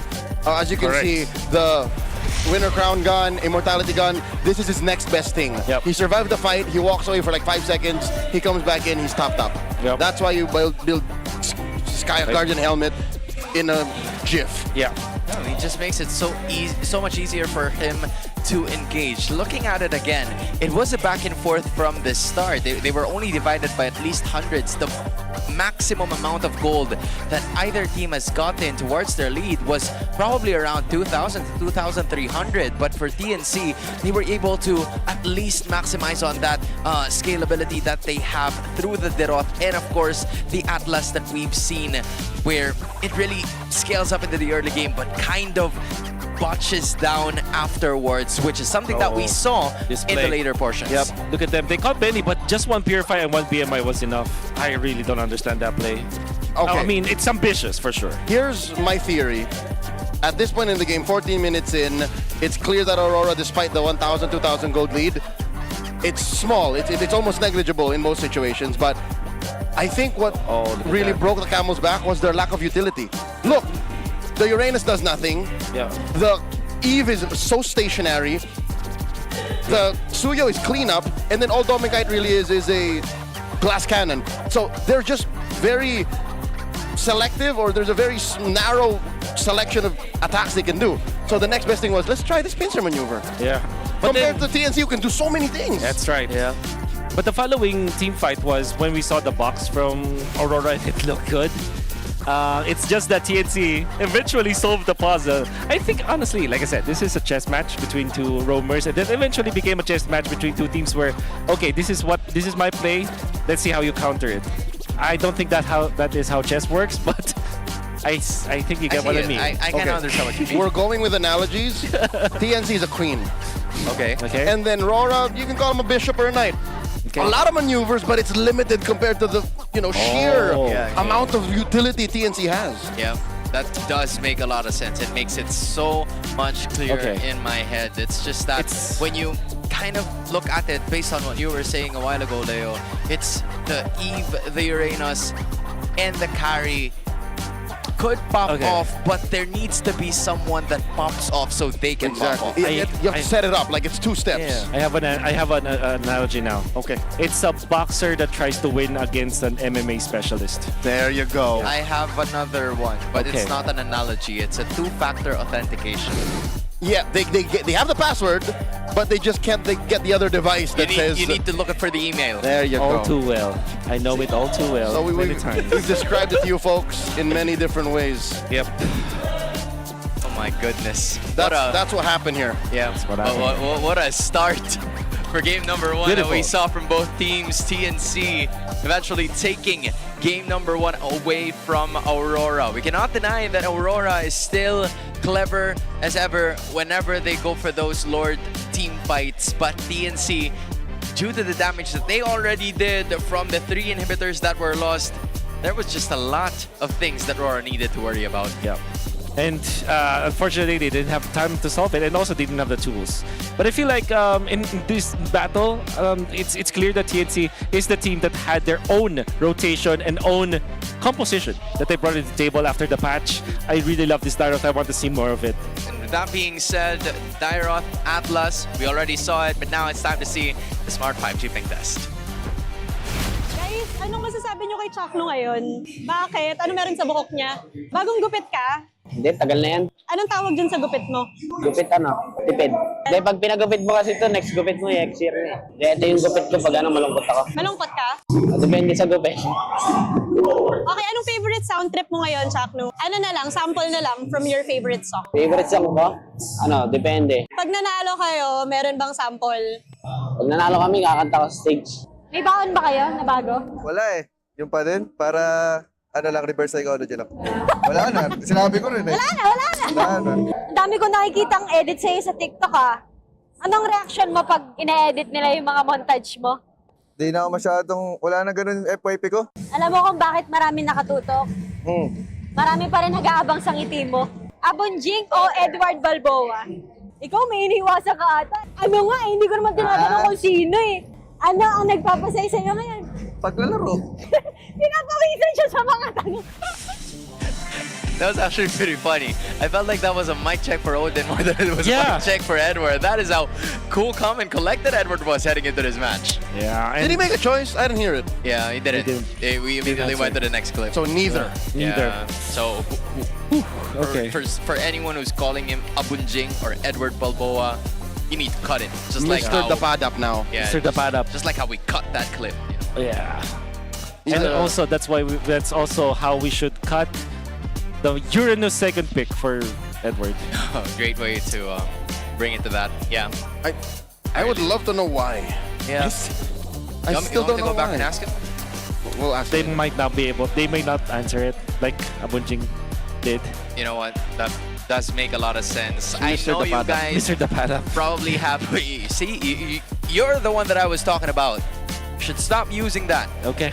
But hey, nevertheless, we can go to our hosts because they have something to talk about.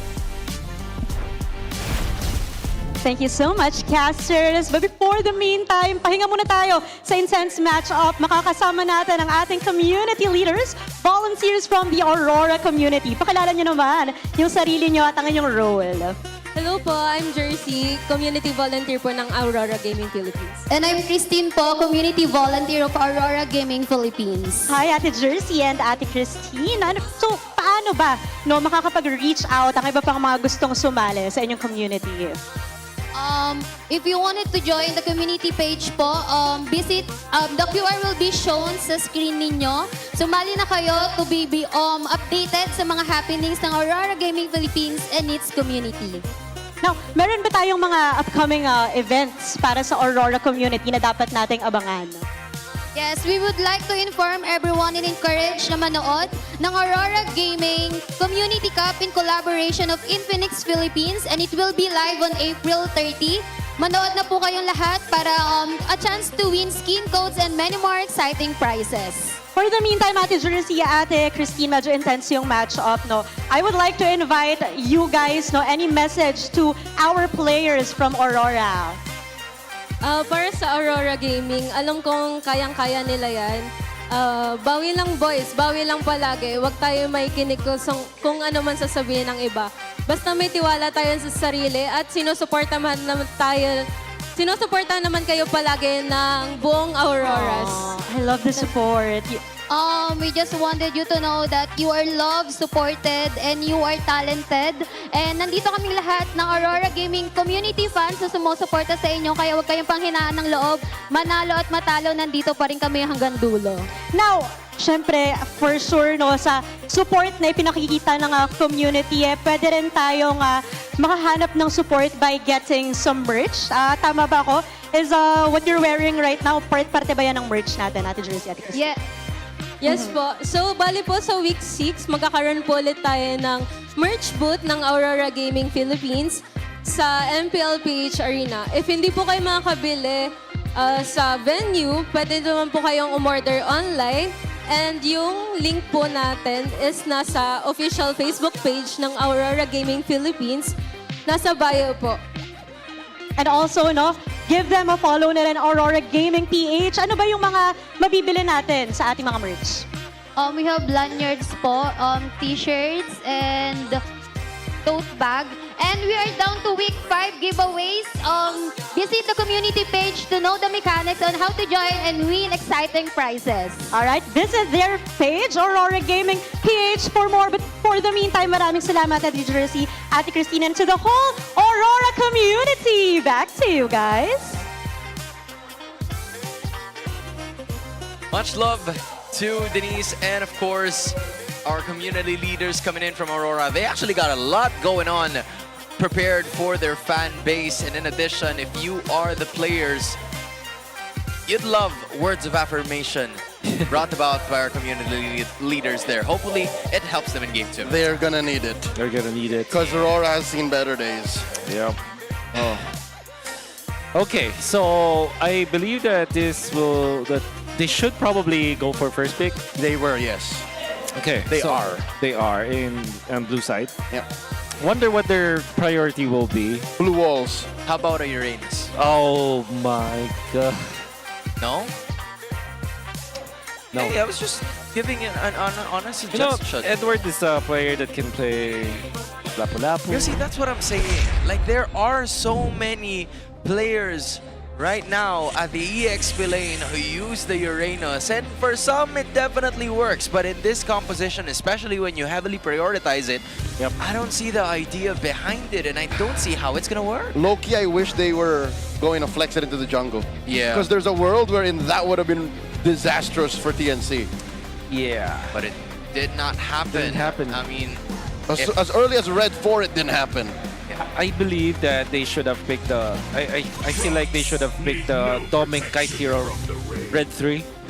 Because that is also what, you know, gave them the handicap, I guess, is the word I'm looking at. It looks different. And I don't know if you guys saw just a while ago, Broken Walls, this is only going to be the 3rd game this season that Aurora's going to be playing on in for it. Aurora, okay. And then for TNC, it's the 3rd one. They are currently... Oh no, yeah, they're currently 1-1 at the Broken Walls. So I'm not sure how things are going to be like, because again, this is going to be the most neutral version of the map for both of the teams.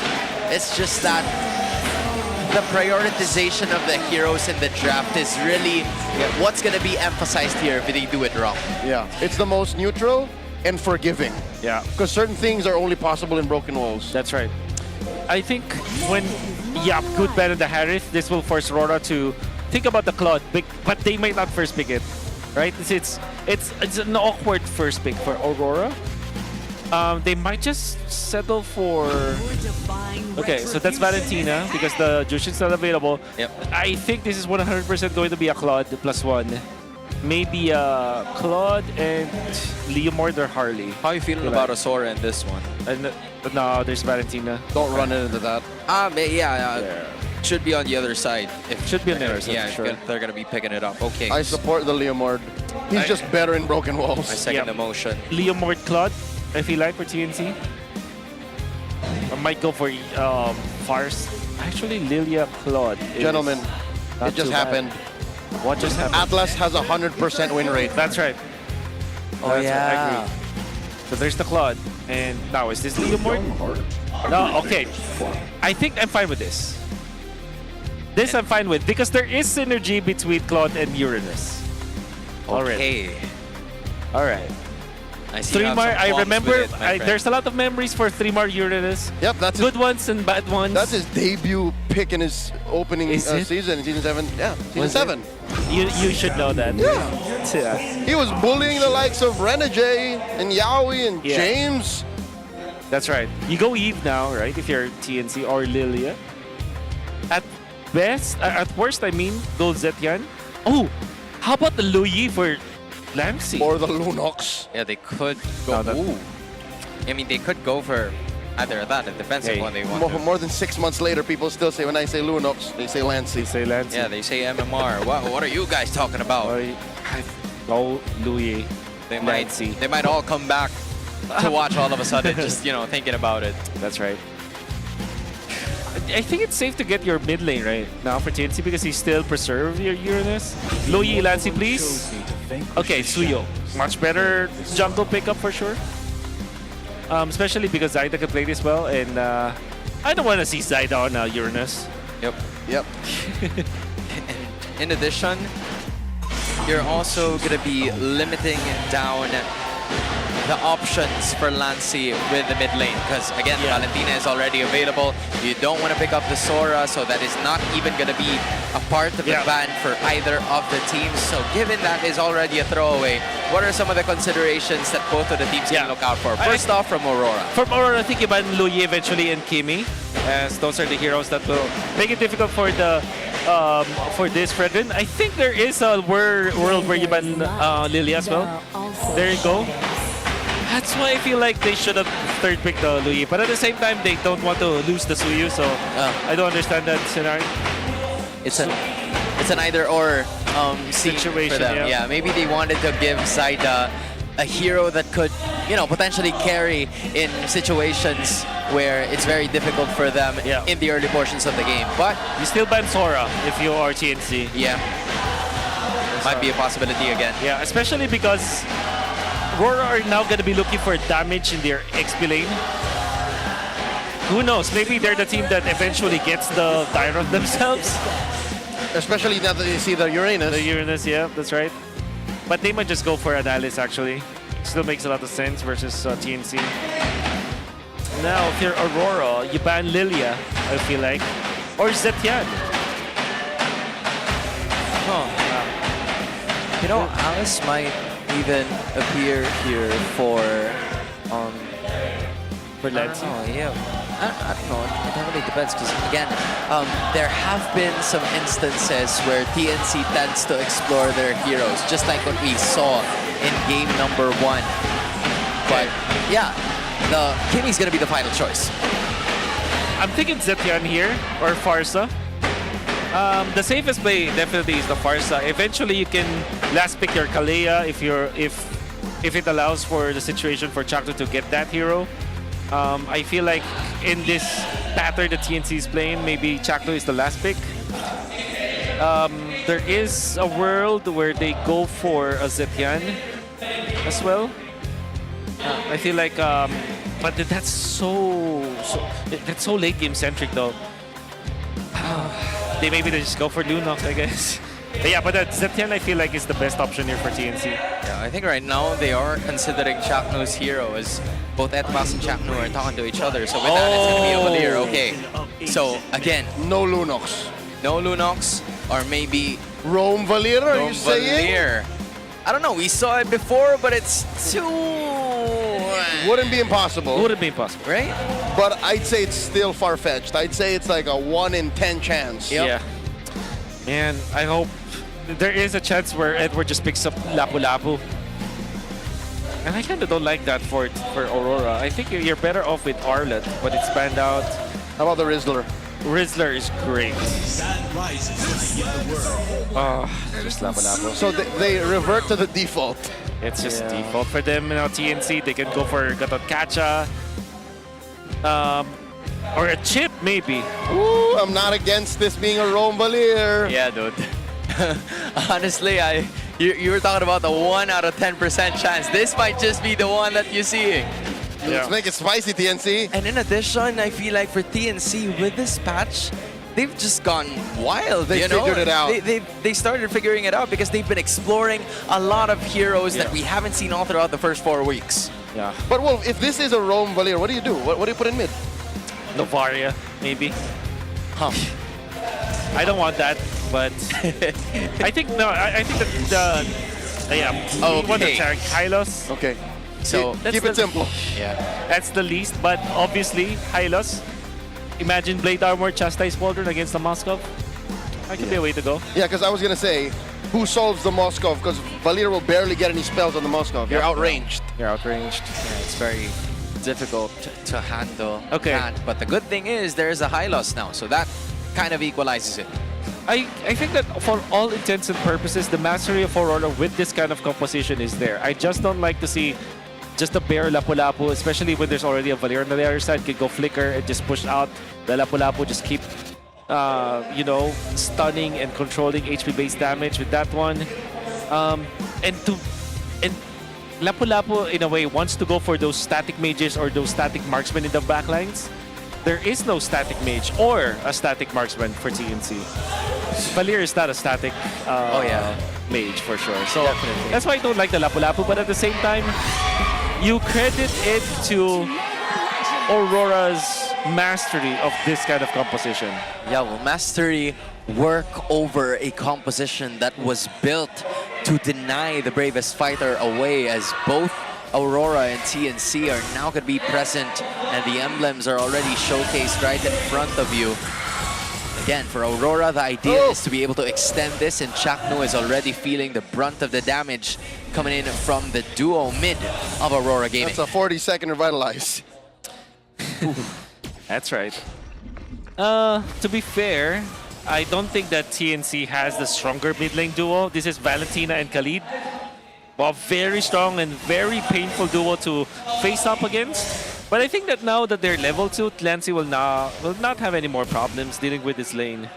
Yeah, this is literally the two heroes in the early game in mid that output the biggest amount of damage. Oh! Wait, Light?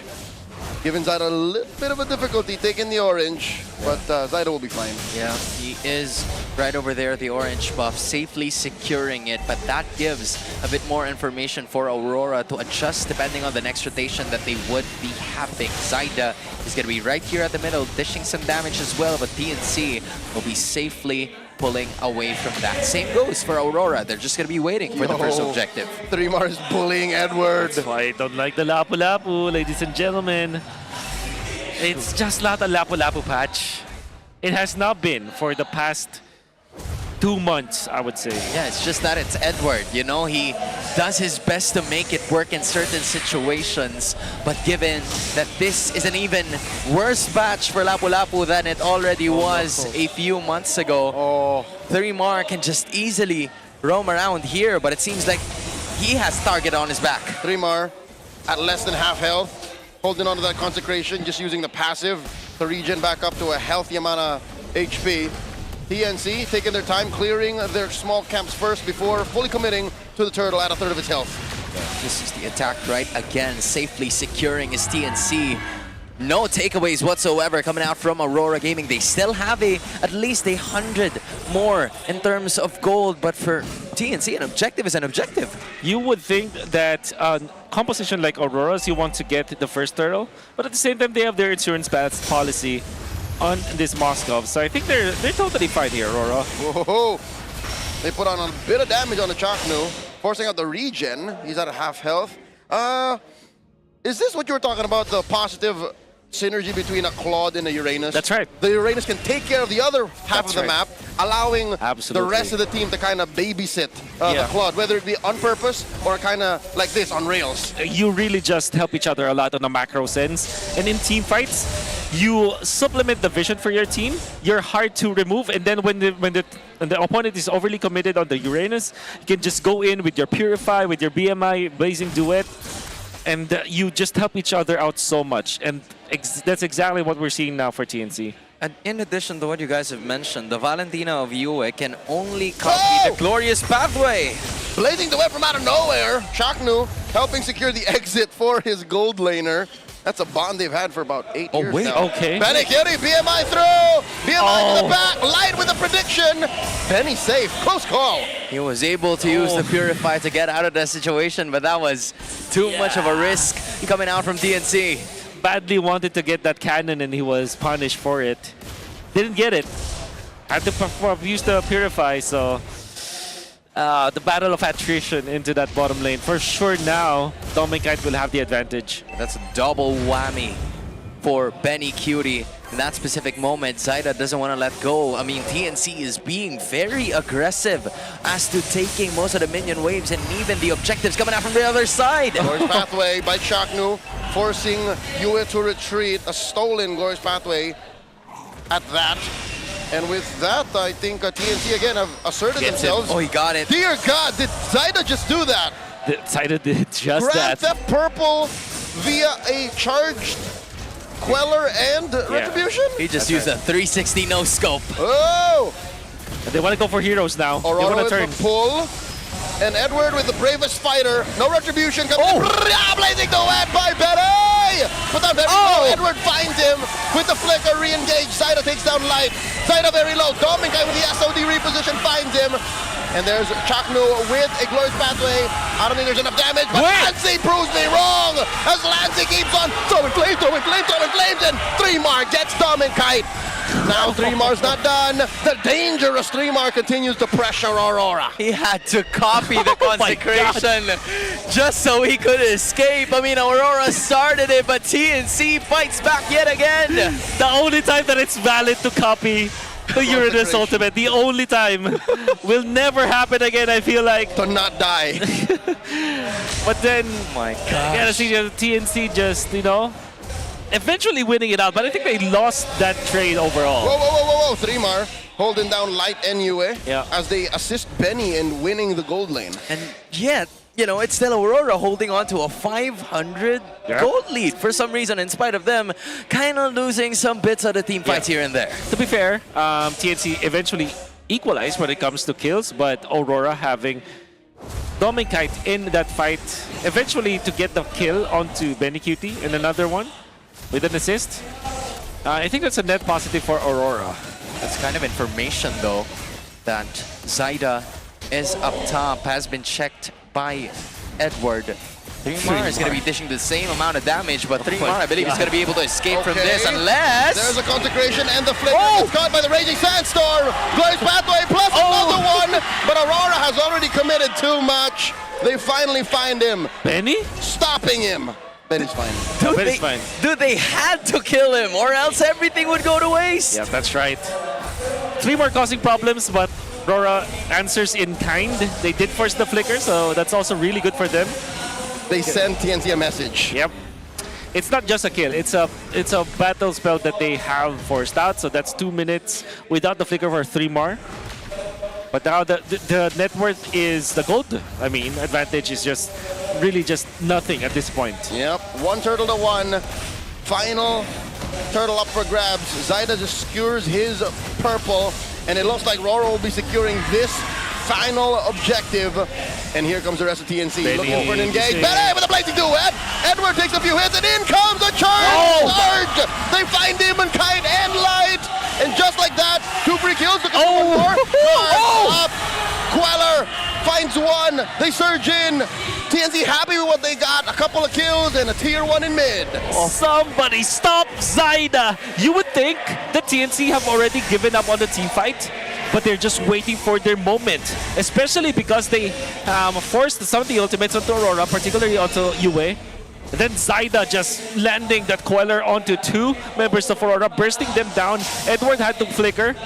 Eventually, they were able to get the push. They might have lost the first fight, the first objective fight, but now they're leading by 1,600 gold and a turret in the middle. And again, 8 minutes in, it started to make sense. The question in the draft was, Do you pick up a Luyi? Do you pick up a Suyu? This is why you give it to Zaida, because he can make those big plays in those certain moments that, despite the loss of that turtle, he was able to get everything else away from Demon Kite. That's retry diff. 3 levels worth. Domikite will be not teleporting out.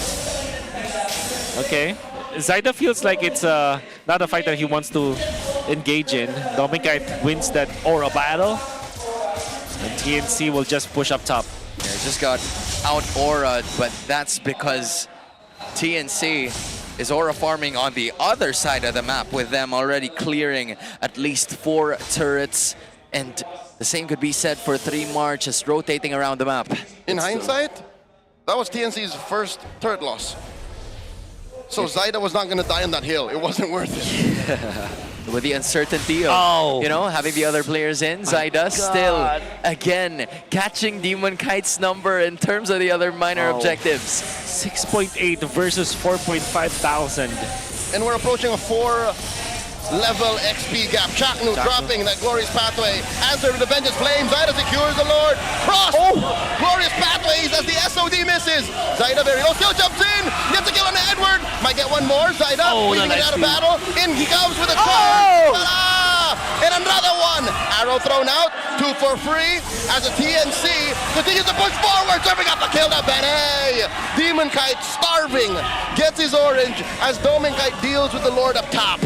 Dude, that's another fake back coming out from Zaida. You thought he wasn't going to return, and yet it's the return of the comeback. He is predicting that Edward will commit further into the backlines, but instead he went in for the dash with the Queller. By the way. Oh my gosh. And he's not done. Yeah. You know, the thing about the Queller is that it is dependent on the HP that's lost. That's why even with a Lapu-Lapu that's naturally very tanky, even with that amount of HP, with all of the resistances, the damage was enough for Zaida with that Katon. Oh, that's a Sever. That's a Sever, that's right. Oh, this is... Oh, you can see it. Use Shinobi Tate. Oh yeah, that's right. There you go again. Glorious Pathway started it off. Yeah, Zaida wins it. Now Edward going in and actually went for the proper target as Lancy melts. But Zaida, instead of going backwards, he went in, and then another fake back. He's just, you know, he's just crossing the entirety of Aurora. Zaida with the crossovers, beautifully done. The mastery with the assassin is just there. I mean, he just realized that he can, you know, deal some damage and not die in that moment. But now it's going to be Zaida versus Domika. He notices it. Okay, charged. Surge. Unable to find Domikite. SOD blocked. Where are you going? They still want this. Oh, he's still there. Get him. Oh, they got him. The slow of the blazing duet. Barracuda serving up a kill to Zaida. And to his teammates. 2 for free go over to TNC. Oh my god, the Phoenix trap! Zaida was just a bait and everybody was there. Now no Moskov in this defense for Aurora. My goodness, the Phoenix Fire Trap is there in full force. They want to go at it from the bot. It's not going to happen just yet, but you cannot deny TNC is already in the lead, and they do not want to end just here. They're starving Aurora, taking away everything. The orange snuffed out. The purple going to be up next. Aurora, what do they do here? Oh, they gotta find a way to lock Zaida down and allow Domikai to just do and deal the damage. Remember, in the first series, you were criticizing the 10-pole strategies that teams are employing right now, and I gotta agree with you, specifically in this matchup versus TNC. It's all doming. It's just a third pick Moskov, so TNC are prepared for this. Sweet fourth pick. Oh my god. And I take it back. I think Lancy has found a way. Oh my god! Charge Surge forcing a Raging Sandstorm out of light, I was saying. Yeah. The Valier is not outranged. Apparently those fireballs reach. Yeah. And the first, you know, hero that he usually would knock down would be none other than Edward. So before he even gets to use that Bravest Fighter, he's already got down to the half of his health. But there's the Glorious Pathway. Oh, they're closing off the exit. Edward forced to use that Bravest Fighter. Chaknu drops the Glorious Pathway. And wait, do they know? Do they know? They need to send someone home. Dominican is pushing hard. Zaida wants to go back. He has a wave. Benny Cutie playing man-to-man defense. RORA might be the first to actually break through inside the base. They send Zaida. They also send 3mar. That's 2 members. Katon to the ground. Wind of Nature already used up by Dominic, blocking that SOD. Meanwhile, in the Lord pit, that's Lancy, Chakno, and Bene holding on to the Lord. Reset? No. The Lord at a 5th. Lord reset. Wow. 4 members of Aurora. Another glorious pathway dropped in. Chaknu looking to corner the stun at the Yue. Demon Kai with the Lord secure. Down goes Yue. Benicute gets him. Demon Kai not long for this world. 2 for free. Was that worth it? A misdirection. It is. Thrown away, coming out from Aurora, but Dominkite wasn't able to take it down, and TNC now with 2 lives out from the Northern Lights. Can they finish it off? TNC have their eyes on 2 inhibitors. Mid is going to crack. Bottom going to follow up next. 5 members. The Phoenix Army are looking to burn and pillage inside Aurora's base. I guess the Lord is going to have to buy enough time. Yue and Demon Guy will be back in time. That's right. So if you're asking me, was it worth it? I think in that specific scenario where there is a Moskov that's split pushing, it's worth it. Especially because TNC have identified that even if it's a 3v4, the Moskov is not there. At this stage in the game, there's no damage output that can break through Chaknu and even force Benicute out of a bad into a bad situation. So TNC, I think that they probably played their hand, the hand that they were dealt with, in a great way. And the fact that they have taken 2 turrets from Aurora after Aurora already goes for a gambit and scores the Lord, they still get the advantage. Tentpole problems. That's right. Oh, concealed by Chaknu, dropping the Glorious Pathway. They respond, and they collapse. Now goes Dominkite. A stolen Glorious Pathway, stopping the bleeding, but it's not enough. Yue in the back line, can't deal enough damage. Zaida gets taken down by Demon Kite, and the rest of them just go back.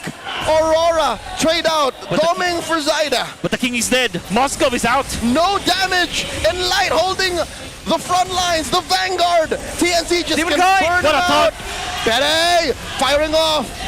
TNC looking at the goal. They just want to take us down. Another glorious pathway. Edward taking down these minions. 3mar holding it through, flickering back. He has no consecration, but he's still alive. They're holding for it, and they want to continue. Lassie gets a double. Edward and UFO. Light gets immortality pop. TNC are not done with him. He gets taken down by Bene. It's just the Kite brothers. The extension was too long. Dominkite might have escaped what he wanted to do from the top lane, but now he's been caught. He may still be alive, but TNC's knocking on the door. That's 5 members of TNC, just the Kite brothers to defend.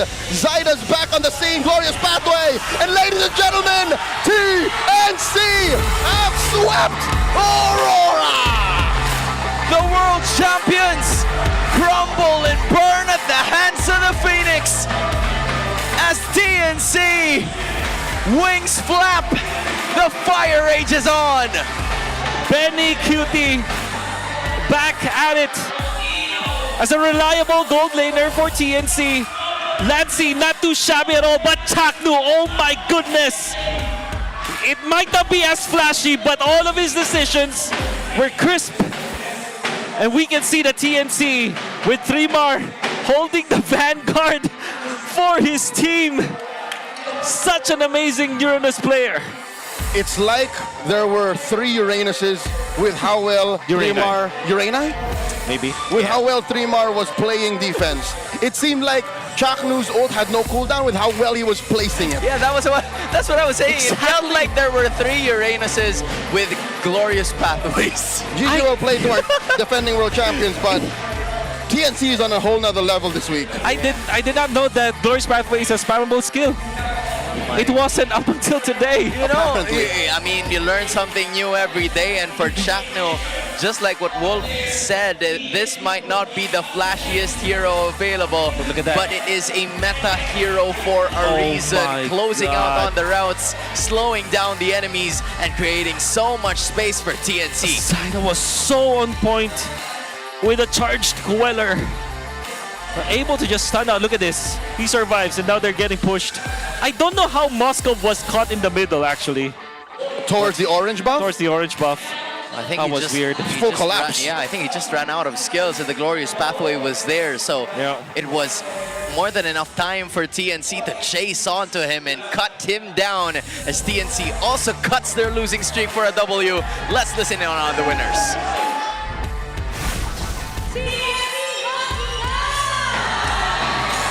TNC, make some noise!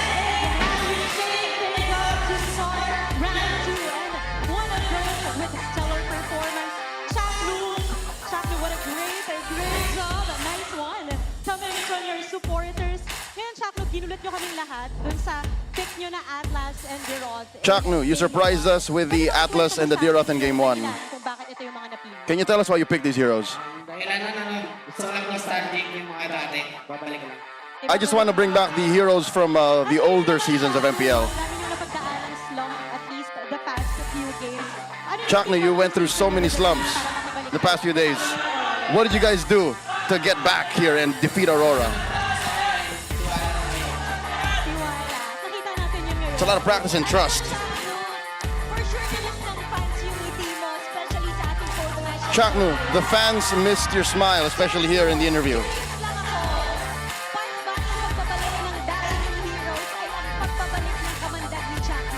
Part of returning the old heroes of the metagame is the return of the Venom of Chaknu.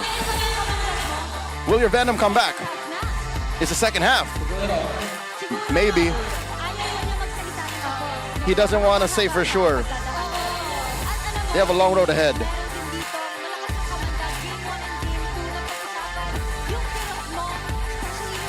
Another player who has a really strong Venom with his Deroth in Game 1.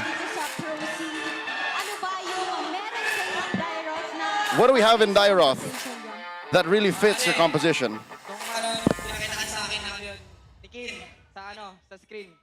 Oh, I saw it in scrims.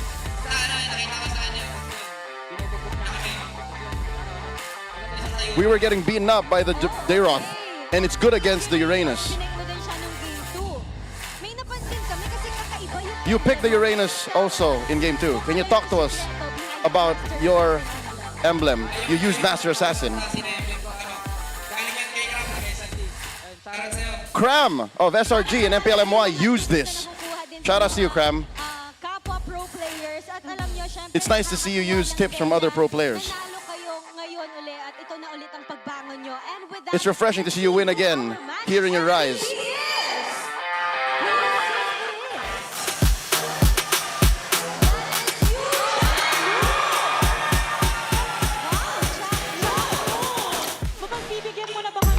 Chaknu, will you let us hear you sing? Will you sing? Later tonight, I will sing.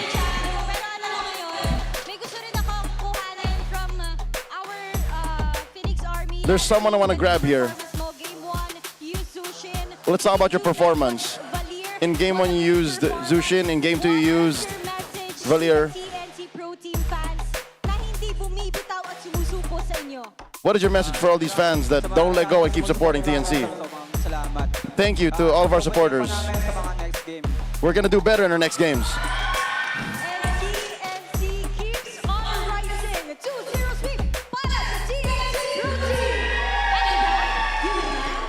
Your bow.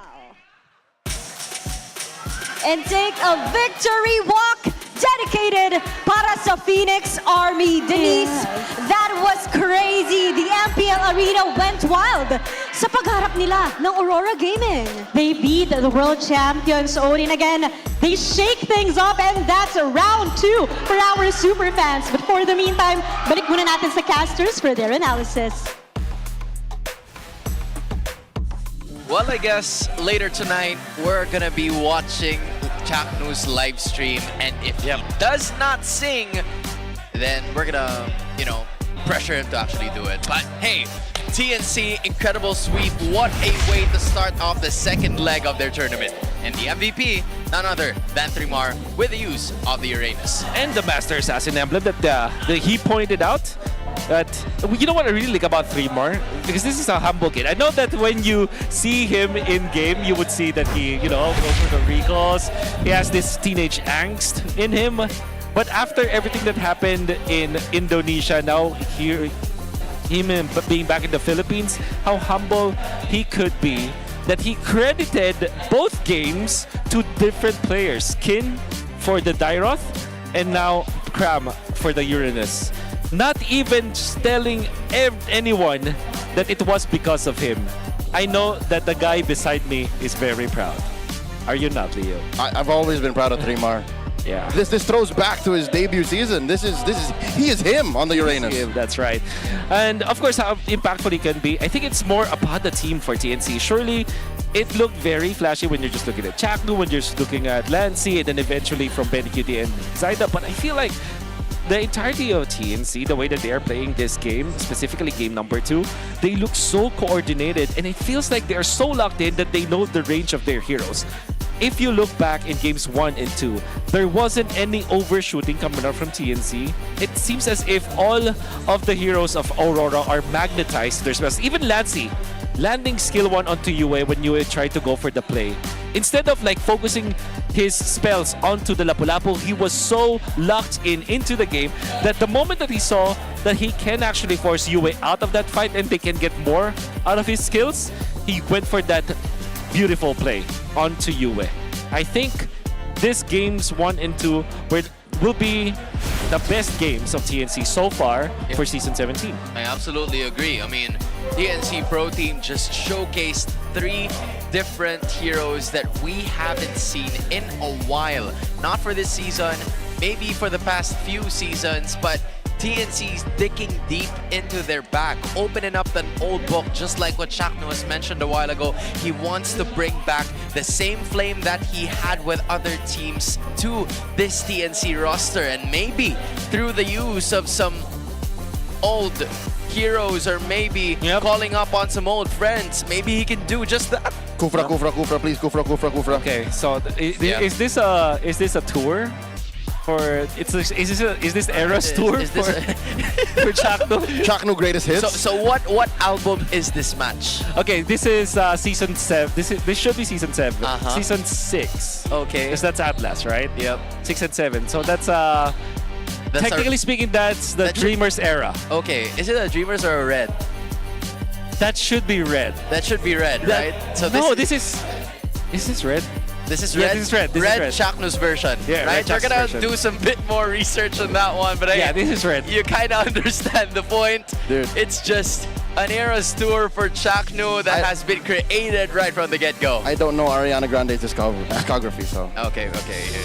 I think you're mistaking Sabrina Carpenter. Yeah, I think you're missing Olivia Rodrigo, bro. It's Selena, dude. You're talking about Selena, Jack. Come on, man. You're missing out on Billie Eilish. It is Olivia Dean era now. Okay, now we're gonna have to put a stop to that already, because I feel like aside from the discographies that we talked about, this is just another extension of Chaknu and another extension of TNC. But for more extensions of this game, let's listen in on the mic check. Sugol ko to. Hawakan natin to, kaya. Dito mamasabit, pre. Kaya sa akin, ha.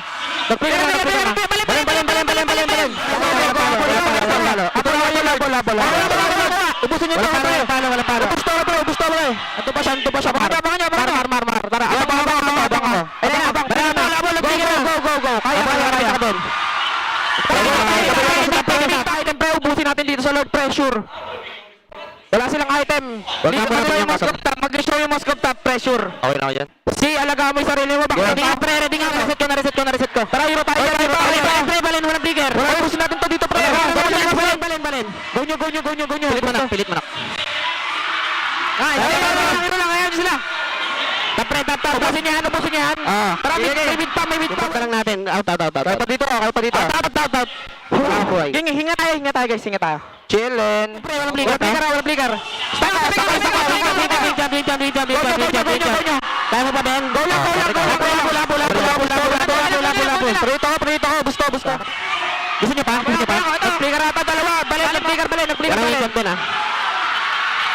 nag-flicker na. Kalit. Bosko. Kaya.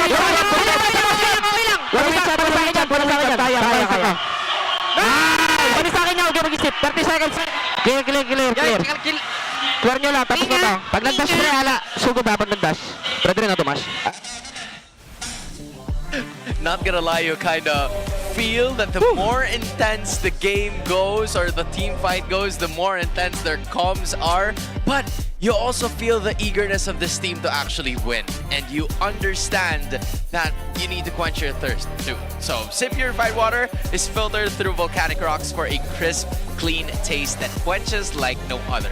Quench that thirst. Take a sip. I already finished mine, so it's Wolf's turn. And maybe Leo's to actually drink. I've drank like 5 bottles since the match started. I mean, who wouldn't? Because again, there's a lot of noise. There's a lot of comfortability on this stage because you see the max 5D. So if you do, that's clever engineering, keeping these teams locked in. No distractions, just pure performance. Brought to you by TT Racing Philippines. We have your back. Is it just me, or is even during their macro moments, TNC are still one of the most chaotic shot calling teams there is? Yeah, but at the same time, you can hear a specific shot call, and I guess you just have to really just tunnel vision your way to one shot call. Yeah, I mean, I feel like that's what I felt while I was watching it. Like I was sticking to just one shot call, and whatever works best, that would be the case. But it works for TNC anyway as they triumph over Aurora. Let's listen in on our side reporter for now.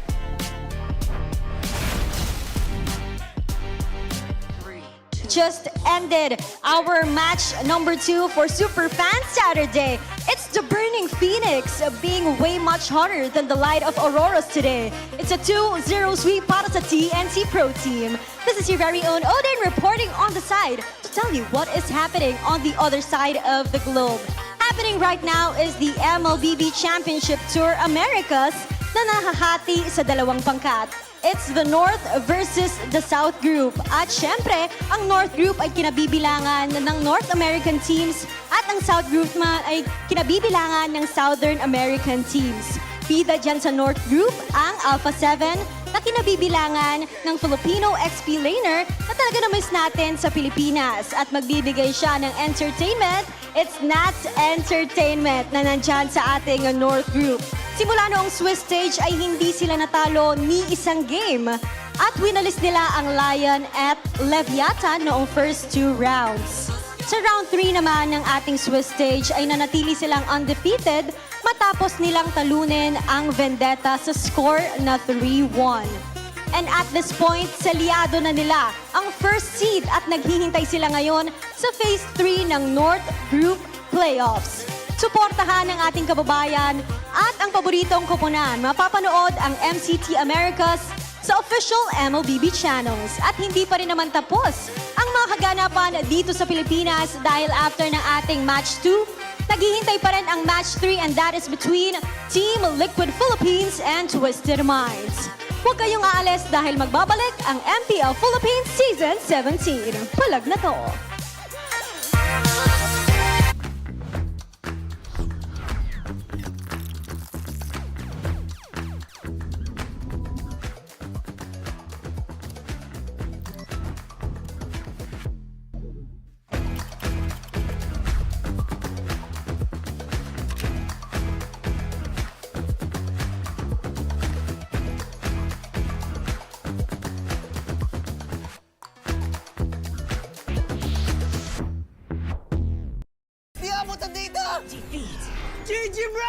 Don't worry! The Only with Smart Power All 99. Hindi bitin with 10 gig data to power your games plus only Facebook or only TikTok. Load now! Foul! You know your scalp can get up to 5 times more dandruff? Get triple anti-dandruff power. Supercharged with Clear. Hey, you! Did you know men have 1.4 times weaker scalp? Get a shampoo that's 100% made for men. Supercharged with Clear. Enemy alert. Your scalp gets 1.5 times greasier, causing dandruff. Get triple anti-dandruff power. Supercharged with Clear. Stop and pull over. Your scalp gets 1.5 times sweatier. For cooling power, supercharged with Clear. Different shades, different moods. But somehow, we just click. We all move through life differently. Chasing dreams, finding calm, and growing in our own ways. For some, their energy burns brightest when they play. For others, calm is where their focus finds its rhythm. And for a few, growth simply happens when the mind is at ease.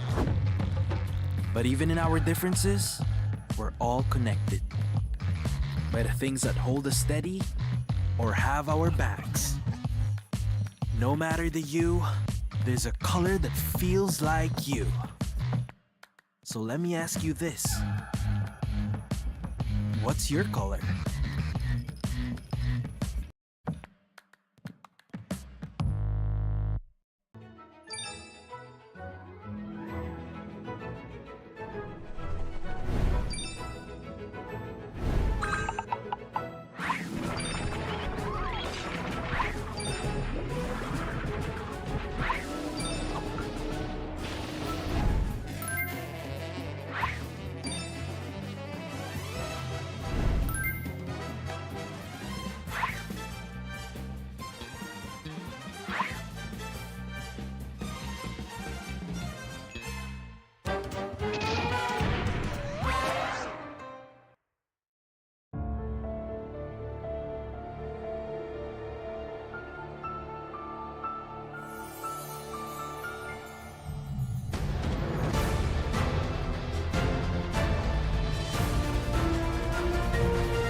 Class, may new student tayo. Let's all welcome Savero!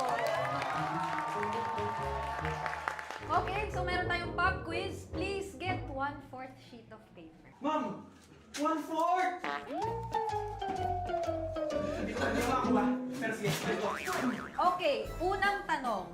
Saan mas mahirap mag-adjust? Sa PH meta or sa PH trash talk? Parang both, ma'am.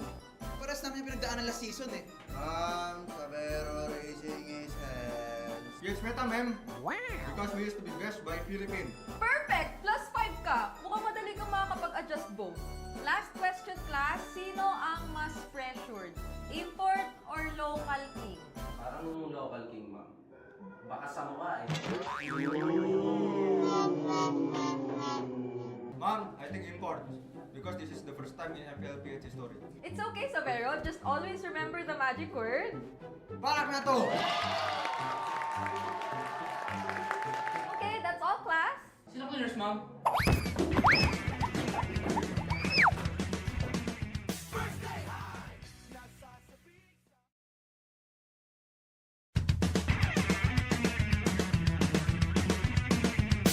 Usapang meta for today's class. Excited na ako! Meta? May itatagos kaya? Good morning, teacher! Hello, class. So, matanong ko lang, sa Scream, sino yung madalas nagsastruggle? Ako po, ma'am. Nahihirapan po kasi ako sa shot call kasi isa lang po yung gusto ko tumatawag sa akin. Oh, shit! Teka, class. Tama. Importante ang comms. Mapa in-game o relationship, di ba? Relate ka, ma'am? Secret. Anyway, next question tayo, guys. Tingnan nyo itong draft. Sino dito yung nag-overcommit sa top lane? Uy, naku! Parang support ata yan, ma'am. Ay nako, bagsak ka sa counterplay. Huwag ka kasi clash ng clash kapag hindi ka pa crush. Ay, para iwas crush! Oh, shit! +5 points ka sa hugot, ma'am. Okay. That's all, class. See you tomorrow!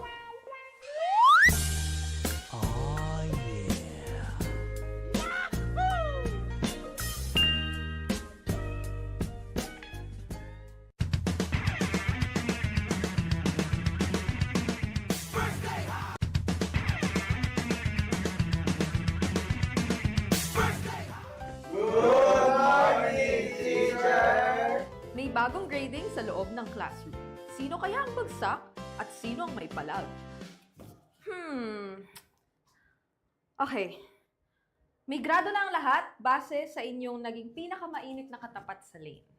Now, class, ano sa tingin nyo ang palag ni Demon Kite kay Carl T? Ako! Si Carl TC Goat! Si Demon Kite, celebrity! Okay, makinig. So, pag-usapan naman na natin yung iba't ibang uri ng rivalry, class. So, unang rivalry, yung team na palaging next season na lang versus yung team na palaging nag-champion. Ma'am! Masakit naman yan! Ma'am, parang may pinapatamaan ah. Grade 91%. May angas, may storyline, pero minsan pag finals, bigla na lang nawawala. Parang signal sa probinsya. Ma'am, di naman na kami yan, no? Okay, that's all, class. Don't forget to study your rivals kasi next week I graded recitation math sa stage. Goodbye and thank you, teacher!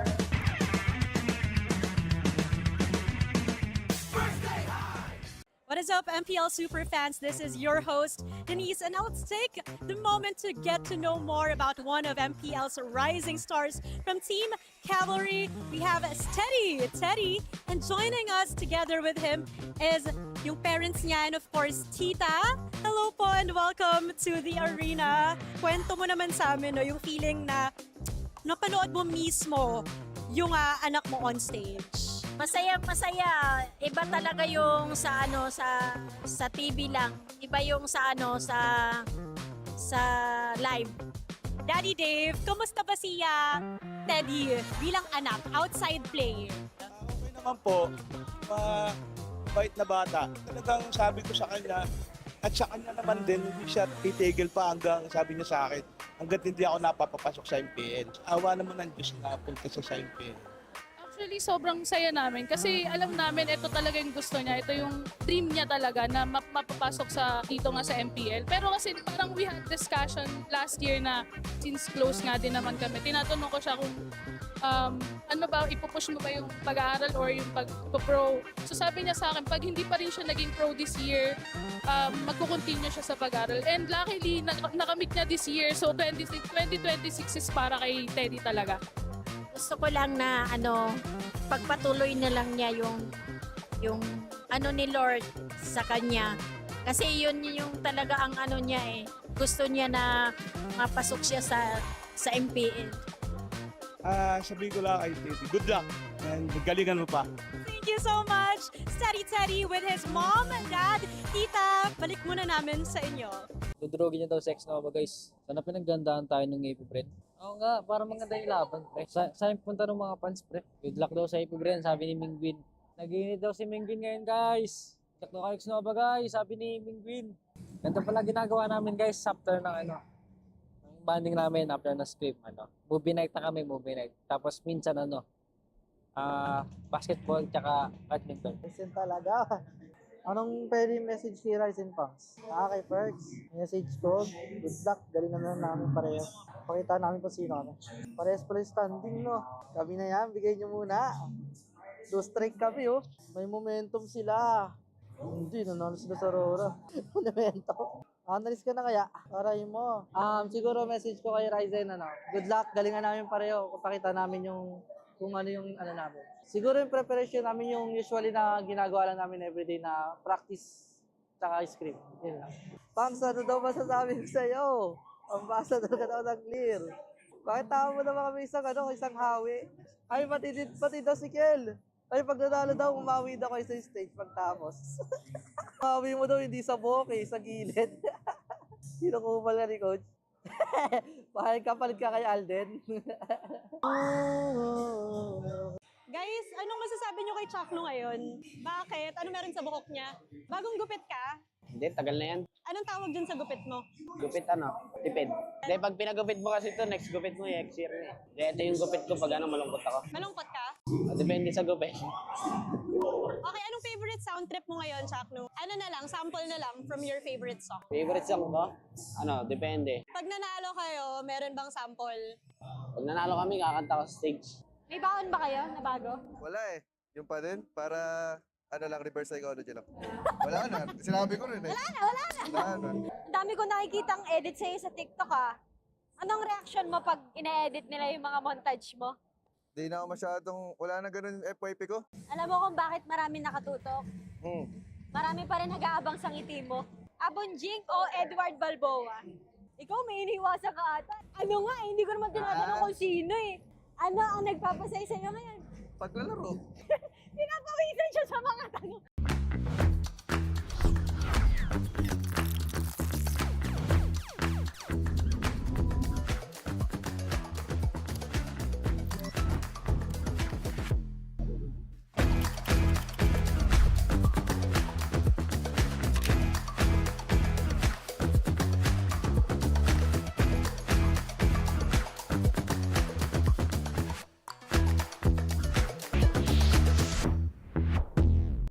Di abutan dito!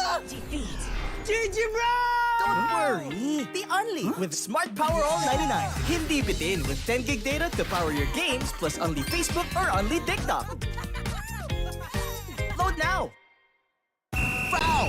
You know your scalp can get up to 5 times more dandruff? Get triple anti-dandruff power. Supercharged with Clear.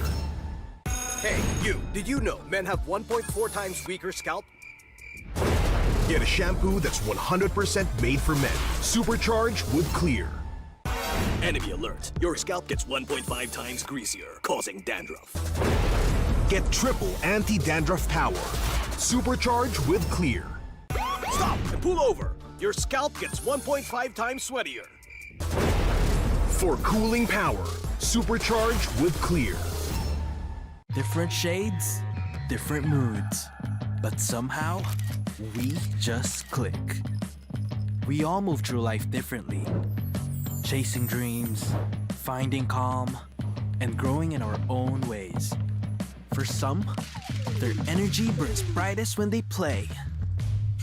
For others, calm is where their focus finds its rhythm. And for a few, growth simply happens when the mind is at ease. But even in our differences, we're all connected by the things that hold us steady or have our backs. No matter the hue, there's a color that feels like you. So let me ask you this. What's your color?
Class, may new student tayo. Let's all welcome Savero!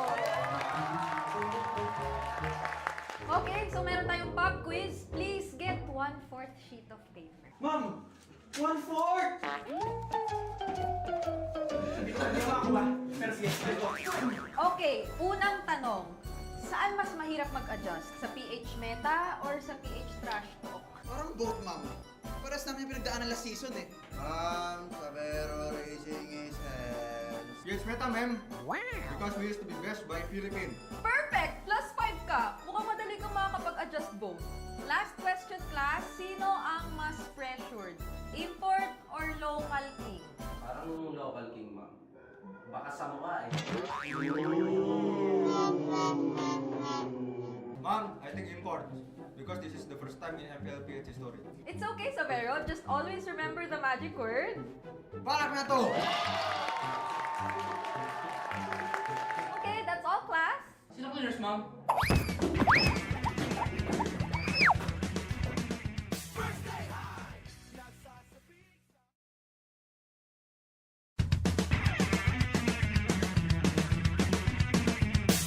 Usapang meta for today's class. Excited na ako! Meta? May itatagos kaya? Good morning, teacher! Hello, class. So, matanong ko lang, sa Scream, sino yung madalas nagsastruggle? Ako po, ma'am. Nahihirapan po kasi ako sa shot call kasi isa lang po yung gusto ko tumatawag sa akin. Teka, class. Tama. Importante ang comms, mapa in-game or relationship, di ba? Relate ka, ma'am? Secret. Anyway, next question tayo, guys. Tingnan nyo itong draft. Sino dito yung nag-overcommit sa top lane? Uy, naku! Parang support ata yan, ma'am. Ay nako, bagsak ka sa counterplay. Huwag ka kasi clash ng clash kapag hindi ka pa crush. As de para iwas crash! Plus 5 points ka sa hugot, ma'am. Okay. That's all, class. See you tomorrow! Oh, yeah.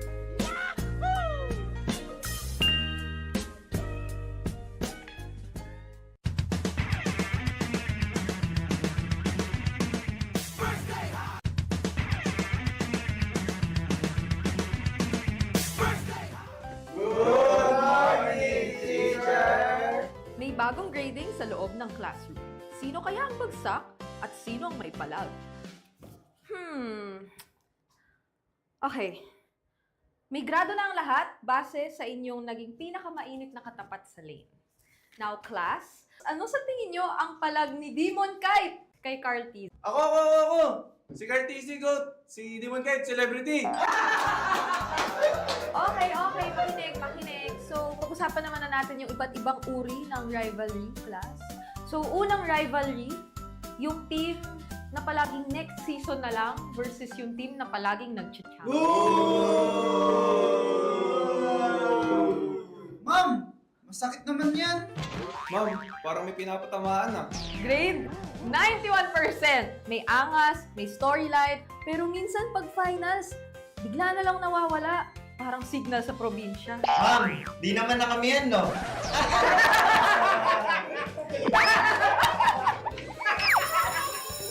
That's all, class. Don't forget to study your rivals kasi next week ay graded recitation na sa stage. Goodbye! Thank you, teacher!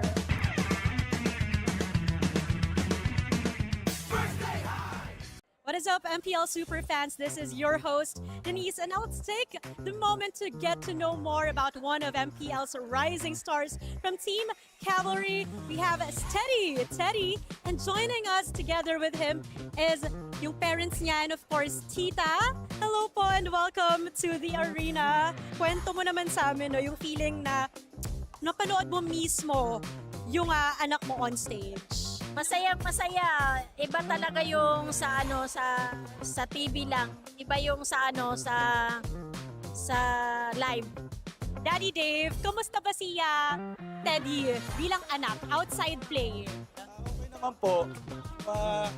Bait na bata. Talagang sabi ko sa kanya, at sa kanya naman din, hindi siya titigil pa hanggang sabi niya sa akin, hanggat hindi ako napapapasok sa MPL. Awa naman ng Diyos na punta sa MPL.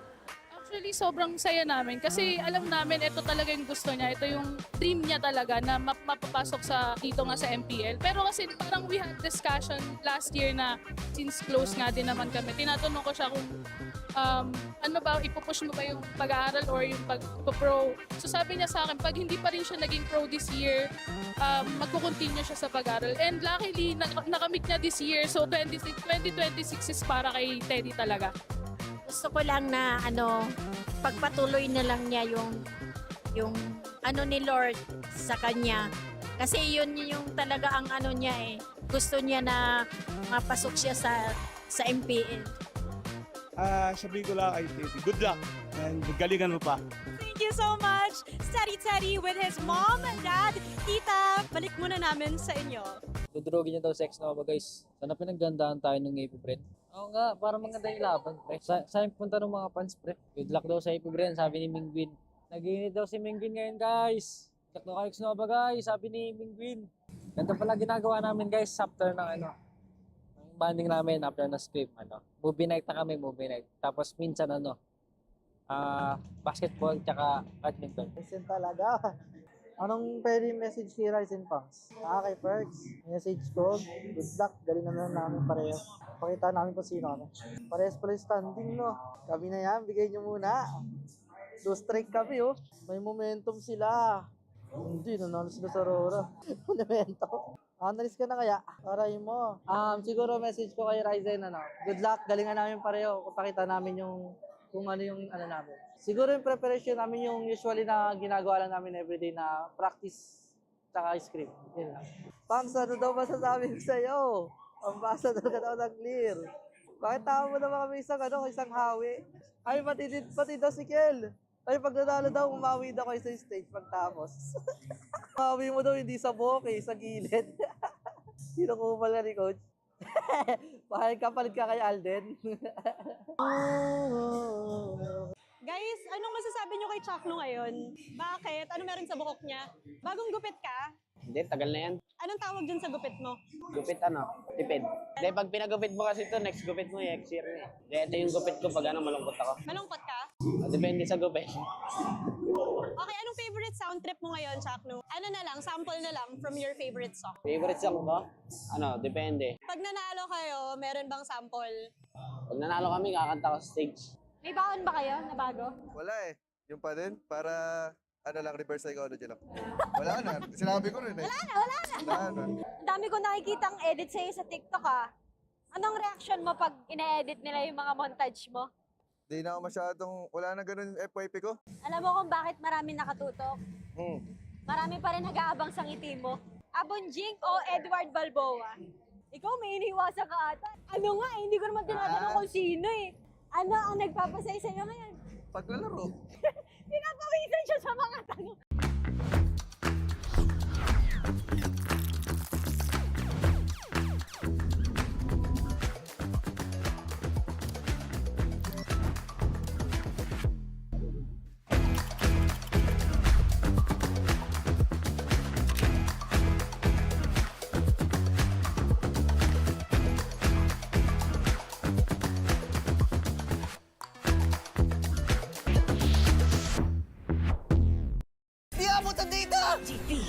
GG bro! Don't worry, the only with Smart Power All 99. Hindi bitin with 10 gig data to power your games plus only Facebook or only TikTok. Load now! Foul! You know your scalp can get up to 5 times more dandruff? Get triple anti-dandruff power. Supercharged with Clear. Hey, you, did you know men have 1.4 times weaker scalp?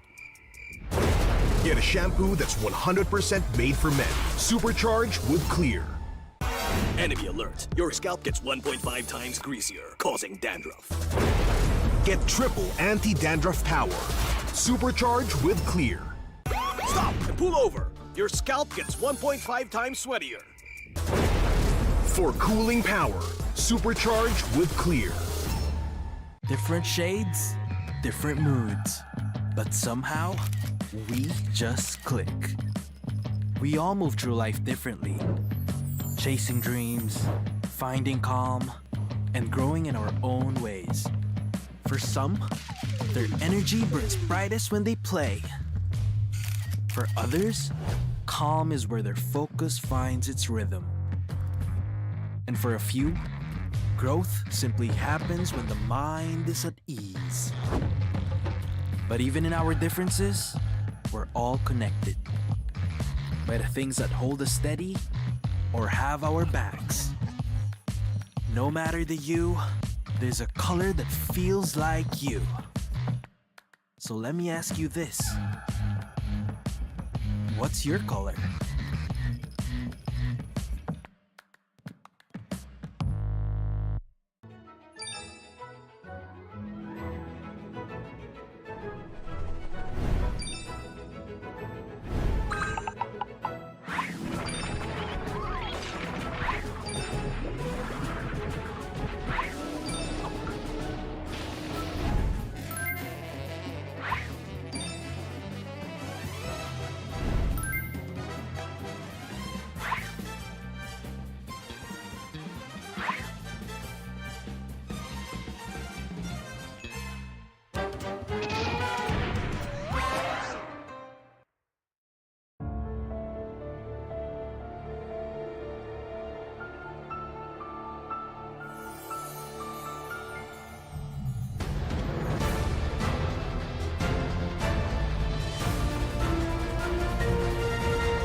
so meron tayong pop quiz. Please get 1/4 sheet of paper. Ma'am! 1/4!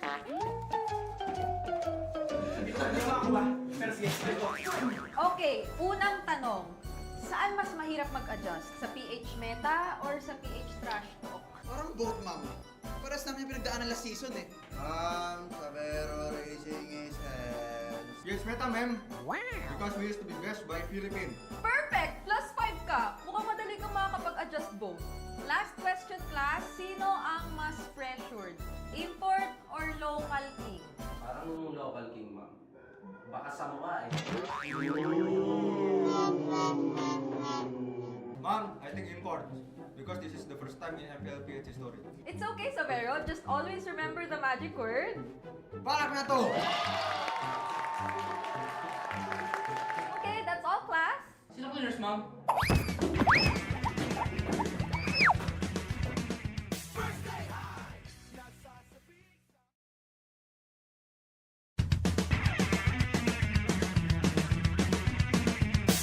Usapang meta for today's class.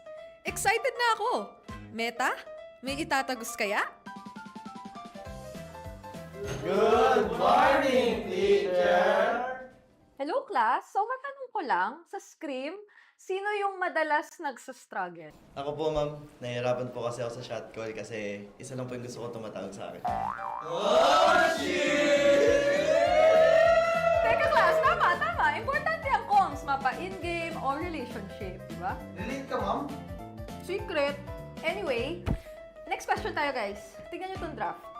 Sino dito yung nag-overcommit sa top lane? Uy, naku! Parang support ata yan, ma'am. Ay nako, bagsak ka sa counterplay. Huwag ka kasi clash ng clash kapag hindi ka pa crush. Este para iwas crash! Oh, shit! +5 points ka sa hugot, ma'am. Okay. That's all, class. See you tomorrow! Oh, yeah.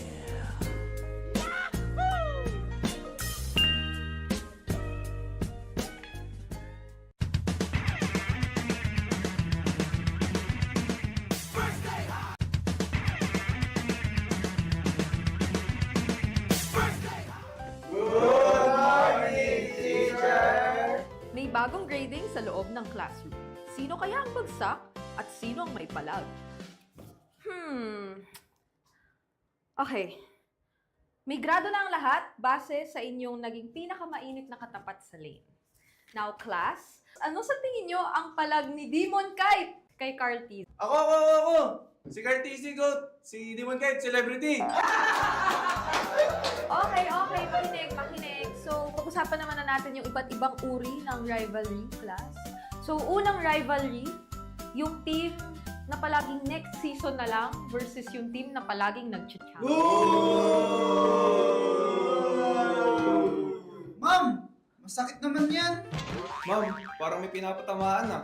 Grade 91%. May angas, may storyline, pero minsan pag finals, bigla na lang nawawala. Parang signal sa probinsya. Ma'am, di naman na kami yan, no?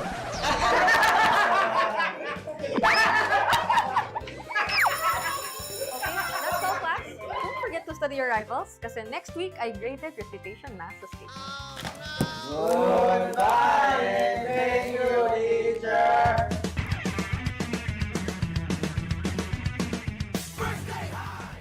What is up, MPL Superfans? This is your host, Denise, and now let's take the moment to get to know more about one of MPL's rising stars from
Matapos ang dalawang matinding bakbakan, magpapatuloy ang Superfan Saturday dito sa Victoria Sports Tower. This time for our last series, magtatapat ang Twisted Minds Philippines kontra Team Liquid. Currently undefeated at #1 sa ating liga. Mapuputol na nga ba ang kanilang undefeated streak o magpapatuloy na nga ba sila patungo sa ating playoffs? Napakaaga pa lang pero nando na tayo sa diskusyon na yon at kami ang makakasama ninyo umi pa rin with Prof B and Midnight. At para sa ating English panel, kamusta naman tayo dyan, Hans G? Oh, good pa rin. Kasama ko, wala iba kundi si Leo and Wolf, and we will still be part of the English broadcast to finish off the day. At alam mo, napaka-exciting ng ating labanan. It's Doll Day once again, and this is a very important match para sa Team Liquid Philippines. One step closer from the playoff spot. And alam mo, ang hirap talaga i-break eh. At so, sobrang lawak na ng takbo nila eh. Oo, sa lahat ng season na nagdaan, lahat ng nag-win streak ng ganito ay sure nag-playoffs. And nakakapanibago. I mean, hindi naman pala nakakapanibago. Nakaka-refresh lang na may streak na naman dito sa MPL Philippines. And imagine mo, week 5 pa lang. Pag nanalo sila dito, secured na ang playoffs. Oh my goodness, week 5, we already can have a playoff secured team. Hindi ko maalala kung ano yung pinakamaagang oras na nagkaroon tayo ng ganito. Kasi usually it happens somewhere around week 6 or maybe even week 7. But week 5, that just goes to show you how dominant TLPH has been. And that is one step closer to defending their title. Is this tama? Again, let's not forget, even if they did fall in M7, it still could be a 3-peat. Tama. Ang hirap kasi itago sa inyo, guys. Hindi ko na talaga kaya itago sa inyo, guys. Sige. Sobrang lakas at hindi na talaga naliligaw ngayon ang mga members ng Team Liquid. Nahanap na nila yung tamang direksyon kung saan pupunta. At ayun na nga, huwag kayong mag-alala. No matter what happens, professional pa rin. Kahit mag-playoffs pa rin sila ngayong araw na to, professional pa rin sila maglaro. Yes. Kahit may potential ng 3-peat. Kasi nakakatakot ngayon, pagkalaban mo yung Team Liquid Philippines, sila naman yung nanliligaw. Oo. Ito, Tutal, nakatutok na rin naman tayo kay Dol. Kitang-kita naman na napaka-professional pa rin niya. Mahirap nang magtago at mahirap nang itago yung napakaraming pangalan na meron ngayon si Idol. Ben, isipin mo, iba-iba yung pangalan niya dyan, pero tinulay niya yon sa bawat panalo. In English, you just have to bridge it, right? I mean, at this point, you gotta understand the game, and that's the win streak na pinapagpatuloy ni Sanford sa lahat ng mga pangalan na yan. That's true. I'm speechless. Especially kasi nakita natin yung growth nitong si Sanford mula dun sa I think the longest streak niya yung as the Apex Predator, right? Yeah, I think he still is. He still is. Parang iba't ibang mode lang kapag na-activate niya. Like, siguro pag Uranus siya, iba yung maalala mo. Pag napula po si Simeon, for example. Pag may kalid sa laro, hindi siya. Basta may kalid, Raging Sanford. Well, ang kanyang katapat ay walang iba kundi ang Admiral na si Lansu na binida din natin last week. Nakita natin kung gaano kalupit ang mga naging plays niya on his Arlot. At hindi lamang yun, siya din ang team captain ng Twisted Minds currently in the middle of the standings right now sa regular season. Yeah, actually, napakaganda ng pinakita ni Lanzo. Even sa kanyang rookie debut, yung last season ng Twisted Minds, na parang nakitaan na natin siya ng potensyal, yung kakayahan niyang bumuhat sa game. And matter of fact, sa lahat ng panalo, I believe, ng Twisted Minds, siya ang match MVP. 3 beses na. Yung laban nila versus Smart Omega, yung laban versus APBR, and of course, yung laban versus TNC. And napakaganda rin ng stat line dito ni Lansu. I mean, from the start, this was a guy na nanggaling na ng MPL before. Nandun man siya sa MDL, pero pagbalik niya, parang nag-evolve pa siya lalo. Meron siyang isang bagay na wala si Raging Sanford. Ano? Okay. MDL Championship. Tama. You know what? That's true. Actually, it's true. Oo. Totoo naman. Yun din naman yung natin yung biro natin kay Daddy JP. Na kung tatanungin kung sino ang totoong may kumpletong trophy cabinet, ay ang sagot talaga dyan ay si Daddy JP. talaga. Considering na mayroon din po siyang MDL Championship. And tama nga ba na finals MVP din sa MDL? Daddy JP? Yes, kompleto. So sobrang kompleto nga pala talaga ng tropeo dito ni Daddy JP.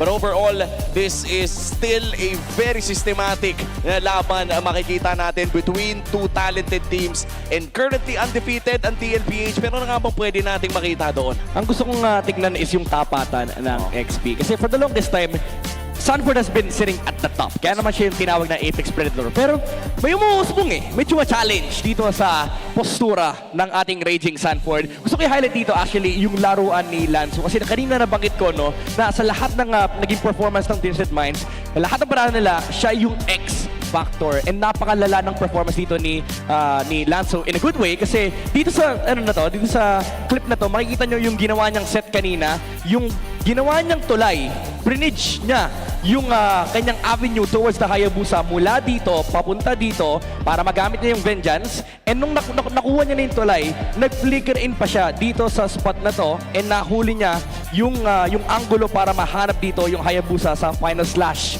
para ma-pick off nila yung jungler dito ng TNC.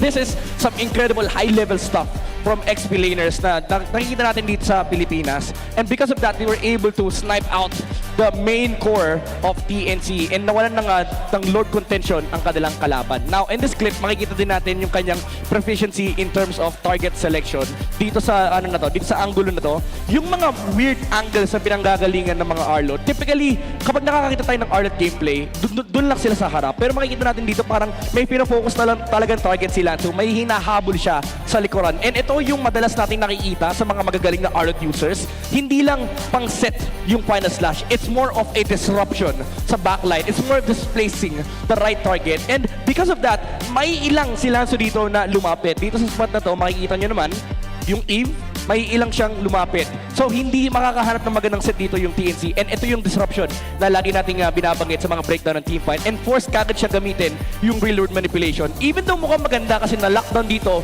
yung Twisted Minds, parang hindi na ganun kapotent yung teamfight dito for TNC because of the frontline defense ay nag-breakdown na mula sa Twisted Minds. Ang lupit ng reposition na final slash nun Yes. Pag linagay mo yun sa perspective ng Twisted Minds, ang layo ng tinalo niya. Yes. Kasi usually kapag ikaw yung may hawak ng Eve, di ba? Parang pag binox in mo na yung kalaban, pwede ka lumaban.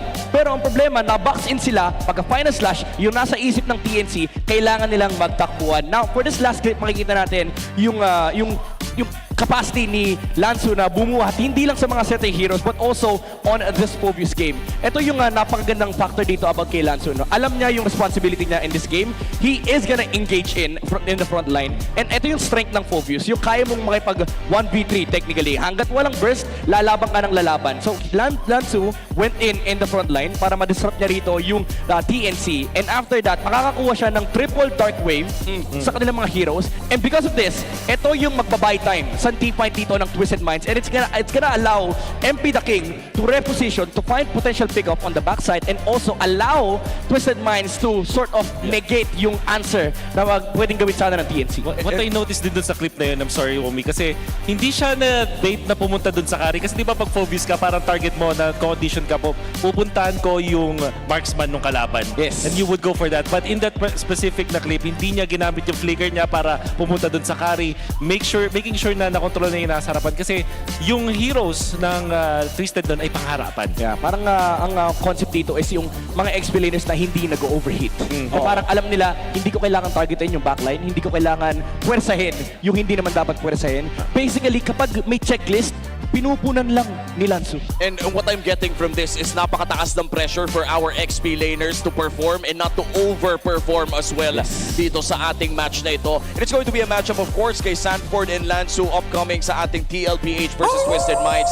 At pupuntahan naman natin of course yung mga kailangan gawin na pares sa kupunan sa ating Infinix Keys to Victory. Ibabalik na uli natin ito sa ating panel discussion. Ano bang kailangan gawin na pares sa kupunan?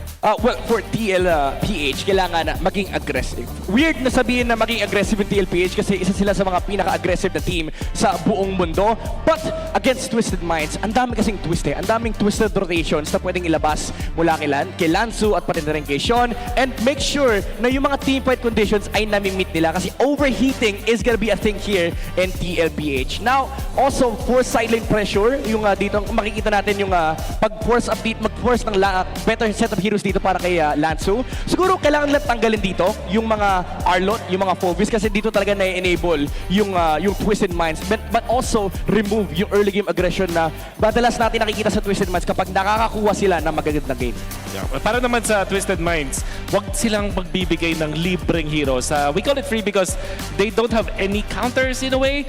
We can see sometimes when Technically speaking, there are no heroes without counters. But if you've already banned the counters and it's no longer available, that's when you can say that the hero is free. You cannot give TLPH that kind of draft. And now, when it comes to the draft, I think it's also beneficial for Twisted Minds to focus on late game compositions, but still don't mess up the early game. For example, if they want to go for the Phobius with the Moskov on the sides, or maybe a Claude plus the Phobius, they have to make sure that their early game is still intact. So that means that they might have to sacrifice their mid lane duo and make sure that that will be good in the early stages. Just don't all in on one particular part of the game. And yesterday, nakita nating natalo ng Onyx Philippines sa side ng Twisted Minds. At ngayon naman, susubukan ng Twisted Minds na matuto mula sa laban na yon up against an undefeated Team Liquid Philippines.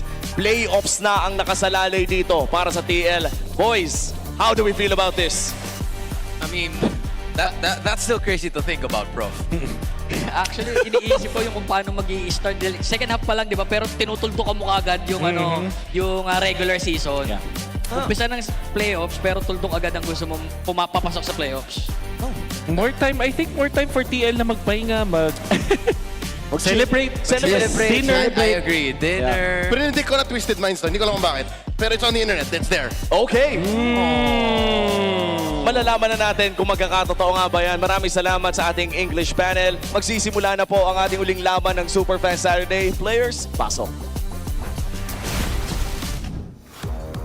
To ensure the integrity of the game, let us welcome our marshals, Miko, Patrick, JD, and Joshua G.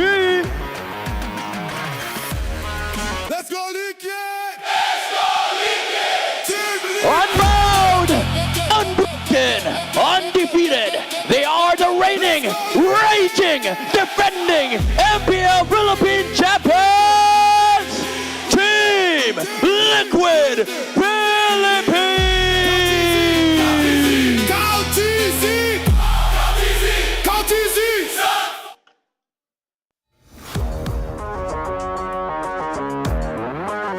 Led by the Admiral, hunting for a much-needed win. Minds, get loud for your Twisted Minds!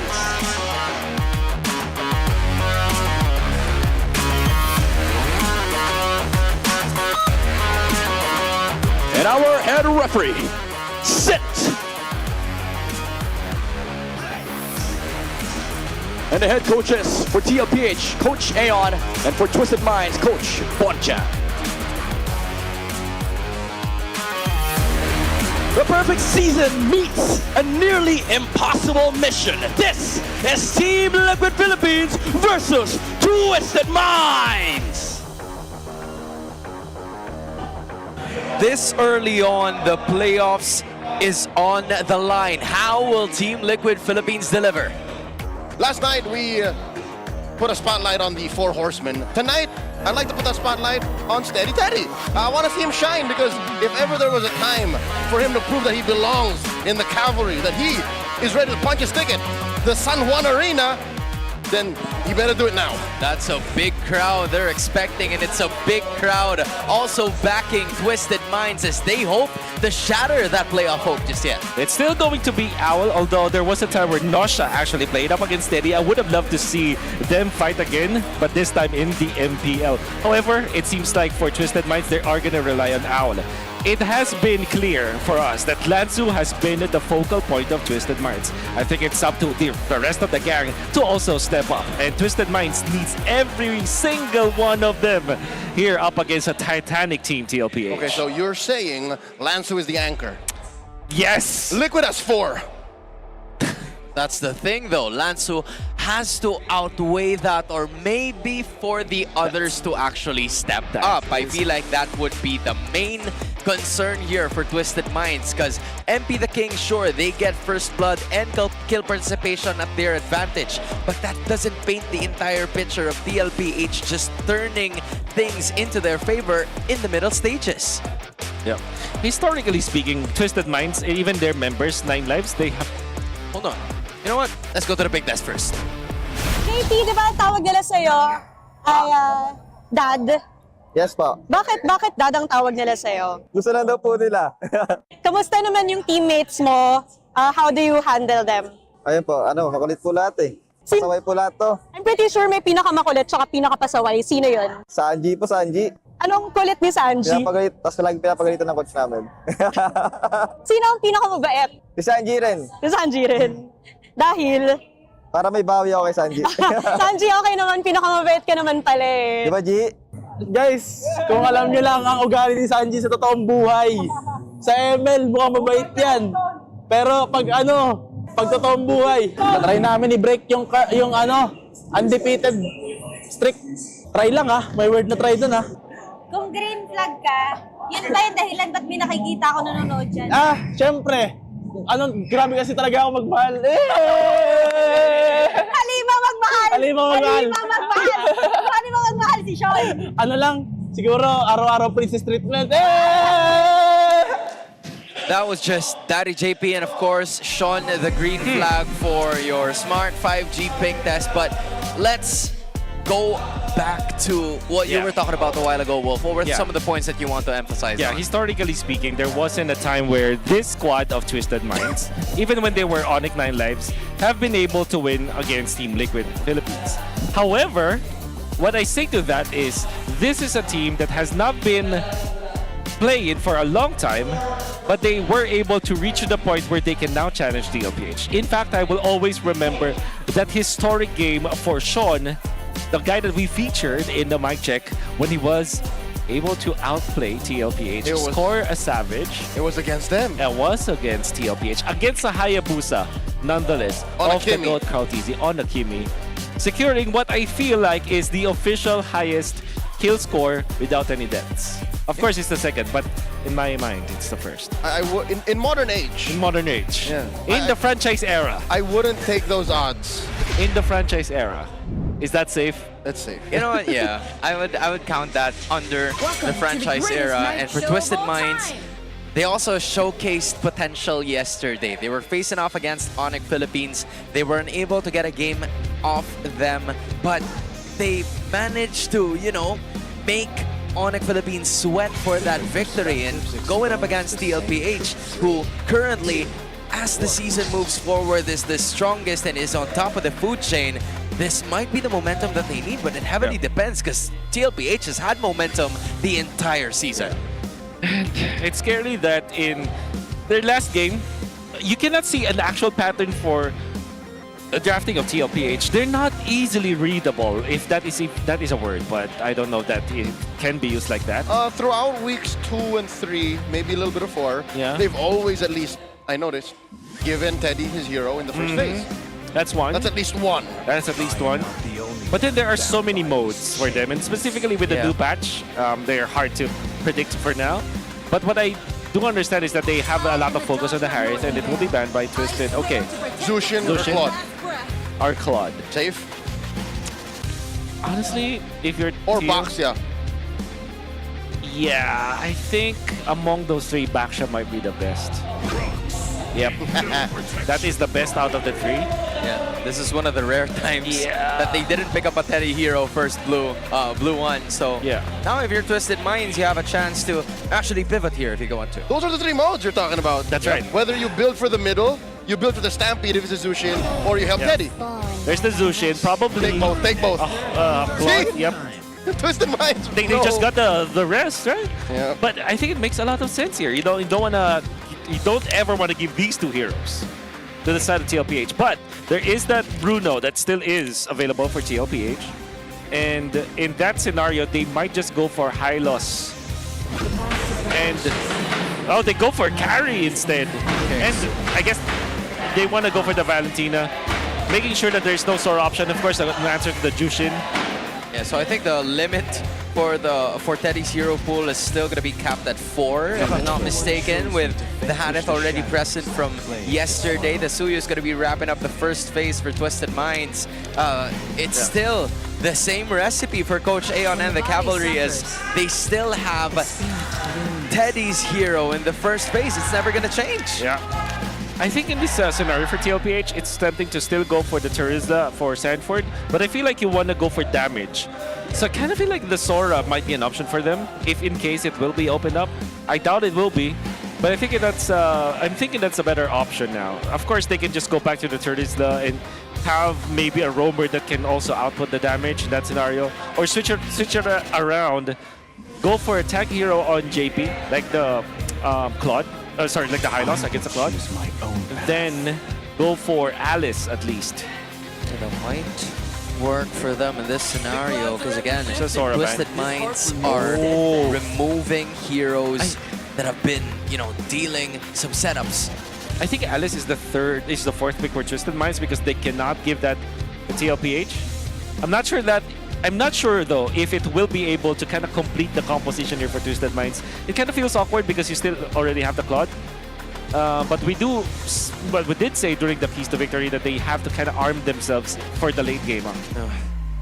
Yeah. So with that, Alice, will it be the choice for TLPH to actually take it out? Because again, just like what Wolf has mentioned, they can use it for themselves unless Twisted Minds have something up their sleeve to try and shake things up, given that, you know, the carry has already been revealed, so the CC is going to be taken out. Yeah, that's a lot of Lanzu specials.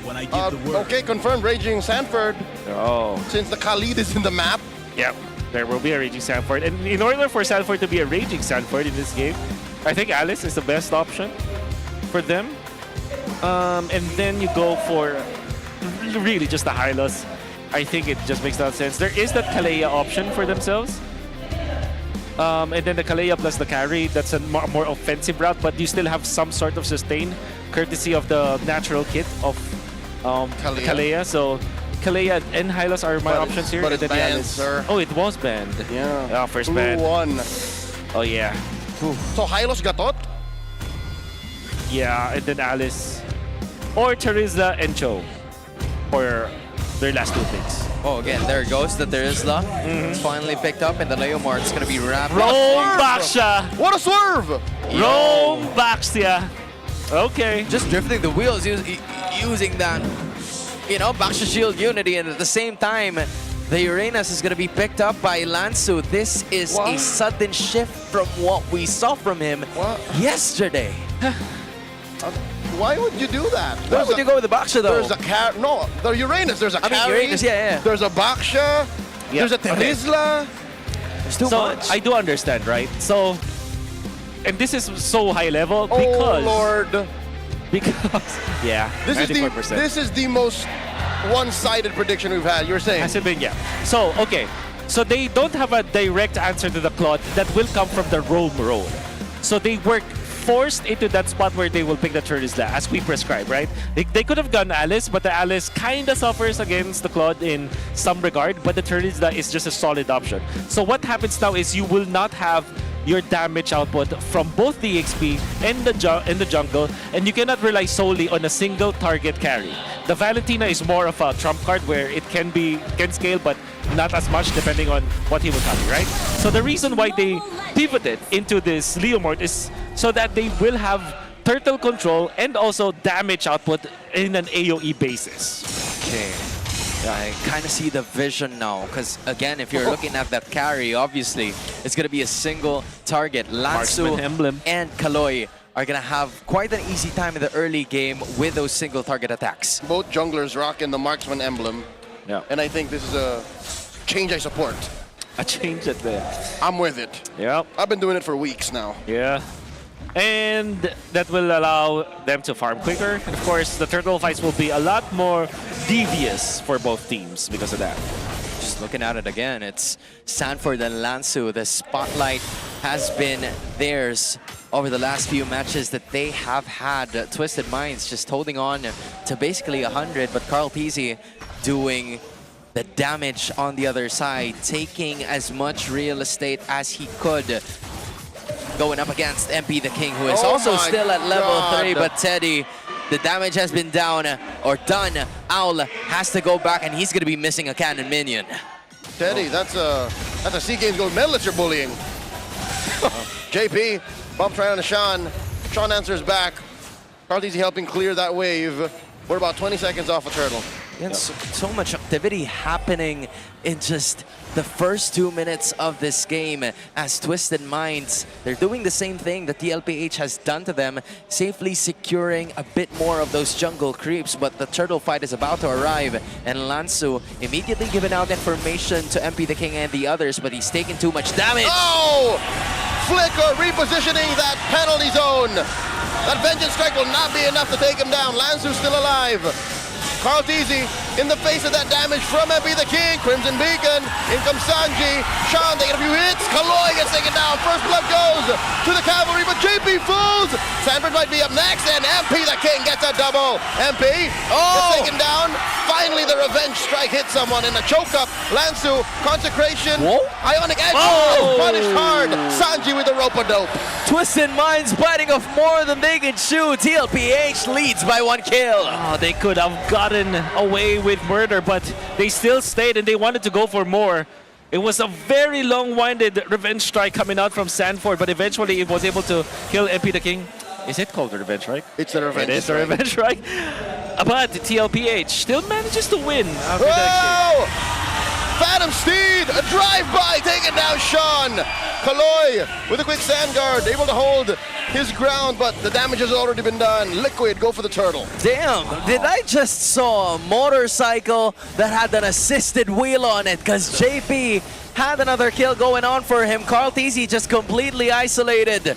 Team Liquid Philippines has managed to take it again. Call it a tricycle. A tricycle. Okay, yeah. You know what? Oh! That makes a lot of sense. Kaloy flickering back, plus a quick sand guard.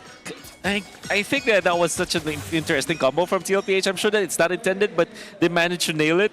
You can see if you use the Stampede, the Phantom Steed, for this. Same thing. It's the same thing for the Leomord. Tomato. It was able to nudge the target into the bump, into the Unite. So, wow, great job.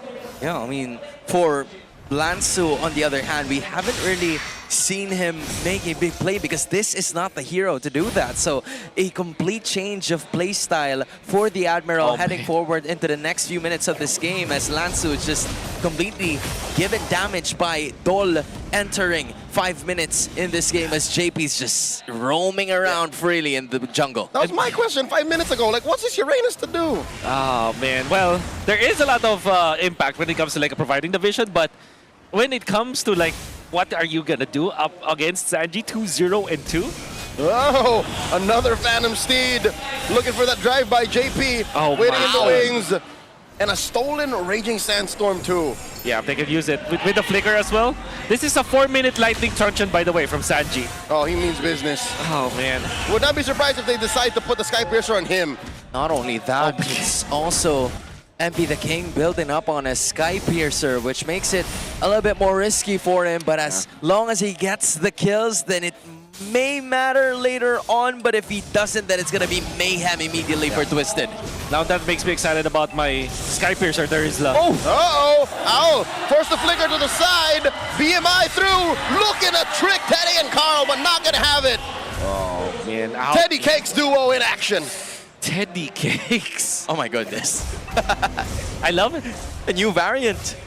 I mean... What do you mean? That's the original, right? Oh, yeah. You're right. That's the original, Actually, right? You know what? I mean, it is an original. It is an original. It is an original. All right. Okay, it does make a lot of sense now. Again, I apologize. I am not aware of your game, but now I do. Second turtle up. Phantom Steed coming through. Carl Deasy with a secure. The back line, it's Lancey compromising. Sanji forced to use that flicker. While in the front lines, it's Sanji still going for it. Sansan duo trying to take down the Admiral. No one fallen just yet, save for Kaloy. Yeah. And just like that, Liquid with a 4,000 gold lead. Oh my god. The Stampede, man. There's just no way for them to fight back. Yeah. It's so difficult to fight back against TLPH when they get the lead because they're just so oppressive. The fact that Carl Teasy managed to make sure that this Leomord is able to go to the backlines even before the Lord, just pressure MP the King. He wouldn't have done it with the Baksha though, because if you're playing the Baksha, you're still dependent on you landing the Unity onto the Suyo, which is difficult. But this time, with the Leomord, AoE damage, a very large AoE. In fact, for a jungler, allow them to just be oppressive into the backlines. TLPH are on a roll. Yeah, that in effect kind of shrinks the space that MP can play in. And they force him out, get the retribution through just for good measure.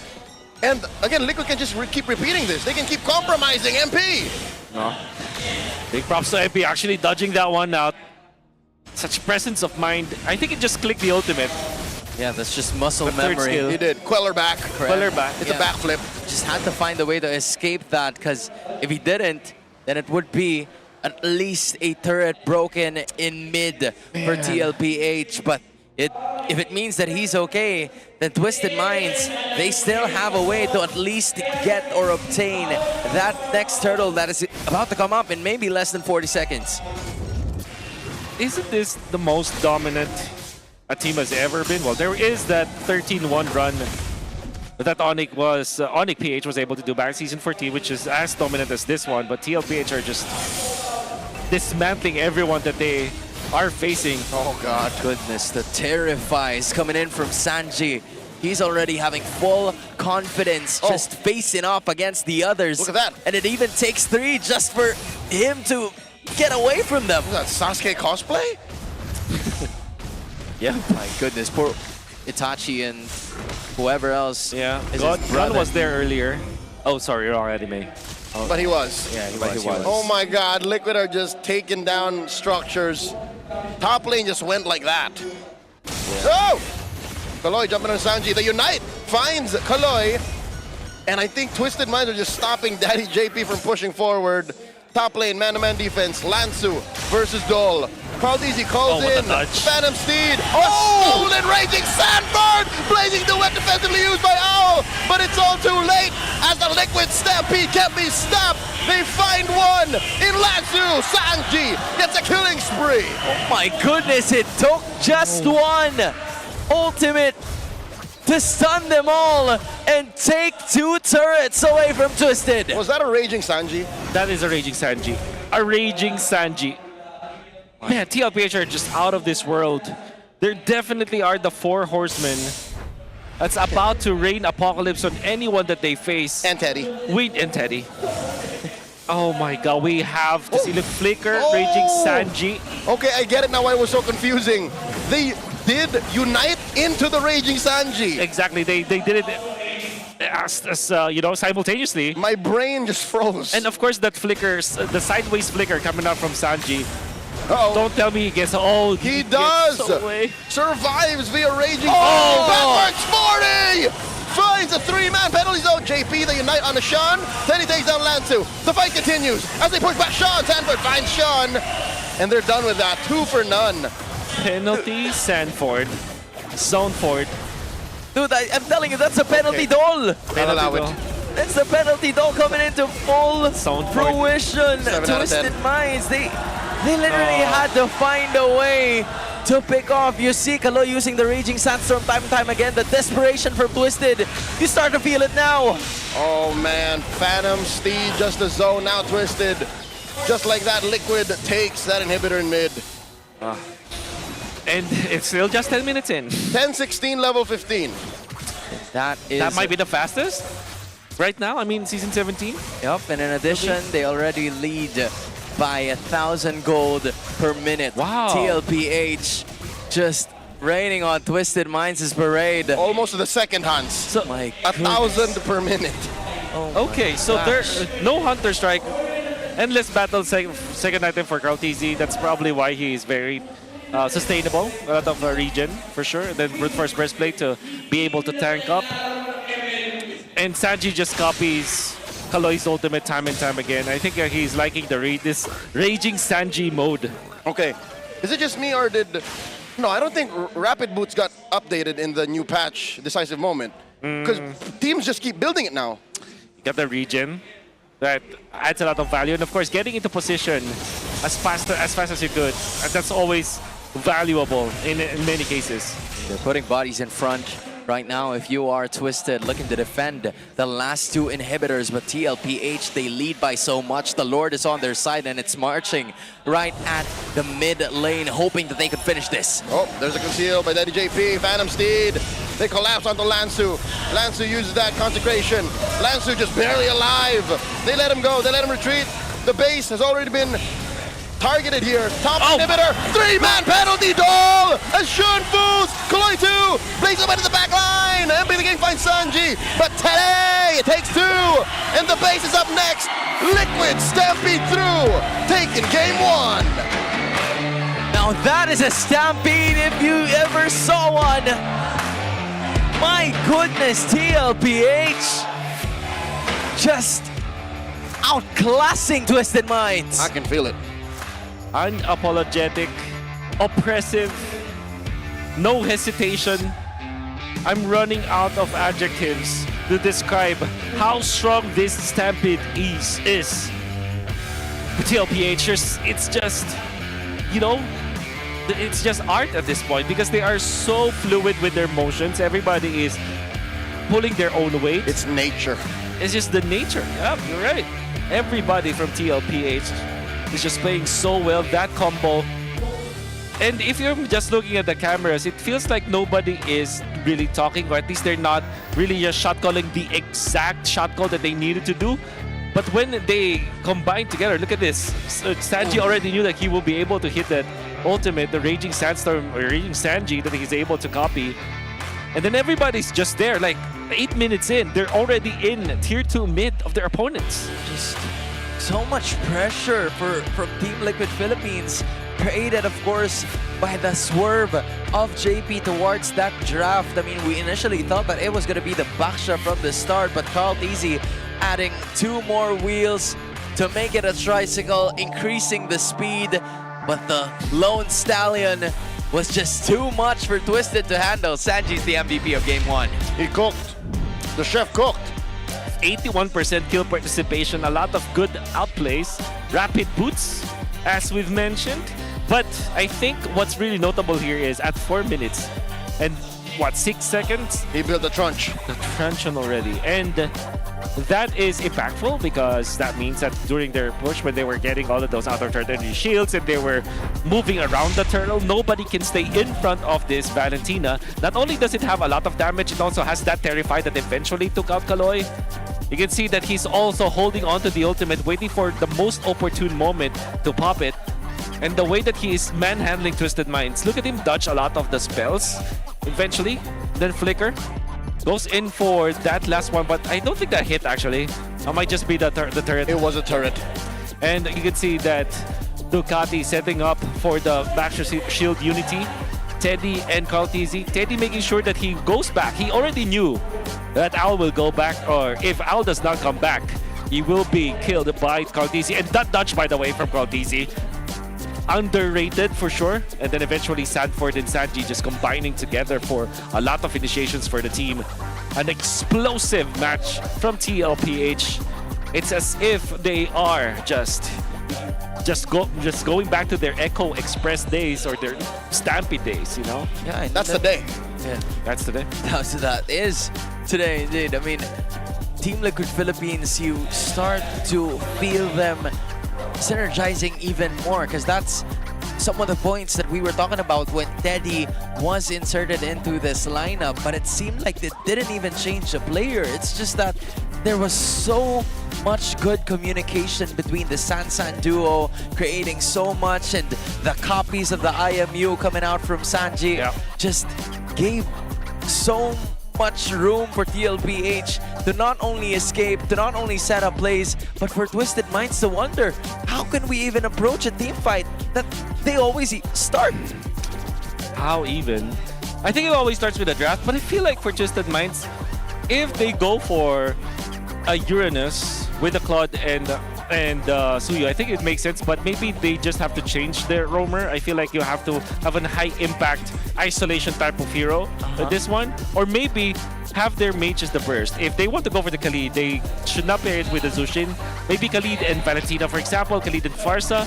And if they do want to stick with the Jushin, maybe go for somewhere along the lines of or even a Cho, or unfortunately the Kalea was banned. So I mean, those are just band-aid fixes for this one. I think it's still the gameplay, and I think it's just that TLPH are just too good. They're just too good. Honestly, I know it's just week 5, but I feel like Team Liquid Philippines is playoffs ready. I don't know if that's, you know, a long shot, but hey, they've shown that in this game. They've showed that in a dozen more over the first leg, and just a masterclass from the Cavalry. They are a game away from punching their ticket to the Philippines, to the San Juan Arena. That's it. Just one more game. And it's just week 5. Yeah, it's just week 5. I'm still wondering, like, what was the fastest time a team has managed to make it into the playoffs? That's funny because our league operations staff, they calculate if a team is about to fall off. Yeah. But we don't count how fast teams can qualify. Right? Yeah. So that's homework. It's always the last ticket. It's never the first ticket and the earliest one to get in there. But now you're looking at Teddy featured in our smart power post. All you have to do is to copy him for you to win. In-game Open that mouth, sir. Open that mouth. Yeah, unfortunately, he can't hear us. Tell him to open his mouth, please. You see how wide open Teddy's mouth is? Oh, there you go. Okay, there okay. You go. Okay. Oh, there you go. Much better. You're officially a candidate, sir. Oh, there you go. Okay. We see it. We see the vision. She understands it. Okay. She gets the prize. Congratulations to one of our lovely audiences. You are the winner of our smart power post, Teddy, who looks like a keychain in my perspective because he's just so, he's a breath of fresh air for this Team Liquid Philippines squad. I mean, I understand the smile on his face. Would you not be that happy if you were teamed up with the 4 Horsemen? I mean, is this Kirk? Yeah. Oh. I honestly thought it was You just thought it was Kirk. I thought it was Kirk, but this is the cooldown effect with Clear. Ben, 99.9% of scalp removed right away. This may not be Kirk, this is Kurt. This is Kurt. This is with Kurt. the eye. Yeah, you know, every time I see a Clear Man photo or a Clear Man segment, I always wonder what the haircut is called. Yeah. Like, I wonder what that is. I think that's a wolf cut. It's a long wolf cut. Yeah, that's right. Because you can rock a wolf cut that's like right about here, but that one just goes all the way to the back. Would Wolf ever consider a wolf cut? Do you have the prerequisites to do so, sir? Yeah. Does your hair grow that way? Because I know I can't. I mean, it's wavy. It might be. You know what? 100,000 likes. 100,000. If I get to 100K subscribers. You know what? Okay, clip it again. Wolf, I need you to say that again. Say it. Yeah, if I get 100,000 subs, I will attempt a wolf cut. Boo. No, I mean, I will. I mean, I cannot. I don't know if I can pull it off. I will grow it. I will grow it to that length. Okay. But I'm not sure if it will look good. Oh man, I trust that you can pull it off. I mean, I will try. Okay. I will do it. Okay. I will do it. Okay. Guys, he's a man of his word. Make sure to get him to 100K. He's honorable. Okay. I am. But hey, let's listen in on this. I'm Superfan Arumpak from Iligan City. Hi everyone, I am Superfan Ainol from Iligan City. Experience namin dito sa MPL Arena mismo is exciting siya at saka mas ramdam mo yung kaba lalo na pag nandito ka na parang double times yung kaba na nararamdaman mo para sa team na sinusuportahan mo. Sobrang exciting kasi I'm watching with my cavalries also, and then super exciting kasi iba pa rin yung kaba kapag sila yung naglalaro tapos against Onyx pa din, which is both super team in this match. For Carl TZ, keep up the good work and palagi pa rin galingan sa retrihan. Good luck and then see you sa grand finals. Lilipat na kami pabalik dito to see you and to watch you sa finals and also sa MSC. Palagi po kayong pinapanood sa live. At saka galingan pa rin po at saka see you sa sa finals. We will make sure na pupunta kami. For me, maraming salamat po and talagang ginagalingan namin whenever na may mga fans talaga na nag-effort na pumunta dito and we're just lucky to have you guys. Thank you so much po. Same lang din po sa akin, sobrang nakakatuwa kapag may mga ganitong fans na galing pa po kayo sa malayo and sobrang na-appreciate namin ngayon. Thank you po.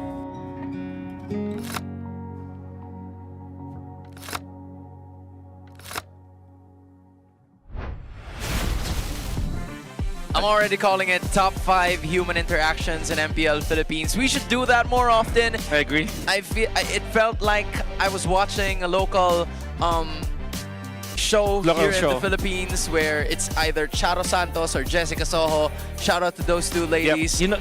You know what kind of interaction I'm excited to see recorded on camera? What? Tita May and Naisu. You know what? Okay. Or Womi and Carla. Womi and Carla. Pretty sure that would not be broadcast friendly. But never. Anyway, we're just listing things down just so we can hope. But if it doesn't happen, it doesn't happen. But TWIS needs to make it happen in game number 2, or else TLPH will be the first team that will swiftly make their way to the playoffs 5 weeks in. Yeah. I can't even tell you where to start with that game 1. It's not a single pick. It's not a single I don't think it's the rotation. draft. I don't think it's really the draft. Okay, And it's not just the draft. Okay, enlighten us, guys, because I feel like we have a lot of time still. Okay, as much as I would, I think it's just a masterclass for sure. It's just an outclass, I mean, from TL versus Twisted Minds, right? However, there was one specific moment when they were winning and they overshot in the top lane. In the first turtle. In the first turtle, because they could have just run away after taking down Kaltizi, but they didn't. So maybe, if there's one thing that I can pinpoint, maybe that. Because after that, it seems like TLPH have just seen their weakness, seen that they are wounded in one specific spot, and they just kept on punching that wound over and over until such time where Twisted Minds are just broken. You know what? That's what's scary about Liquid. It seems like they're both elemental and cerebral at the same time. It's like, imagine if horses, actual horses, had the intelligence of a human being. That would not be fair genetics. That is, yeah, absolutely. If they had the same propensity to communicate and to fabricate schemes, the food chain would be upside down. Like BoJack Horseman. BoJack Horseman. Not the best example. But happy. No, because there were successful horsemen in BoJack Horseman. Sure, horse people. They're horse people. There's successful horse people. Yeah, actually. But not BoJack himself, but Horseman. the other horses in BoJack Horseman. Who is the king of Narnia? Aslan. Aslan. Yeah, it's a lion. That is what Liquid is to MPL PH. Okay. You know what? BoJack Horseman to Aslan. No, I have the perfect horse for this. Give And me his a name horse. is Shadowfax from Lord of the Rings. The Lord of Four Horses. Okay. See how Shadowfax just reigns over his domain? Yes. Absolutely. Liquid. Would you give My Little Pony a chance? Makibao is better. Okay. Let's go to game 2 then. My feelings were hurt. Anyways, moving forward. This is again the same routine at least, except for TLPH still batting out the Kalea and the Freya. It was almost the same as they were on the blue side before. Yeah. So with this one, do you still pick up the... I think it's guaranteed that they will get the Claude, right? And the TLPH will open up Zushin as well as Harith. And if I think they should have banned the Claude. Okay, like Twisted Minds, but Harley's equally as oppressive. So now TLPH, I think they will open up both Claude and Harith. They will probably just ban Freya. Harith's banned already. Yeah. So Carrie and Claude are the next Carrie like, and Claude, threats. that's right. And then Bruno if it comes down to it. Yeah. I remember their second pick. There was a time where they prioritized the Yi Shin, which is super interesting, especially if they know that the Claude eventually will be picked up by Twisted Minds. Yeah, I don't know. Correct me if I'm wrong, but all throughout the day we haven't seen a Yisun. Not in the jungle. Not in the gold nor Not in the jungle. gold, yeah. not in the jungle. Yesterday we saw it. Now Yeah. Jushin, will it be the pick or will it be the Claude for Twisted Minds? It's gonna be the choice that Twisted will have to make here. It's a sudden shift. They could pick up one and let go of the other. It's again I don't like this at another all. Uranus pickup. I'm pretty sure that's not Uranus. That's not Uranus. What is You open it up then? Jushin and Claude for TL. Yeah, this is I think that's a mispick. honestly. I missed. Yeah. Oh my God. Honestly, this is pretty tough. I wonder if they're continuing because when you're looking at it, It's like playing dead when you meet a wild lion. I'm pretty sure it doesn't work like that. that is bad trade to give if you're Twisted. Yeah. Getting the Leomord that Carl TZ used in game number 1 and then getting the Zushin is bad from before. Okay, at least Twisted Minds will get access to the Claude with this one, but they will not have the Suyo. Kimi, alright, I understand the Kimi. Actually, you know what? The 2 picks from Twisted Minds makes a lot of sense. But not the one. Not the first one. But also, not in this order, I feel like. But I understand though. Hey, I think they're twisting your mind, dude. they're twisting our minds. I think this is a flex Uranus pick. And remember, when I thought that the Uranus will be jungle hero for Twisted Minds, I recommended the Kimi as their pick, so that it is at least, you know, as flexible as it could be. Okay. So I think this is good. I think it's good for Twisted Minds. Okay. Not that bad. Not that bad. TLPH, now they still have access to the Claude. My pick it. Claude and Leomord go together really well. And then you just ban out the carry in the second phase. That's the Except they're going to be the ones taking the carry for themselves. Maybe ban the Claude in the next one. Or the Granger. You know what I like about this is if they picked up the Claude, they might be required to ban the carry. But because they already picked the carry, they're not required to ban any gold laner now. So I think that they will just focus on maybe a jungler, so that they can force the Uranus as the jungler for Twisted Minds. I feel like they're also hoping to chunk down the Uranus as fast as possible. And there you go, the Suyu. You go ban immediately taken out. You ban Suyo, ban... You no. Dairoth, alright, makes sense. And do you ban the Rizzler? I don't think so. Crazy how this hand gesture now means something else. Yeah, like it used to be too small. Yeah, it used to be too small. It just used to be a letter C. Yue even uses it. Or as just a part of little, his- you know, like just a little. Just a little. Now it means so much more. Yeah. You know, used to be little, now so much more. And I'm happy that the community Oh, is that a baby friend? is Oh my god. is updated with the patch notes. Orange. It's that bad. It's that bad. Liquid has such a free draft that they can afford to ban a Nolan. Yeah. My goodness. That's why, that's why the carry third pick makes a lot of sense for TLPH. Now, Twisted Minds, they will ban the Dairoth. Okay, so that is Alice. Yeah, makes a lot of sense. The TLPH. Because they can't deal with it. Yep. Immediate high loss pickup. This means that they can go Fovios last pick, in case. Yeah, just put the Uranus at the jungle if you're MP. I think Twisted Minds, I think interested in picking up the Nathan or something like really hardcore late game that can carry them to finish the game. What? Maybe Obsidia and then damage for land. So maybe Obsidia and Arlet. Arlet is open. Yeah. So is the Fovius, actually. Yeah. The pick of the YSS finally is open. And with that come the Fovius as well. So I think... So are we reverting back? Is this a normal... Wait, no, this is a jungle. Yeah, that's a Uranus jungle. Uranus. Yeah, and now it's going to be using that YSS. So Terizla picked up once more. That's total of 3 heroes, or maybe even, 3 heroes that TLPH has used in their first draft that they'll be bringing on to game 2. I thought you were talking about 3 heroes that mess up that Uranus. Oh, could be the same thing. Because, yes. Because of carry, right? The carry, the Zushin to, stop the Uranus from running you over. Oh, yeah. And the Terizla. Honestly, this is not a bad draft. I mean, at least it comes out for Twisted Minds. I don't think it's enough to win against TLPH, per se. But it's not hot trash. Yep, absolutely. No, you know what? It's enough to win. It's enough to win. Can they execute? That's the problem. It's very high concept. Very high concept. It is dependent on Sean and Owl popping off. And I don't mind that, actually. I think with the Fovius on Lansu, this makes a lot of sense. The only problem that they have is the carry, I feel like. So if they eliminate that threat, I think this is a doable draft for Twisted Minds. Gentlemen, remember today earlier before the broadcast, we all lost a star collectively because of a carry. Yeah, that is true. We can't find a way to chunk it down, find it towards the back lines, but maybe Twisted Minds actually have a way of figuring something out. Just because they have a YSS, they know where to approach as soon as the Mountain Shocker is going to be unlocked. And this is what we were looking for from Lansu in game number 1. A hero that can create some impact using those Infernal Pursuits are finally available for the Admiral. Yeah.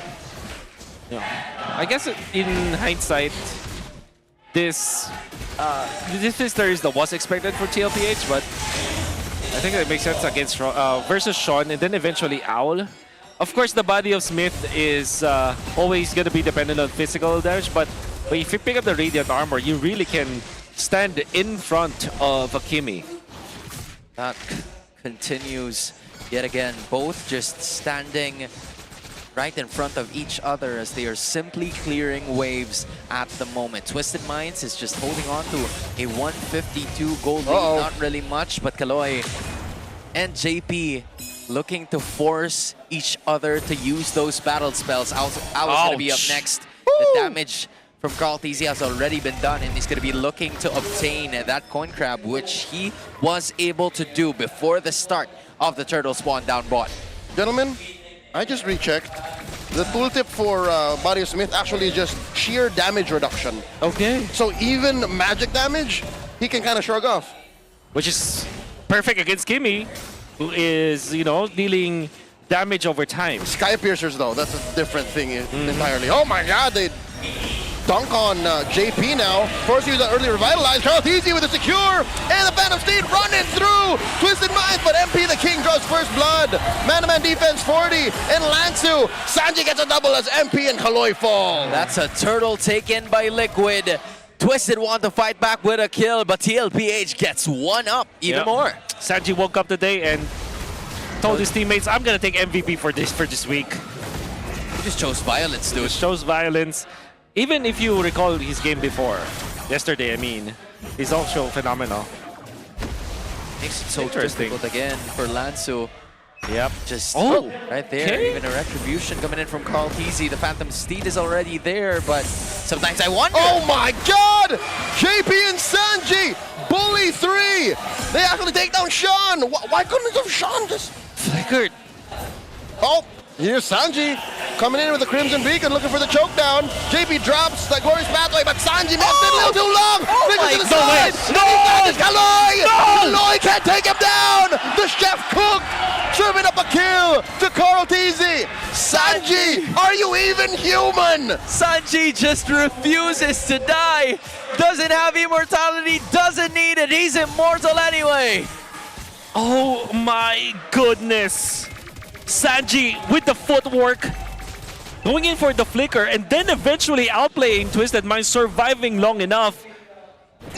And just as we said that he woke up today wanting to be the MVP, showing it. Teddy got 2 on him! And he just dodges on out of there! 2 horses coming your way! What do you do? Sean dies again! My goodness! That's a total of 8 legs! You can't outrun that! Hylos and Leomord, the Liquid Stampede. Thank you so much. Oh no, Teddy flickers back. Oh, the touch again. Refusal to get caught. Saved by the Revitalize. The horses take down the Khalid in pursuit. What? Bro, how do you even explain this? Expanding rivers during that moment. Not helping Kaloy in that scenario, helping Teddy, in fact, to get away. Unbelievable, unbelievable. 3.4k from TLPH. I think it happened again. I think Twisted overshot. Yes. If you can't really see what the bottom lane currently just collects a kill. Off cam and another one, Teddy! Might get punished here by Kaloy. Sandwalker looking for the jump down. And okay, there's the one for Twisted. But it took 3 dudes. Yeah, but they had to take one at least. The damage has been felt by Twisted Minds for the entirety of this game, and it's just 5 minutes. So much has already happened. 8 kills going to the side of Liquid, and they don't plan to stop there as MP the King using this Uranus. He may have gotten a kill, but the rest of objectives has gone to the GOAT. A 2,900 gold lead at just 5 minutes of action. Oh, Crimson Beacon by Sanji, plus the flicker. Okay. Sanford can't save you. Sanji taken down. 4 members of Twisted on to CC Immune. Sanford wailing away. Body Smith keeps him alive, but not long enough as the Admiral finds 2. That is a win. The Twisted Minds will be taking any time of day. They managed to bring down the Sansan duo. They may have lost the turret up top, but as long as the kills go to Lansu and maybe even Sean, they have a fighting chance in this. Yeah. Much needed W for Twisted Minds, and it's a big one at that double kill for the Admiral. And they also push down the bottom lane, or keeping their mid lane intact as well. Kaloy, he's not surviving this. Oh, he is though. Oh! Can't escape the GOAT, especially on his horse. And Sean might get knocked up here. Today, going out light wheels, takes down Sean. 2 for free, might be 3, as Lansu here tries to dodge JP and Sanji's zoning. Lansu's fine. Yeah. Bro, the peel is crazy from Team Liquid. That's right. Teddy able to get a kill. Look at Cartesi just literally walking towards Twisted Minds, and Twisted Minds, all they had to do was to respect the GOAT, get out away from there, because they know that anybody from TLPH could have connected with Cartesi if they stayed. And now the turtle is free once again for TLPH. Bro, for Team Liquid Philippines, the aura has been farmed. Yeah. And now the aura is felt by Twisted Minds as they're desperately looking for a pick-off here, but they have managed to find JP, and with MP using the Uranus, they pushed. That's just a distraction for the reality that's happening up top. Oh my god. All that Mountain Shocker is becoming is an early warning device. Lansu and MP the King collapse on a Tede and a Sanford. Sean here blasting away. Sanford flickers back. Can he survive? That's a little too long for him to do so, but he at least gets taken down. Oh my Raging God, Sandstorm no. misses the mark. Tede flickers through the wall. What is going on? Just a while ago it was Sanford, Sanji, and now even Teddy. Maybe you could call it the 5 Horsemen. At this rate, yeah. Uh-oh.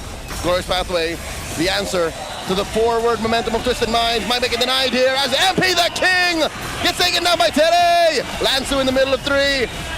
Holding down the front line. Alone is JP, and he survives.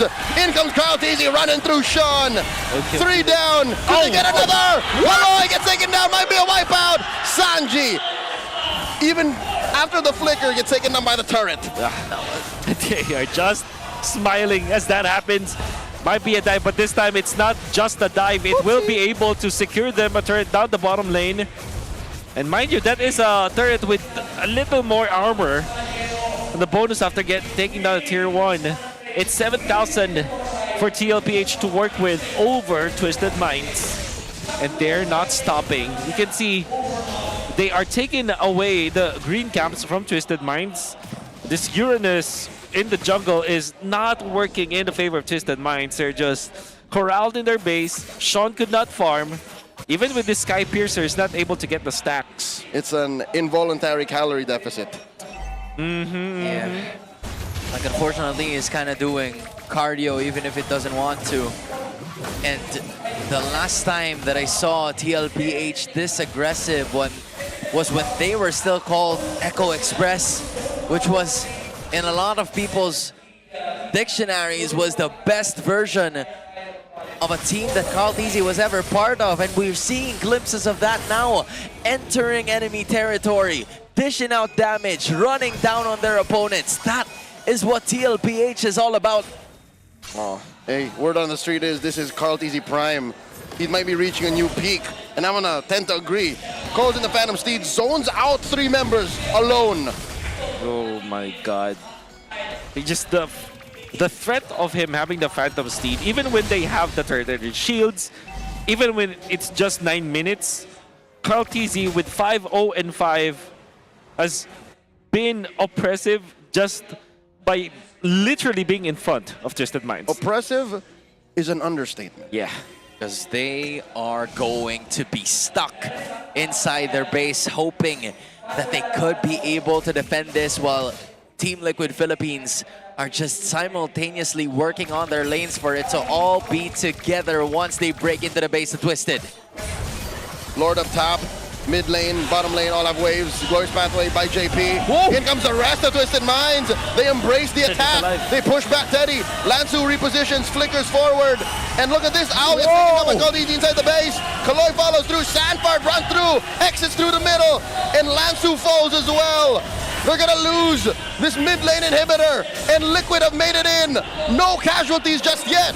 In record time, under 11 minutes, Liquid might now just punch their ticket to the San Juan Arena, calling in the final Phantom Steed. Ladies and gentlemen, Liquid Philippines, the defending champions of MPL Philippines, are sweeping Twisted Minds. This game tells you that you should never question greatness. Team Liquid, Cavalry, playoff secured. From being called a top 8 secure team before the start of this season, from getting so many downers because of their off-season decisions, now there will be the first team to get into the playoffs with an 8-0 run. And a 9-0 at that, actually. What better way to say this is our house? It's indeed their house. And to whoever says top 8 who, I guess the joke's on you, brother. This is literally another version, just like what Leo has mentioned, another level of peak that Carl TZ is still showcasing ever since he's played in MPL Philippines in Season 2. This is a new variant. If Sanford has a bunch of other names onto his titles, maybe Carl TZ is the same. And Teddy is slowly coming up. He's even adapting some of the things that his teammates have been doing. Look at this. The only disappointment that TLPH is giving their fans right now is how fast they're ending the games. Yeah, I agree. Valid crash out. If you bought tickets and flew out from, like, you know, Iligan City or something, and you watch a match that lasts like a collective 25 minutes, you know, at least they were able to see Sanford and Carl TZ in person, and they actually had a conversation with okay, them. that couple, yes, but what Right? about But the what other? about the others? What about the other Iliganons, dude? What about the others? Like whoever is from Iligan. How about the QC people? Yeah, the QC people. You! Invalid. Invalid. You took 10 minutes to get here. QC people, Pasig people, Mandaluyong people have witnessed Team Liquid Philippines win. Let's take a look at them on stage. Superfan, make some noise, 'cause we just secured the first playoff chapter. Give it up for Team Liquid Philippines. Undefeated in the regular season. Week 5 pa lamang tayo. We're just in the week 5, and they've already secured the playoffs. Congratulations, of course, sa inyong team. Ano ba ang pakiramdam mo ngayon na after how many weeks lamang ay nakuha niyo na ang first playoff spot? How do you feel after securing the playoff spot after just 5 weeks? Kasi even with those wins pa, first kami nakapag-playoff secured. Marami pa rin po kami mga bagay na kailangan ngayon. They still have to fix a lot of stuff even when they are first to the playoffs. So they're not satisfied yet. Pero Sanford, alam mo, pinag-usapan natin kanina that you are a man of many names. We've talked about how Sanford has many names. Out of all of his names, there is a timeline of his achievements. What is your favorite after among all of the nicknames that you have? His current is favorite. The current one is Doll, and that's his favorite. Raging Sanford, apparently. Doll is his favorite. Congratulations, Sanford, and keeping it steady for Team Liquid Philippines. It's Teddy. Hello, Teddy. Alright, so officially, no, natalo mo na lahat ng gold laners in Teddy QT has officially defeated all of the gold laners in the Philippines. those gold laners. If you were to rank yourself, where would you put yourself? Kasi hindi ko naman po na-compare sarili ko sa ibang mga I don't compare to myself to other gold laners. For our team, of course, we are top 1, but I don't know where I would put myself. We want to ask someone else? Teddy's not pressured. Teddy's not pressured by other gold laners, but he's pressured by Krautizi. How would you rank Teddy Cutie amongst all of the gold laners? Top 8. Carl TZ says that Teddy is ranked top 8. He's just kidding. He's just kidding, and he said that they haven't proven anything yet. They will wait for the playoffs. Ano naman, Carl TZ, last time na-mention mo, no? Ang goal nyo, Carl TZ last time mentioned that they go 2-0 for all teams. remaining undefeated. And they are remaining undefeated. Pinagkakalante nyo pa rin. They're showing that they're still dominant. Who is the team that they are looking forward to facing? Maybe Falcon, because they're also very strong. How do you say that Falcons is strong? Falcons is also very dominating. And they are well matched. We are waiting for that clash for sure.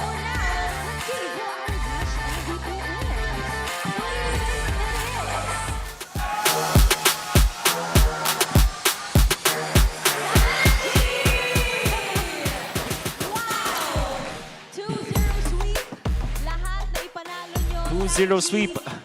They have won everything for Sanji. What is his message to all the supporters? Thank you for coming to their match. They will always give their best. And a big shout out to his girlfriend and his family.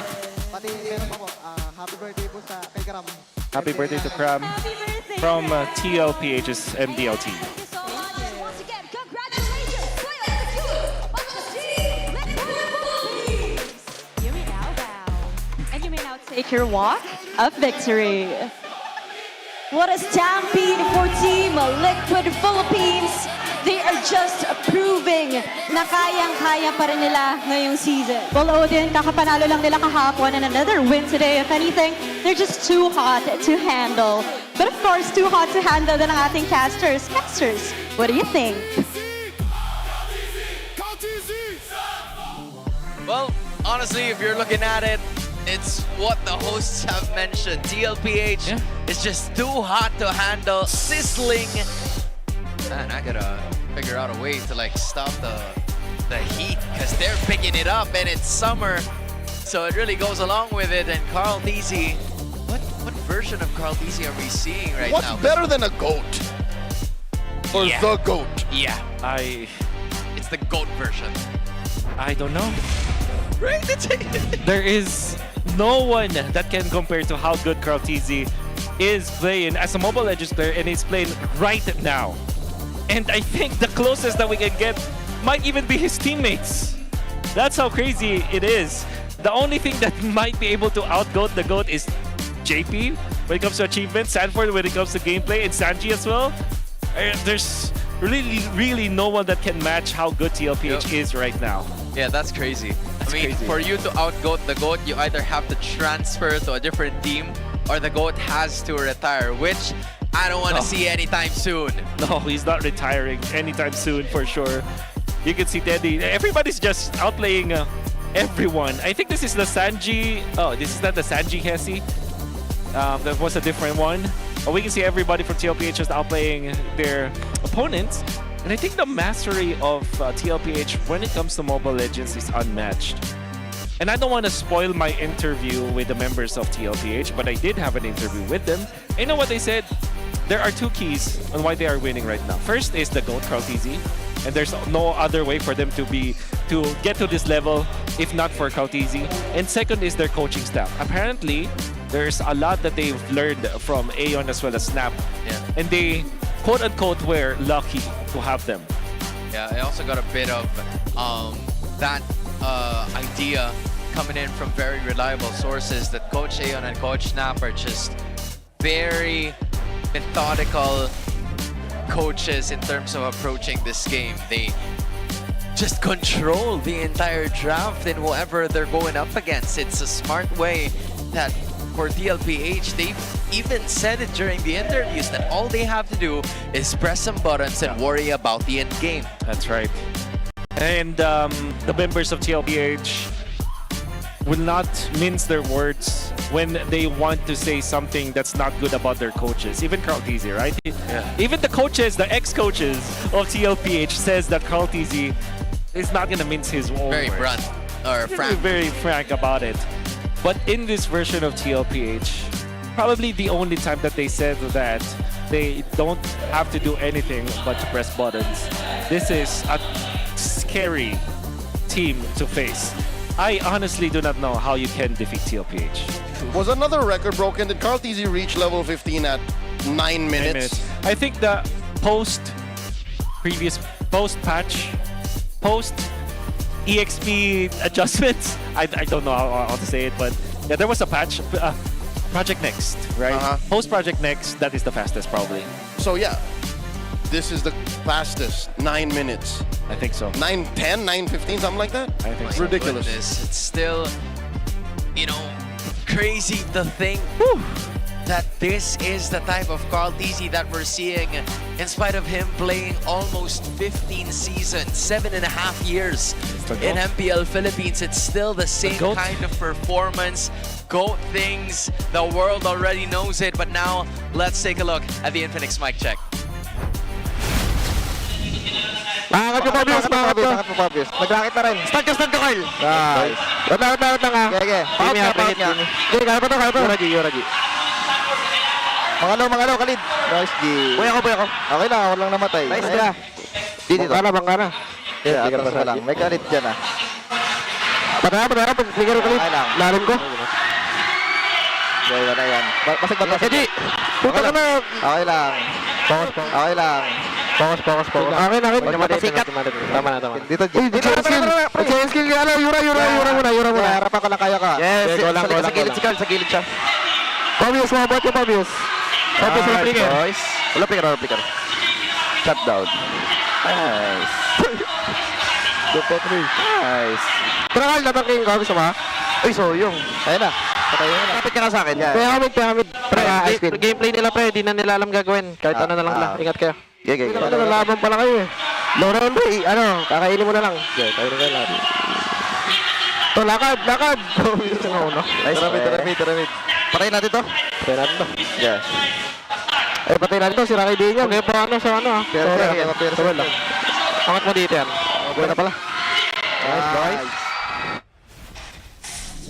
And again, compared to some of the mic checks that we saw all throughout the day, this was completely different. There weren't even words needed to be said, just actions and buttons needed to be pressed. There was a point where they said, it's already cooked, you just have to eat it. It's already been served, you just have to eat it. By the chef. By the chef, Sanji. Was it him who said that? I think it was Sanji. I'm pretty sure it was Sanji. And for who was the meal? For Carl? It was for Carl. It was for the GOAT. For the GOAT.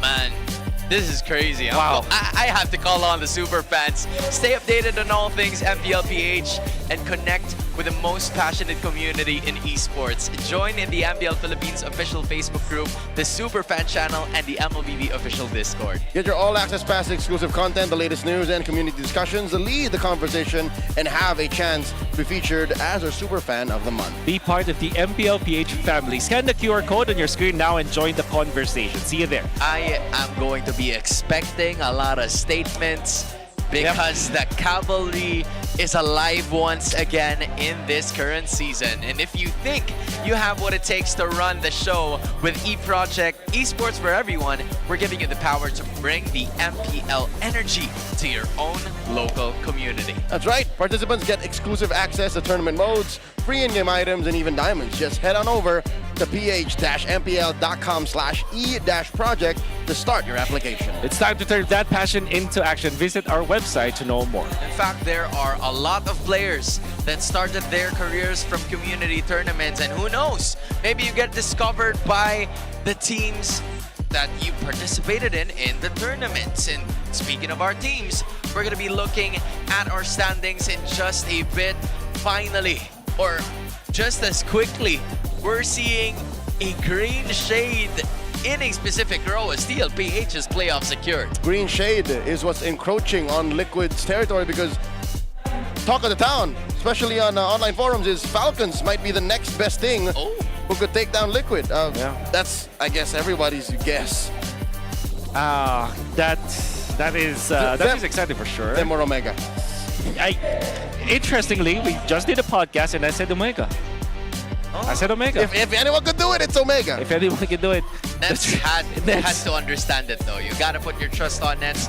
We also saw a while ago Omega, and if I remember correctly, Twisted Minds moving up. I can't remember. Oh, that's TNC.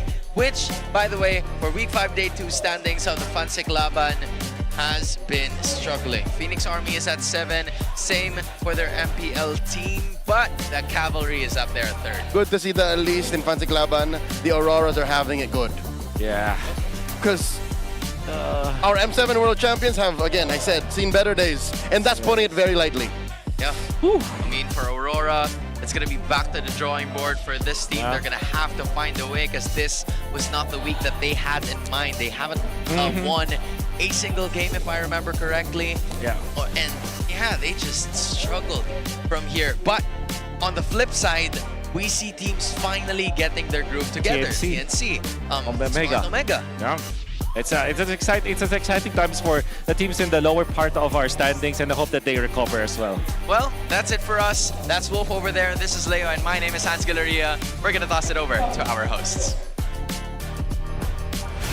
And that wraps up an absolutely electrifying Superfan Saturday. Electrifying indeed, Odin. Pinayanig ng MPL Superfans ang arena today. Well, 3 matches ba naman ang kanilang nasaksihan? I'm sure meron silang favorite na nangyari ngayong araw. But how about you, Denise? Anong highlight mo of the day? Well, the highlight of the day, breaking news. Pasok na sa playoffs ang Team Liquid Philippines. What could go better than that, Odin? What's yours? Yes, of course. Ako naman, it's the burning Phoenix of TNC Pro Team against Aurora Gaming.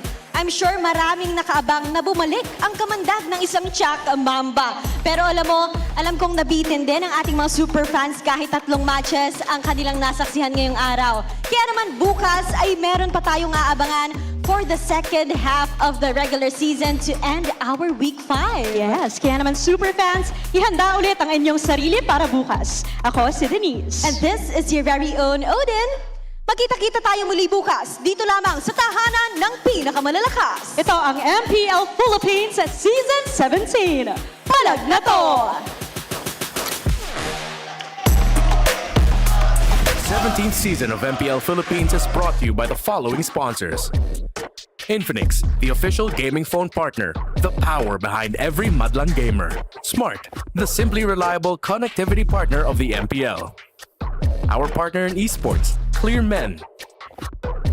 And our strategic partners, TT Racing, Ferry, and SIP.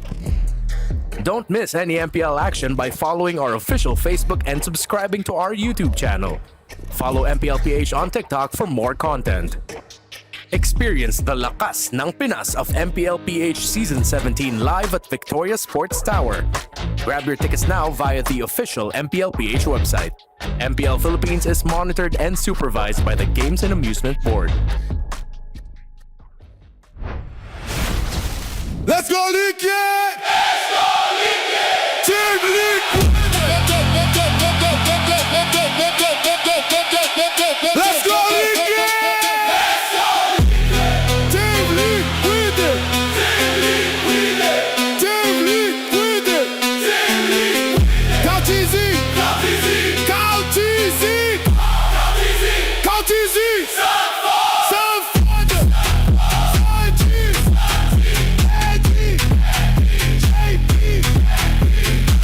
Team that ever play MLBB, they run the game. Call TZ, they're gonna debate. Crown the king, he seals the fate. They counted us out. Now we shut them down. Now Team Liquid.